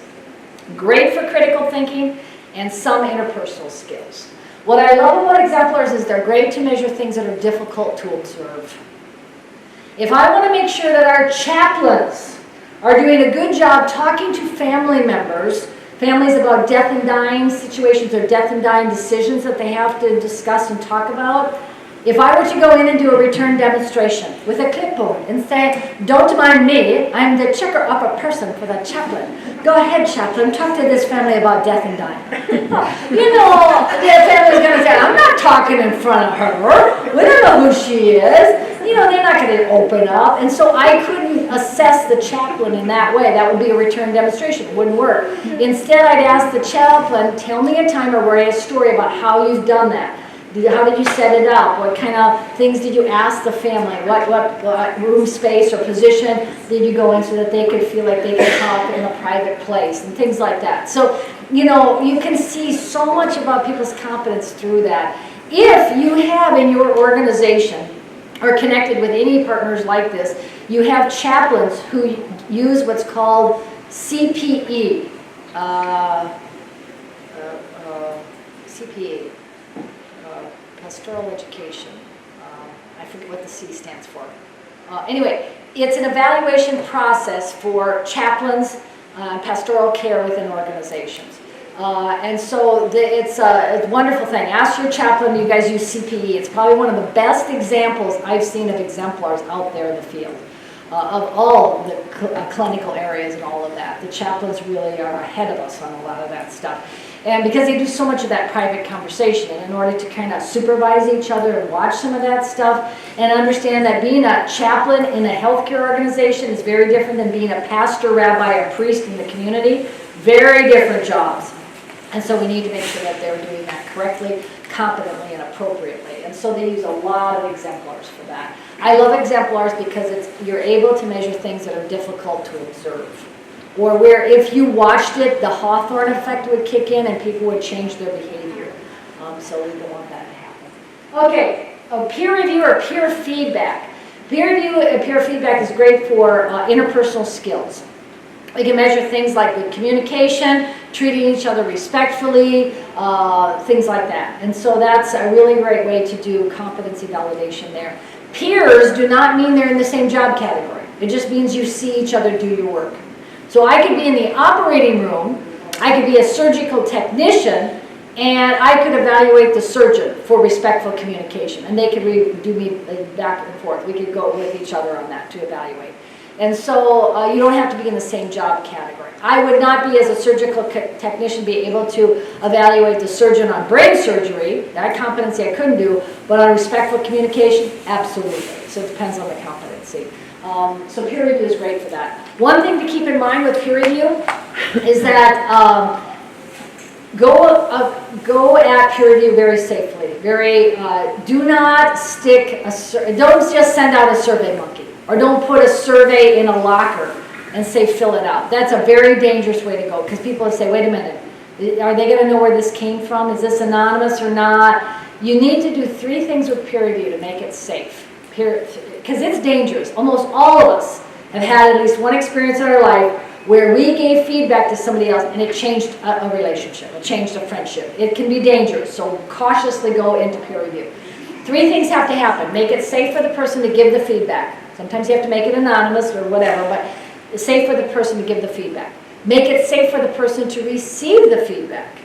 And then make it safe for the person who has to help interpret or tabulate the information. There's people behind the scenes who have access to the data, and you need to not put them in a situation that makes them vulnerable too. So those are the 3 areas I look at with peer review, but it's great. If you do it well, I have been a part of beautiful peer review. Peer review that helped me grow as an individual. I've also been a part of peer review that felt like people threw up on each other. So be careful about that. It's a very, very dangerous thing. Next one, self-assessment. Self-assessment is a form of competency verification. I don't use it very often, but I use it to look at competencies that look at values and beliefs. That's the category I look at. Things like, how well do you cope with change? Or what are your beliefs and myths around pain assessment and pain management? Do you believe that people have to show pain on their face to truly be in pain? Do you have that grimace? And what is your belief system fall within the research? Does it match? And that's a self-assessment. And so I can determine where am I at with my belief system and my things with certain things, and is that aligned with where the scientific evidence is? So that's self-assessment. Again, I don't use it a ton, but it is a valid method in certain types of competencies. I no longer use it in orientation. I used to use it where I ask people to assess themselves for everything and check it off. I don't use that anymore. I found either people think they're fabulous or they think they're not good at all. And both of those assessments were usually wrong. It usually was measuring someone's confidence rather than their competence. Big difference. So I don't use it for that anymore. Next one, discussion groups. Discussion groups are great for critical thinking. You may already be using one of these and not realize this is competency verification. If you're doing a debriefing after a code or emergency event, that's a discussion or reflection group. So if you're doing a debriefing session where you're reflecting back at what happened, and it doesn't have to be that you did everything right in the situation, it's that you're discussing how could we have done it better, what could we have improved. That's a discussion reflection group. They're a lot of work. They are a lot of work. I will not lie about that. They're a lot of work. But I often use them because they're really good for developing critical thinking as well. They measure critical thinking and they can help develop critical thinking as well. Okay, next one, mock events. Mock events are great for measuring action in the real world. So this could be a mock code, a mock oxygen tank blow up, a mock toxic spill or chemical spill, a mock suicide attempt, a mock baby abduction, a mock survey, a mock financial audit. There's all kinds of mock events that you could have, measuring action in the real world. I used to teach a lot of CPR classes, and I'm a card-carrying CPR gal myself. I got a card that says I'm good at CPR. And you know what that card tells you? It tells you that I took a test and I pumped a mannequin. That's what that tells you, and I passed those things. That card does not tell you that I can respond in an emergency. And I've had that experience where I was teaching CPR for a while, and I did this. I had one woman who was in the class, one of my classes. She passed the class 100%. She even got the stroke questions, right? Good for her. So she did that. And then she did the simulation on the Annie, whatever, the doll, the mannequin thing, and she passed that too. We worked together on the same team, but a year later, we had a code. And I said, quick, get the crash card, come down. And she just stood there. And I thought, well, she didn't hear me. I let me say it a little louder. So I said, quick, get the crash card, come down to 225. She didn't move. Other people got the crash card, brought it down. I thought she'd want to be there because it was her patient. Okay, so anyway, we had to code the hour. And 10 minutes later, we're done, and patient lived, by the way. Okay. Anyway, she's sitting here at the desk just like this. And oh my gosh, I realized here was a woman who knew what to do. She had the psychomotor skills to do it, but we never really measured, could she do it when it was tense, mock event gets you to say, I know stuff and I can put it into action now. And that's what you're measuring there. So I realized mock events are a great way to measure action. Can we put it into action? And so that's a really good way to measure that part of it. Presentations. Presentations are from a competency verification. I'm doing one right now. I'm doing a presentation on competency, and you are measuring my competence on competency. Which you should be. You should be asking, does this lady know what she's talking about? You should be asking that question. And if I'm doing my job right, and I'm expressing it and explaining it in a proper way, you should be able to understand some of the concepts. And I don't know where they get this research. I don't know how they get to this point, but they say, you need to know your topic 3 times better than your audience in order to teach somebody else. Again, I don't know how they measure that, but I believe in it. I do. And so I am measuring, you are measuring my competence right now by me explaining competency. And you should be asking those questions. Does she know what she's doing or talking about? And hopefully the evals will be okay to deal with it, that all goes. No. The point is that I'm, through my presentation, demonstrating my skill to you. There's a group in healthcare that actually uses presentations as their main form of competency verification. And a lot of people think this group doesn't do a lot of competency assessment formally. I don't know, maybe they're right, but they do have competency assessment. And the group I'm talking about is the physicians, the doctors. They do what's called grand rounds or case presentation, tumor board, whatever it is. They have these sessions where they come together and they're presenting a case. You know, here's my patient, here's a thing, and they're presenting to other physicians in the room, and the doctors in the room are asking questions. There's no like checklist or anything. They're just asking questions. What was your follow-up in the clinic? Yeah, did you check margins after surgery? What'd you do with that? What's the medical regime you put them on? And basically they're saying to each other, if this doesn't look good enough, I'm never going to refer anybody to you again. Or you're not going to get the good parking spot in the parking lot or the good table at the cafeteria. I don't know. They got a whole underground system going on there. But they're measuring each other's competency through a presentation and keeping each other assessed. It might be very informal. Sometimes it's formal. But watch how they do that. I've actually mimicked some of that in other places. I'm not just saying that just because you taught a class or did a presentation, you're competent. I always add the piece afterwards of if I present and then the audience fills out a little card even, just 2 questions on it, or a question with 2 answers on it. It says, after hearing this presentation, I'm willing to put this into practice or do not feel comfortable to put this into practice at this time. That's basically all you need to find out. Did this person give you enough information where you would actually change your practice or do something different? And that's basically what you're looking at with did they competently present it? And I've seen some people where I've listened to them present, I thought, well, this person has no idea, they don't know what they're talking about. This will never work. So we're doing that assessment all the time. Okay, that's presentation. And then the last one is quality improvement monitors. QI monitors, any type of quality measurement there is a form of competency verification. If the QI monitor is reflecting one person's performance, so you got a QI monitor that directly links to one person, you know who did it, you automatically have competency verification. So if I'm doing a chart audit and I see who wrote the note, who entered it into the computer, who did whatever, that's automatically competency verification. And if you can reflect back to one person who did it, you automatically have competency verification. So you may already be sitting on a ton of competency verification in your quality data. This is probably one of the richest areas to pull from right now. I'm saving you a ton of money by just telling you, look at your QI data. Or you can also tweak your QI monitors just a bit. When you're doing a QI monitor and you find something that was done correctly, then have a column of who did it. You know, who is, and not who didn't do it. You don't want to try to find who didn't. That's a mess. But okay, someone charted something and they need to have 4 elements of patient education charted in a note on patient education. And that person had all 4 of the criteria listed there in the note. Boom, yep, Donna, plus there, Donna Wright, RN, was caught doing it correctly.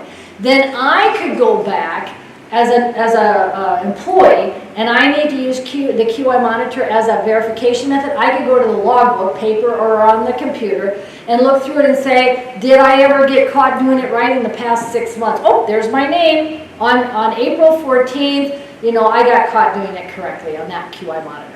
So nobody's doing extra work. The quality people are checking stuff and putting it where they need to, and then the employee goes in and says, oh yeah, I could use the same data to verify that I'm competent in that area. So we're sitting on a ton of data for that kind of stuff, a ton of information. So look at our quality data and ask, does it reflect one person's performance? It goes directly to one person, then boom, you've got competency verification. Questions about any of these 11 categories? Yes, go for it. I don't know if it's a question, kind of.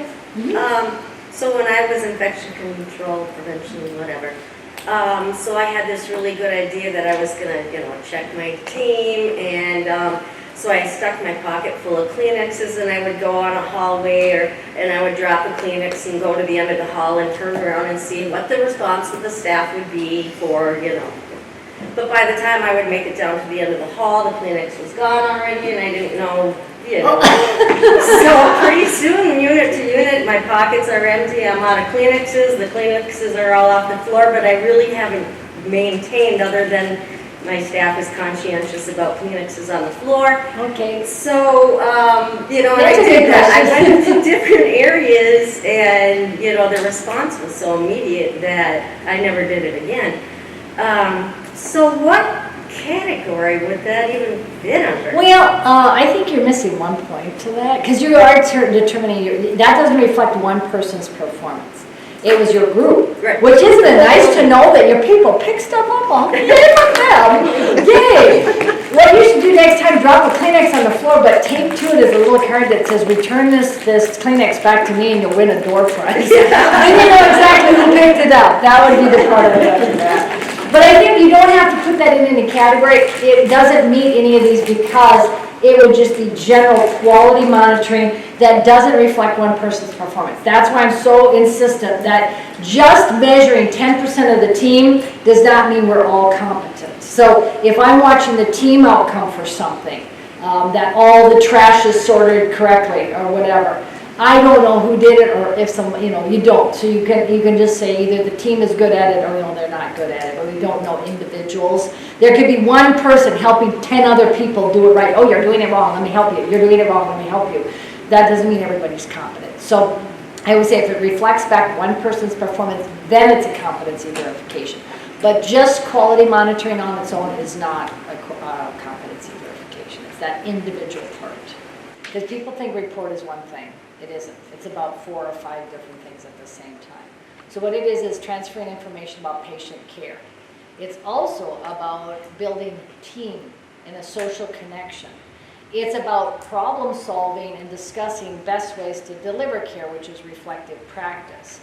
It's also looking at how we can function together. I'll do this part, you do that, and that's the planning of what interventions and steps we're going to take to achieve that goal. So sometimes that can happen that way. So when we do, you know, report, sometimes this way we only get 2 out of the 5 things, and this way we get report, we get 3 out of the 5, and they're different. It's the same with skills fairs. Skills fairs are not just assessing people's skill. When people stopped doing some of those, they found out it was a huge social event. Everybody came together. It was a time when the lady that made homemade soap came, and the scrub uniform person come, and you could try on new things. And there was a whole nother reason why it wasn't. We just happened to do some skills assessment too. So I think we always have to ask ourselves, what's all the things that are happening here? Huddle brought us together again that allowed us to come together and said, how are you doing? I've got a lot of groups now who talk in huddle about some of their safety components, what's our biggest, you know, so we're watching too that we've got 3 people on falls precaution. Even if it's not my patient, I know that that guy at the end of the hall is on falls precaution. We're all watching for that. But then also in huddles, what's happening now too, that I think, wow, amazing moment we can take advantage of, is that people are checking in with each other. And I have a lot of groups around the United States who are doing this one. At the end of huddle, or the beginning sometimes, they'll say, okay, how's everybody, where's your energy today? On a scale of 1 to 10, as you enter into this shift, where is your energy today? On a scale of 1 to 10. So that and it doesn't matter where you are, it's really okay. But if your energy is low, we need to know that. If your energy is high, we need to know that. It's okay. So you say, oh my gosh, your energy is low. Okay, I'll watch you and we'll try to get your spirit up and all that kind of stuff. Or I feel heavy with myself. Okay, we'll watch you. And then later in the day, we check in again. Let's come in at this time and we come to the desk, we check in. What number are you? And we just, you know, put numbers up like that. Oh my gosh, your number is now low and mine is high. And now I'll watch you, I got your back. And some groups have said, if any team member is below 5 for 3 days in a row, 3 shifts in a row, you have not been able to get above a 5 sometime during the day, then we're going to ask the question, what's going on? Talk to us. You know, there's something deeper. Because if you're in this, can't get out, you know, we all go up and down all day long. That's normal. But we want to make sure nobody gets sucked into the abyss. And sometimes it's an issue at home. And I'm not saying we have to share all that. We just says, is there something going on that we can support you with? Is there some, and a lot of times there is something, and oh my gosh, when at even Zoom meetings when we started to do that, where's your energy? And I realized one of my coworkers, his energy is really low. Then when he's looking like this, I don't think, oh, he's bored. He doesn't respect what I just said. No, oh my gosh, his energy's low. No wonder, this isn't about me, it's about him. And then it's low for a long time. He said, oh yeah, my sister who has a lot of mental illness, she was hospitalized this weekend. Oh my gosh, I didn't know that. Okay, that makes so much more sense. We treat each other like human beings. And those are the kinds of things that, is that rapport? No. That's team sensitivity, team awareness, that we're always looking out for each other. We're always making sure nobody falls underneath the turbulence of the tide, stuff like that, that we're going to lift each other up so we can all breathe at some point. So I think you just identified a lot of reasons why we do what we do. So I don't think that would fall under any of those. But discussion reflection groups, just so you know, you get together and you discuss. The basic premise of that is you discuss, and at the end of the discussion, you have some criteria. You can do it ahead of time or spontaneously, but you have your criteria, what you're looking at. And you say, did we, during our discussion, meet this criteria as a group? Yes or no? Did we meet it as a group? Yes or no? And the group decides together as a group whether they pass or fail. It's not each individual. It's the whole group either passes together or fails together. Everyone must participate in the discussion. You cannot just audit and listen and pass. You have to be part of the discussion. If you say nothing, you just assume you're auditing and listening in on this one. You're not getting it as a competency. But then you pass or fail as a group. You have a facilitator. The facilitator is not part of the evaluation. The facilitator just helps facilitate what goes on. And at the end, the facilitator gets to support or veto the decision of the group. And I will tell you, I've done a lot of these. And people are harder on themselves than I've ever been as a facilitator. There's something about this. People say, oh my gosh, let's do it again. I don't think we did well enough. Let's do it again. Because they purge their soul of some stuff. There is a lot of heavy things we deal with in healthcare. And discussion groups really help us to process that. And a lot of people say, let's do it again. Let's process it again. Let's do it again. They become very popular. They're hard work though, but they become very popular. So that's how I document, that's how I kind of score or grade them or whatever you want to call it. I try to get out of that teacher mode and into more group assessment. I'd love to tell you a story about quality monitors because I want to bring this to a point where you say, oh my gosh, I'm now starting to see how verification methods can change and shift how we do things. So I'm a big fan of quality. I love quality. I think quality and competency are all hooked together. It works together well. They feed into each other. And so here's the story I want to tell you. And it really changed how I think about verification methods.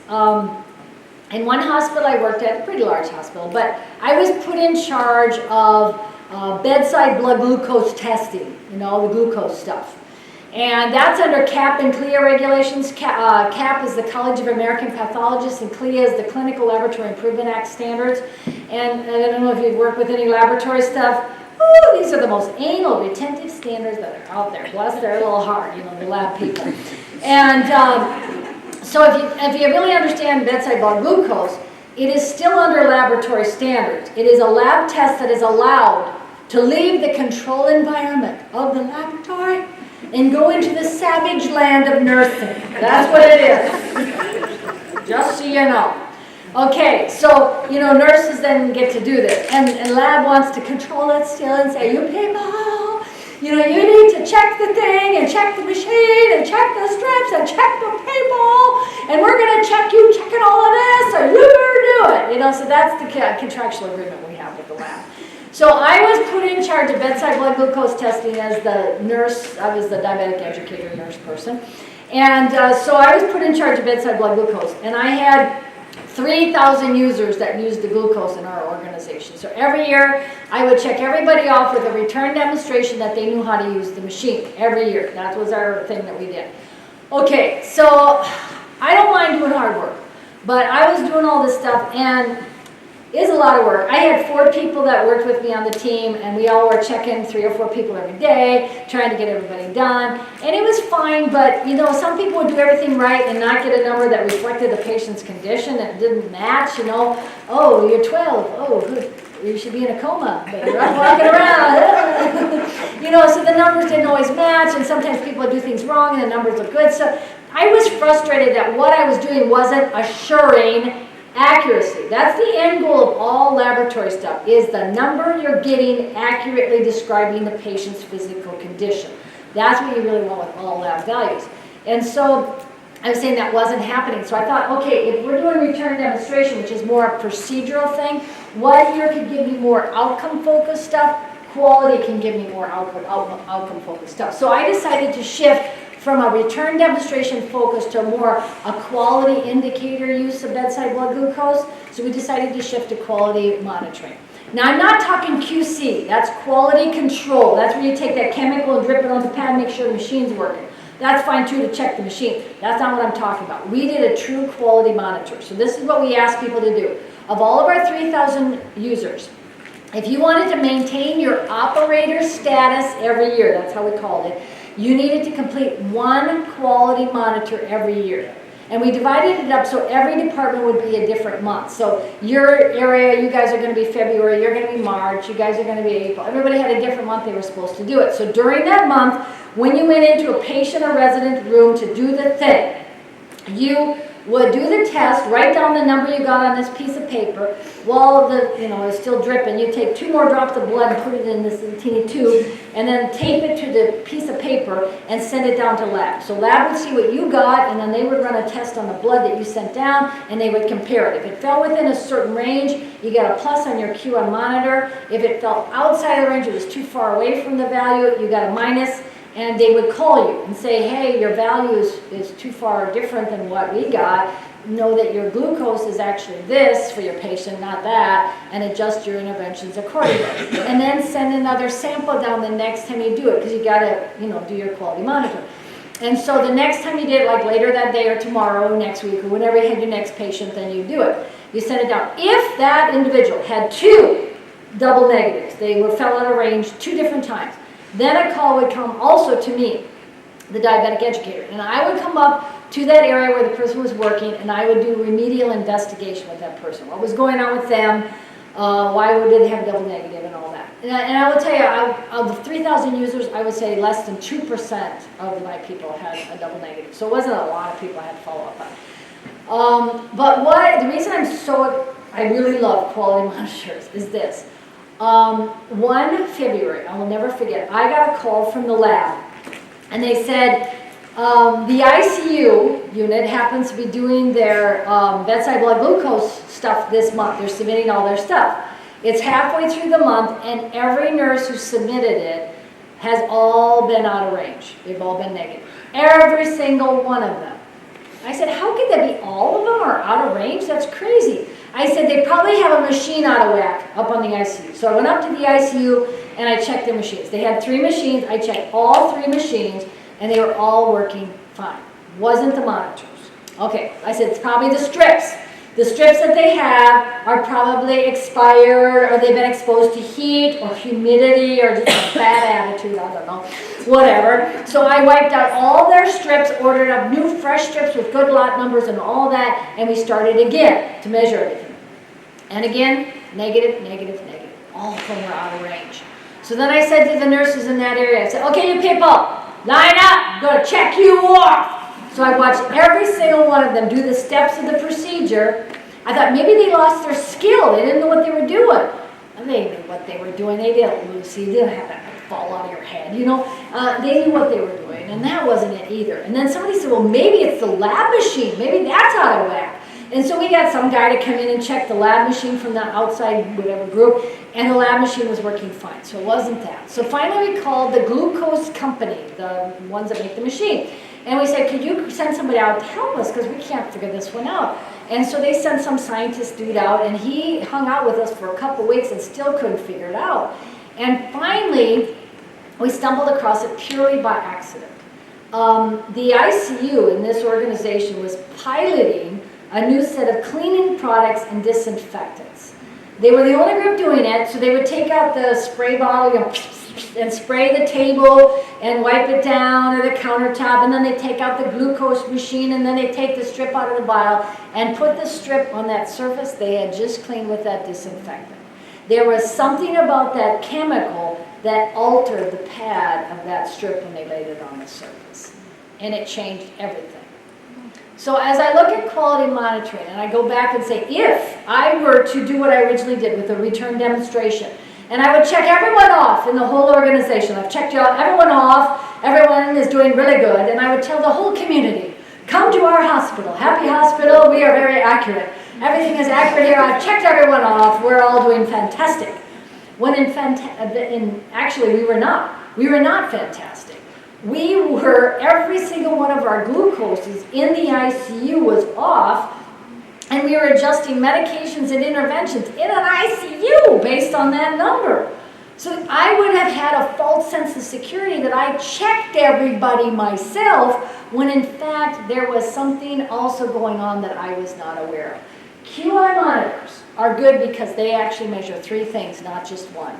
They can measure competence, yes, QI monitors can measure competence, but it can also measure equipment failure and environmental factors, all 3 of those things.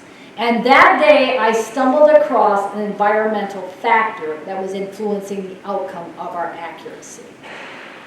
And I would have never have picked up on that with return demonstration. For years and years and years, I could have told the public, I've checked everyone off, trust us, when in fact we were not accurate. So that's why I say quality monitors. I'm the biggest fan of quality stuff, because quality gives us a lot of data beyond just the surface stuff. There's a lot of other things that we can pick up on. And I will tell you, when we shifted, I'm not saying you have to just pick one thing, but when we shifted from return demonstration to this for that bedside blood glucose stuff, we ended up saving 75% of the time and effort. We saved $3,000 just on strips, because the average strip costs $1, from 50 cents to $2 a strip, so average of $1 a strip for a strip that you use. And we were using it as a return demonstration that the employee had to perform for me. So we're using 3,000 extra strips just to do the competency. That's $3,000 just in strips. We were now doing it at the bedside, sending a test out to laboratory. The cost to run the test extra wasn't even close to the value we're using for extra supplies for bedside blood glucose. So we dropped our total costs for the whole thing by 75%. Now, lab complained a little bit that they had to pick up some of the costs to run the test, so nursing sent them some money and said, shut up. That's what we did. There you go. We equalized that, took care of that. But overall costs and looking at it, this saved time, money, and got us much more accurate results. Because bottom line, I say, if my mother is in that bed, what do I want for her?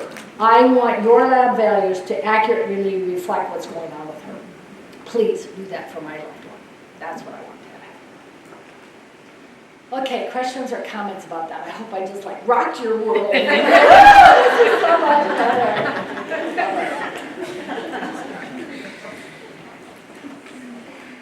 I think sometimes it just takes a little bit, I never thought about it that way. Now I want to show you how competency fits in the big picture, so you understand as a leader how we're going to use this. Competency assessment fits into the big picture of everything that works in your organization. There are 5 things that make your organization run every day. 5 things that make your organization run. When I first published this, people started to call this the accountability cycle. And it's kind of stuck, so I published it in other areas as the accountability cycle, but it works pretty well. So here are the 5 things that make your organization run.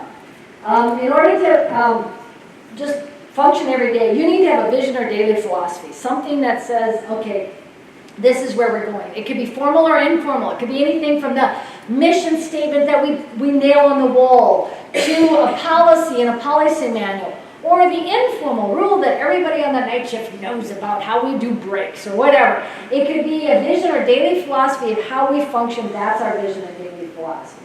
Then from there, we as leaders articulate our expectations. We articulate our expectations through what we say, who we hire, what we buy. Communication, structure, and resources. So we articulate our expectations. So I tell you things, I buy things, I put structure into place, and all of that articulates expectations. Then we measure how we're doing with things. We measure two different ways, competency assessment and quality improvement. Competency looks at individuals, quality monitoring looks at group effectiveness. Together, these two things together really is like a snapshot, a picture we take in time to say, how are we doing here? How are we doing with those two things?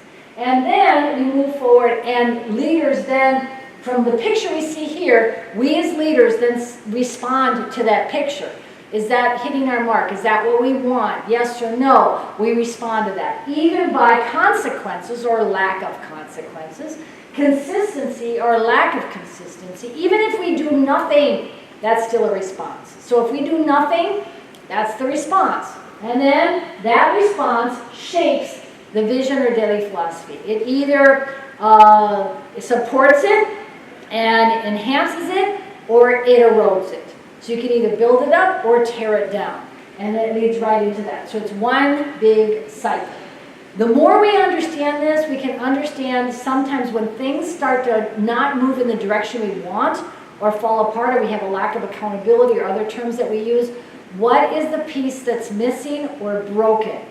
And a lot of times as leaders, we fix the wrong thing. We give attention to the wrong thing. So for example, I will tell you the number one competency deficit I see in healthcare today for leaders, what we struggle with, is that we don't know how to follow through. And I don't want anybody to feel bad for that. This is not a shame-blame thing at all. We just struggle with it. Because people will say, well, I don't know what to do. You better do it or else. And we don't know what the or else is or how to do it, or one person does it in that department but another person in that department doesn't. We're inconsistent, and then the employees get confused and say, how come you're making us do it but they get away with it in that area? And then we have all those things happen all over the place. So it's a mess. And I think too, we sometimes fix on the wrong stuff. So I'll give you a few examples here. Okay. Let's say, let's do something that's not even competency. Let's do dress code. That's my favorite. Dress code. We have a dress code policy. You're supposed to wear these scrubs or this uniform or dress professionally like this, this, or this. This is your dress code. And one day, so you have your dress code written, whatever it says. One day you have an employee come to work with a t-shirt on that says, up your butt. You know, some disgusting, terrible thing, and a thing like and a thing. It's just awful. And they're not changing into scrubs. This is what they're going to wear to meet the public. And if that employee, if the supervisor of that person does not say something on that day to that individual and address it on that day, I will guarantee that you will have later on more and more up-the-butt shirts come through the door. You will. And a year from now, we look around and as leaders, we say, well, how did we get so many up-the-butt shirts? How did this happen? We got to do something about it. We have to do something about it. And what do? When we have a big violation of dress code policy, things like that, what is the most typical common response we do for that problem? I've done it so many times. What do? Verbal. A verbal? But now we have hundreds of people doing it. Yeah, you missed that first day when maybe that would have been a really good intervention. But now a lot of people are dressing like that. So what do? New policy. Thank you. We say, okay, we're going to rewrite the policy. We're going to form a committee and rewrite the policy. And we're going to be very specific. You get to dress like this, this, and this, and no up-the-butt shirts. So be really clear. So we rewrite the whole policy. And then what do? We rewrite the policy and what? We've all done this so many times. What do we do next? Forget to communicate. Go a little further. Communicate. The change. Keep going. I'm sure you've done this. Consequences? We send it out at a meeting. I'm passing around the communication. Everyone needs to read and initial that they have read it. Have you not done this? You know? You say, okay, sign that I'm posting it. Every employee needs to sign that they've read it. We do this. So if I'm rewriting the policy and have everybody confirm that they've read it, what part of this cycle am I working on? What am I working on? I'm articulating the future. Yes, and you now know the expectation of communicating and confirming you have read it. Was that the broken part of the accountability cycle? Was that the part that failed, the lack of communication? No. No, it was the follow-through, right? Right. Somebody had up the butt shirt in and nothing happened. Nothing happened. There was no consequence. So I say again and again, you can rewrite that policy till you're blue in the face and nothing's going to change until there's some consequence on the other end of it. You see, by putting it in these terms, you can see what's broken. Where do we as a leadership team need to focus our energy? Because a lot of times we spend so much time redoing this, or let's measure it again. Let's assess the competence. We know we're not doing it right. Why would we have to measure it again? And we're not focusing on the right stuff. This is true for everything in the world. Everything in the world. If you look at, we live in an area where, okay, South Dakota and Minnesota and Iowa, they've got some different speed limit things going on. I don't know if you've noticed that. Have you heard of Des Moines recently? There's some things going on there or whatever. But different places where you go. I noticed that between the interstate of the state and some of the highways, this general highways, like 212, 12, other places like that, there's some difference in how far above the speed limit you can go. You know, like on the interstate, the flexibility is not quite as great. I've now noticed that just a little over 80 in some areas, and you don't watch the 75s and 65s that pop up every once in a while, you're really in trouble because the highway patrol, state police, you know, they have a different perspective on things. But if you're out there in 212 or 12, some of you know what I'm talking about. It's like, oh my gosh, like the Autobahn in Germany. Woo! You know, we're going to Harriet and woo! You know, your hair's flying and all of that. So it's like you can really, there's a range there. Until you're in, where is it? I don't know. But there's some places where I just say, I kind of know this, but I kind of know that. So it all comes down to consequences, right? And I think about it. Okay, the speed limit. The articulation is very clear. They have put a metal sign in the ditch, permanently written, and the number is on a metal thing. It doesn't say if you want to. It says speed limit. It is very, very clear. But then we all know that, okay, maybe not, depending on the area you're at. So the consequences change based on that. So the speed limit is just kind of a speed suggestion, right? Okay. And the reason I bring up Des Moines is if you ever go to Des Moines, they now have a firm thing and they got cameras there. So be careful as you come into Des Moines. I mean, the rest of Iowa's woo, but Des Moines, I noticed the truckers are slowing down to 55, and when the truckers are down at 55, I say, what's going on? And they say, oh, they got cameras, they'll take your picture, And I was at a conference where a lady pulled out, yeah, here's my picture. And she pulled out of her tote bag, here she's driving her car.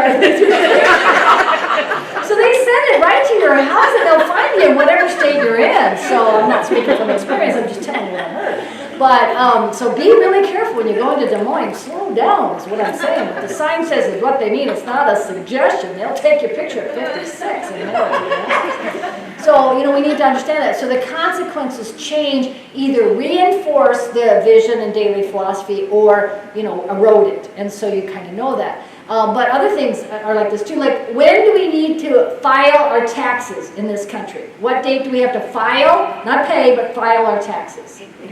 April 15th, right? Now with the IRS, is that or close enough? No, we all know April 15th by midnight, you have to either submit it electronically or have it postmarked on that day. It's not, the 17th or 18th, somewhere before the end of April. The IRS doesn't function that way. You will get audited. So our speed limit is kind of loosey-goosey, but our taxes are like that because of consequences. So I just say everything in life comes down to articulation of the rule and then what's the consequence, and then it flows right into that.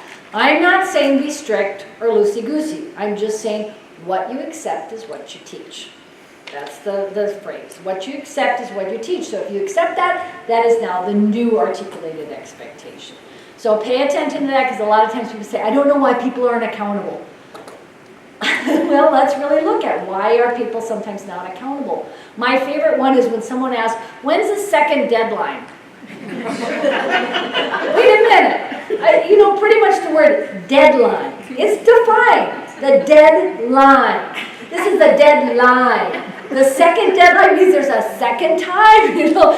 Then why do we have a first deadline? Then move it over here. You don't have the second deadline. But a lot of organizations function like that with the second deadline. When's the drop dead deadline? That's my other favorite one. Okay, yeah, I thought we were dead already back there, but I guess we're alive again. So, anyway. I bring this up because as leaders we need to understand where this all fits in. And if we think competency assessment all by itself motivates people or holds people accountable, it doesn't. It fits into the big picture. Quality doesn't do it all by itself. Without articulated expectations, you cannot hold people accountable or have consequences. You need to have articulation of expectations. If people aren't clear what the articulation of expectation is.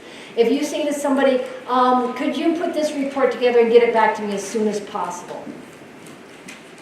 What does that mean? Does that mean today or next month? I mean, for me, possible, I'm really busy right now, I'll get it to you next month. You need it today because you have to submit something. Okay, you need to be very, very clear what you're asking somebody.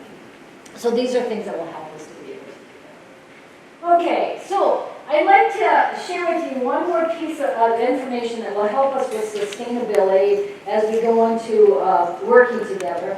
And the thing I want to help you with is sustainable change. So once we actually move into something, how do we firm it, fix it in place? I want to introduce you to something that I call I2E2.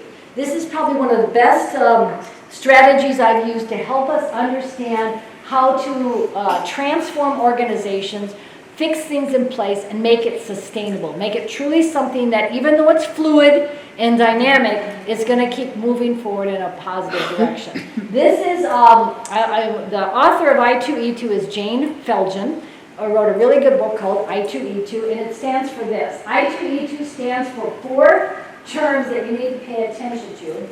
It stands for inspiration, infrastructure, education, and evidence. As a leader, when I understood these 4 things, I went, oh my gosh, this makes so much sense now. This helps me understand how I can put things into place and make sure we're successful. One of the things I see people do all the time is we want to move forward with this new thing, so we're going to educate everyone. Come to the class, we'll teach you how to do it, and off we go. So we do a ton of education, and then it fails. Well, why didn't it work? Because we didn't use I2E2. I2E2 is 4 different things that need to always be in place to get to sustainable change, to really move something forward, to make it happen, to bring the vision to life. 4 things. And you pretty much need these in percentages that are equal. 25%, 25%, 25%, and 25%. So a quarter of each. And we overkill with education most of the time. So the first thing you need to do is you need to inspire people. If you want change to happen, you need to inspire them, and you need to tell them why we're making the change. You need to convince them of the change. A lot of leaders say, well, we've already decided, so it doesn't matter. I don't care if you've decided, you still need to convince people that the change is good. So you need to do the why are we doing this. Education is the how, inspiration is the why. So why are we moving forward? I wish people, when we went to electronic health records, would have told me more the why. Because now I'm understanding a lot of the why to electronic health records. As a researcher myself, pulling data, we can get so much more data quickly from the computer and not have a person's name or other things. I can sort and sterilize information and find out anybody who's over 50 years old who took this kind of medication and pull some different things. There's so many ways you can do research. I wish people would have told me that. I would have been so much more inspired to want to chart electronically. But at the time when we had to transition to that, I hated every minute of it. You know, oh, we have to do this with a stupid computer. I hated all of it, you know.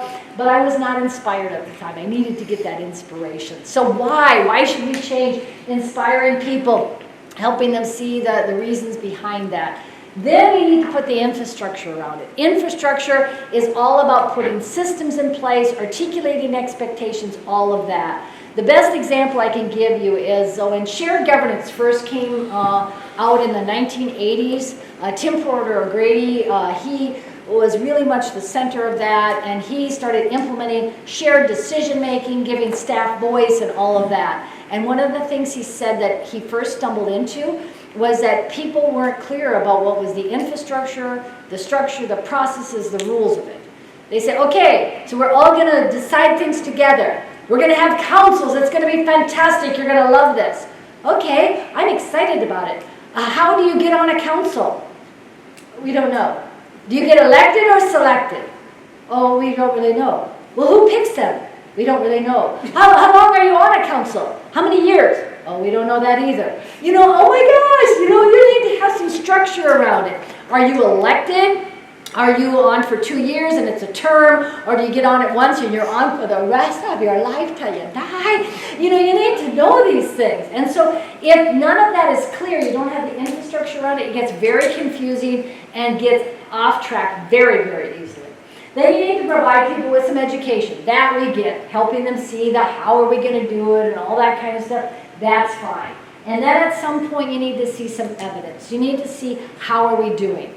A lot of times what we do in most projects is we wait to evaluate till the end. Oh my goodness, no. If you wait till the end of a project, you so far forget what you're doing, it doesn't even matter. You want to go a little bit along the way each time, a little bit of step. Oh, you want to say things like, okay, let's go back to shared governance. We're going to teach people more about how shared decision making can occur. We'd like to make sure everybody gets a copy of the shared governance book we're going to look at. Okay, the evidence, how many people have received their shared governance book? Oh, 80% of you? Okay, mark that down. Okay, we'll check again next month. 95% of you got, okay, that's some evidence that everyone has a copy. Okay, how many people, we have been assigned the first 2 chapters. How many people read the first 2 chapters? Okay, 20%, mark that down. Okay, next week. How many people read the first 2 chapters? Okay, we're up to 40%. Okay, any thoughts on it? We get some discussion going, and we keep building and building and building. And we keep adding and moving forward, and we show progress. We're getting information, we're teaching ourselves, we're moving forward, we're getting some feedback. What are some pros and cons people feel about this? We're getting people engaged. How many people have sent their surveys back on how they feel about something, something, something? And it keeps going and going, and the evidence builds up. And that evidence inspires us to keep going. And as I told you earlier, as a trach nurse who was trying to prepare patients to go home, I wish I had evidence of how many of my patients returned back to the emergency room with difficulty with airway and breathing. I would have loved to have that information. The more evidence I saw that my teaching had an impact on people, or I needed to adjust my teaching to help patients and families better, that evidence would have inspired me to do a better job and keep going and keep going. That to me is the sustainability of I want to do the best job I can to help that poor family go home with a trach. That's a scary thing to have a breathing tube in your neck and you don't know what to do to get that mucus plug out of there. You know, you wish you had a nurse in your home all the time and they don't have that. So their only other choice is to go to the emergency room.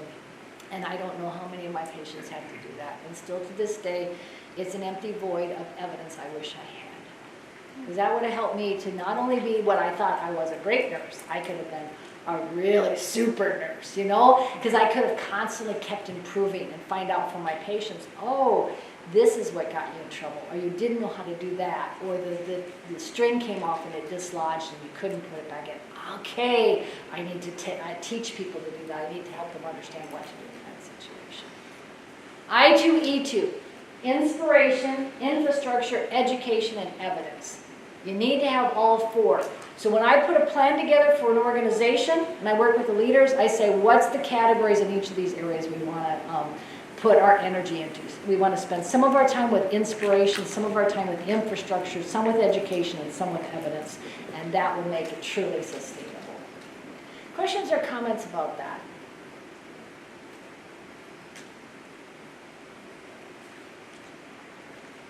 Because as we leave the pandemic, let's hope that that is actually happening, we are going to come up with some really creative ideas. We already have. We're moving forward. We're going to step into an area we've never been in before, and we're going to shape the future where we want things to go. And the only way we're going to be successful is to understand how we can evaluate things, how we can measure things, how we can build a team that's truly competent to meet the challenges of things we don't even know about. We understand that we're moving from the industrial age to the information age, and things are picking up faster and faster and faster, and we can live in that dynamic world where speed is, moving that fast and still be very competent and very good at things and very fluid. It'll work out. It's just a different way to think about things. So I view this now, leadership in healthcare is a lot like whitewater rafting. If you've ever done it, I've done it twice in my life, and it's an interesting thing. First of all, the first time I went whitewater rafting, I thought you were in the boat. You are straddled on the outside of it. It was kind of, you're on the rubber thing, and you got one leg in the water and one leg over here. I thought we were going to be on like a bench or something. No. You were actively moving.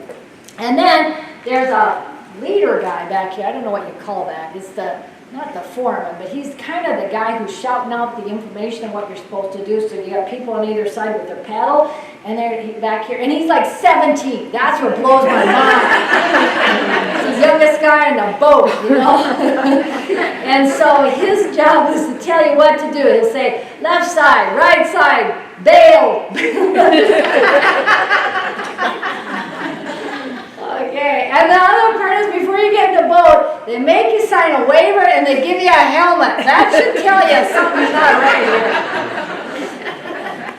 Anyway, so you get in the boat and off you go. And so you're doing this thing, and you're getting in those rapids, 3 and 4 grade rapids, and it's, it's up and down, and you are wet. Everything's going, and they say, okay, the right, the left, the bail, and then at some point in this whole trip, journey down the river, the boat just goes completely around, and we're all like, oh my God, we're gonna die, and we're looking at this 17-year-old guy back there, and he's just going, oh my God, and I realized in that moment, you don't control anything, So it's just a matter of, woo, we're right on rafting. So that's kind of how I look at healthcare right now. I am not sure where we're going, and I'm not sure where the rapids are going to take us, and I'm not sure if we're going to spin around a couple times. I'm not sure, but I know I'm in the boat with the right people, and we're going to bail, and we're going to left, and we're going to right, and we're going to woo! And at the end, every time I've done whitewater rafting, we got out of the boat and we just hugged. Oh my God, this is great. We'll be friends forever. So I just say, I hope that what I've done for you today is giving you some tools. So as you go whitewater rafting in healthcare now, you got what you need. You can think it through. But I also say, don't stay too firm that, we've always done it that way. Nobody cares anymore how we did it, The future is ahead of us. We are going to make it. And I will end by saying, confidently go where no one has gone before.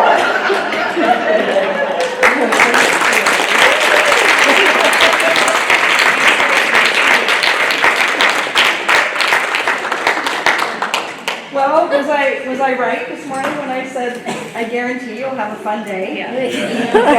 See, Don't tell anybody. I don't say that very often, but I felt pretty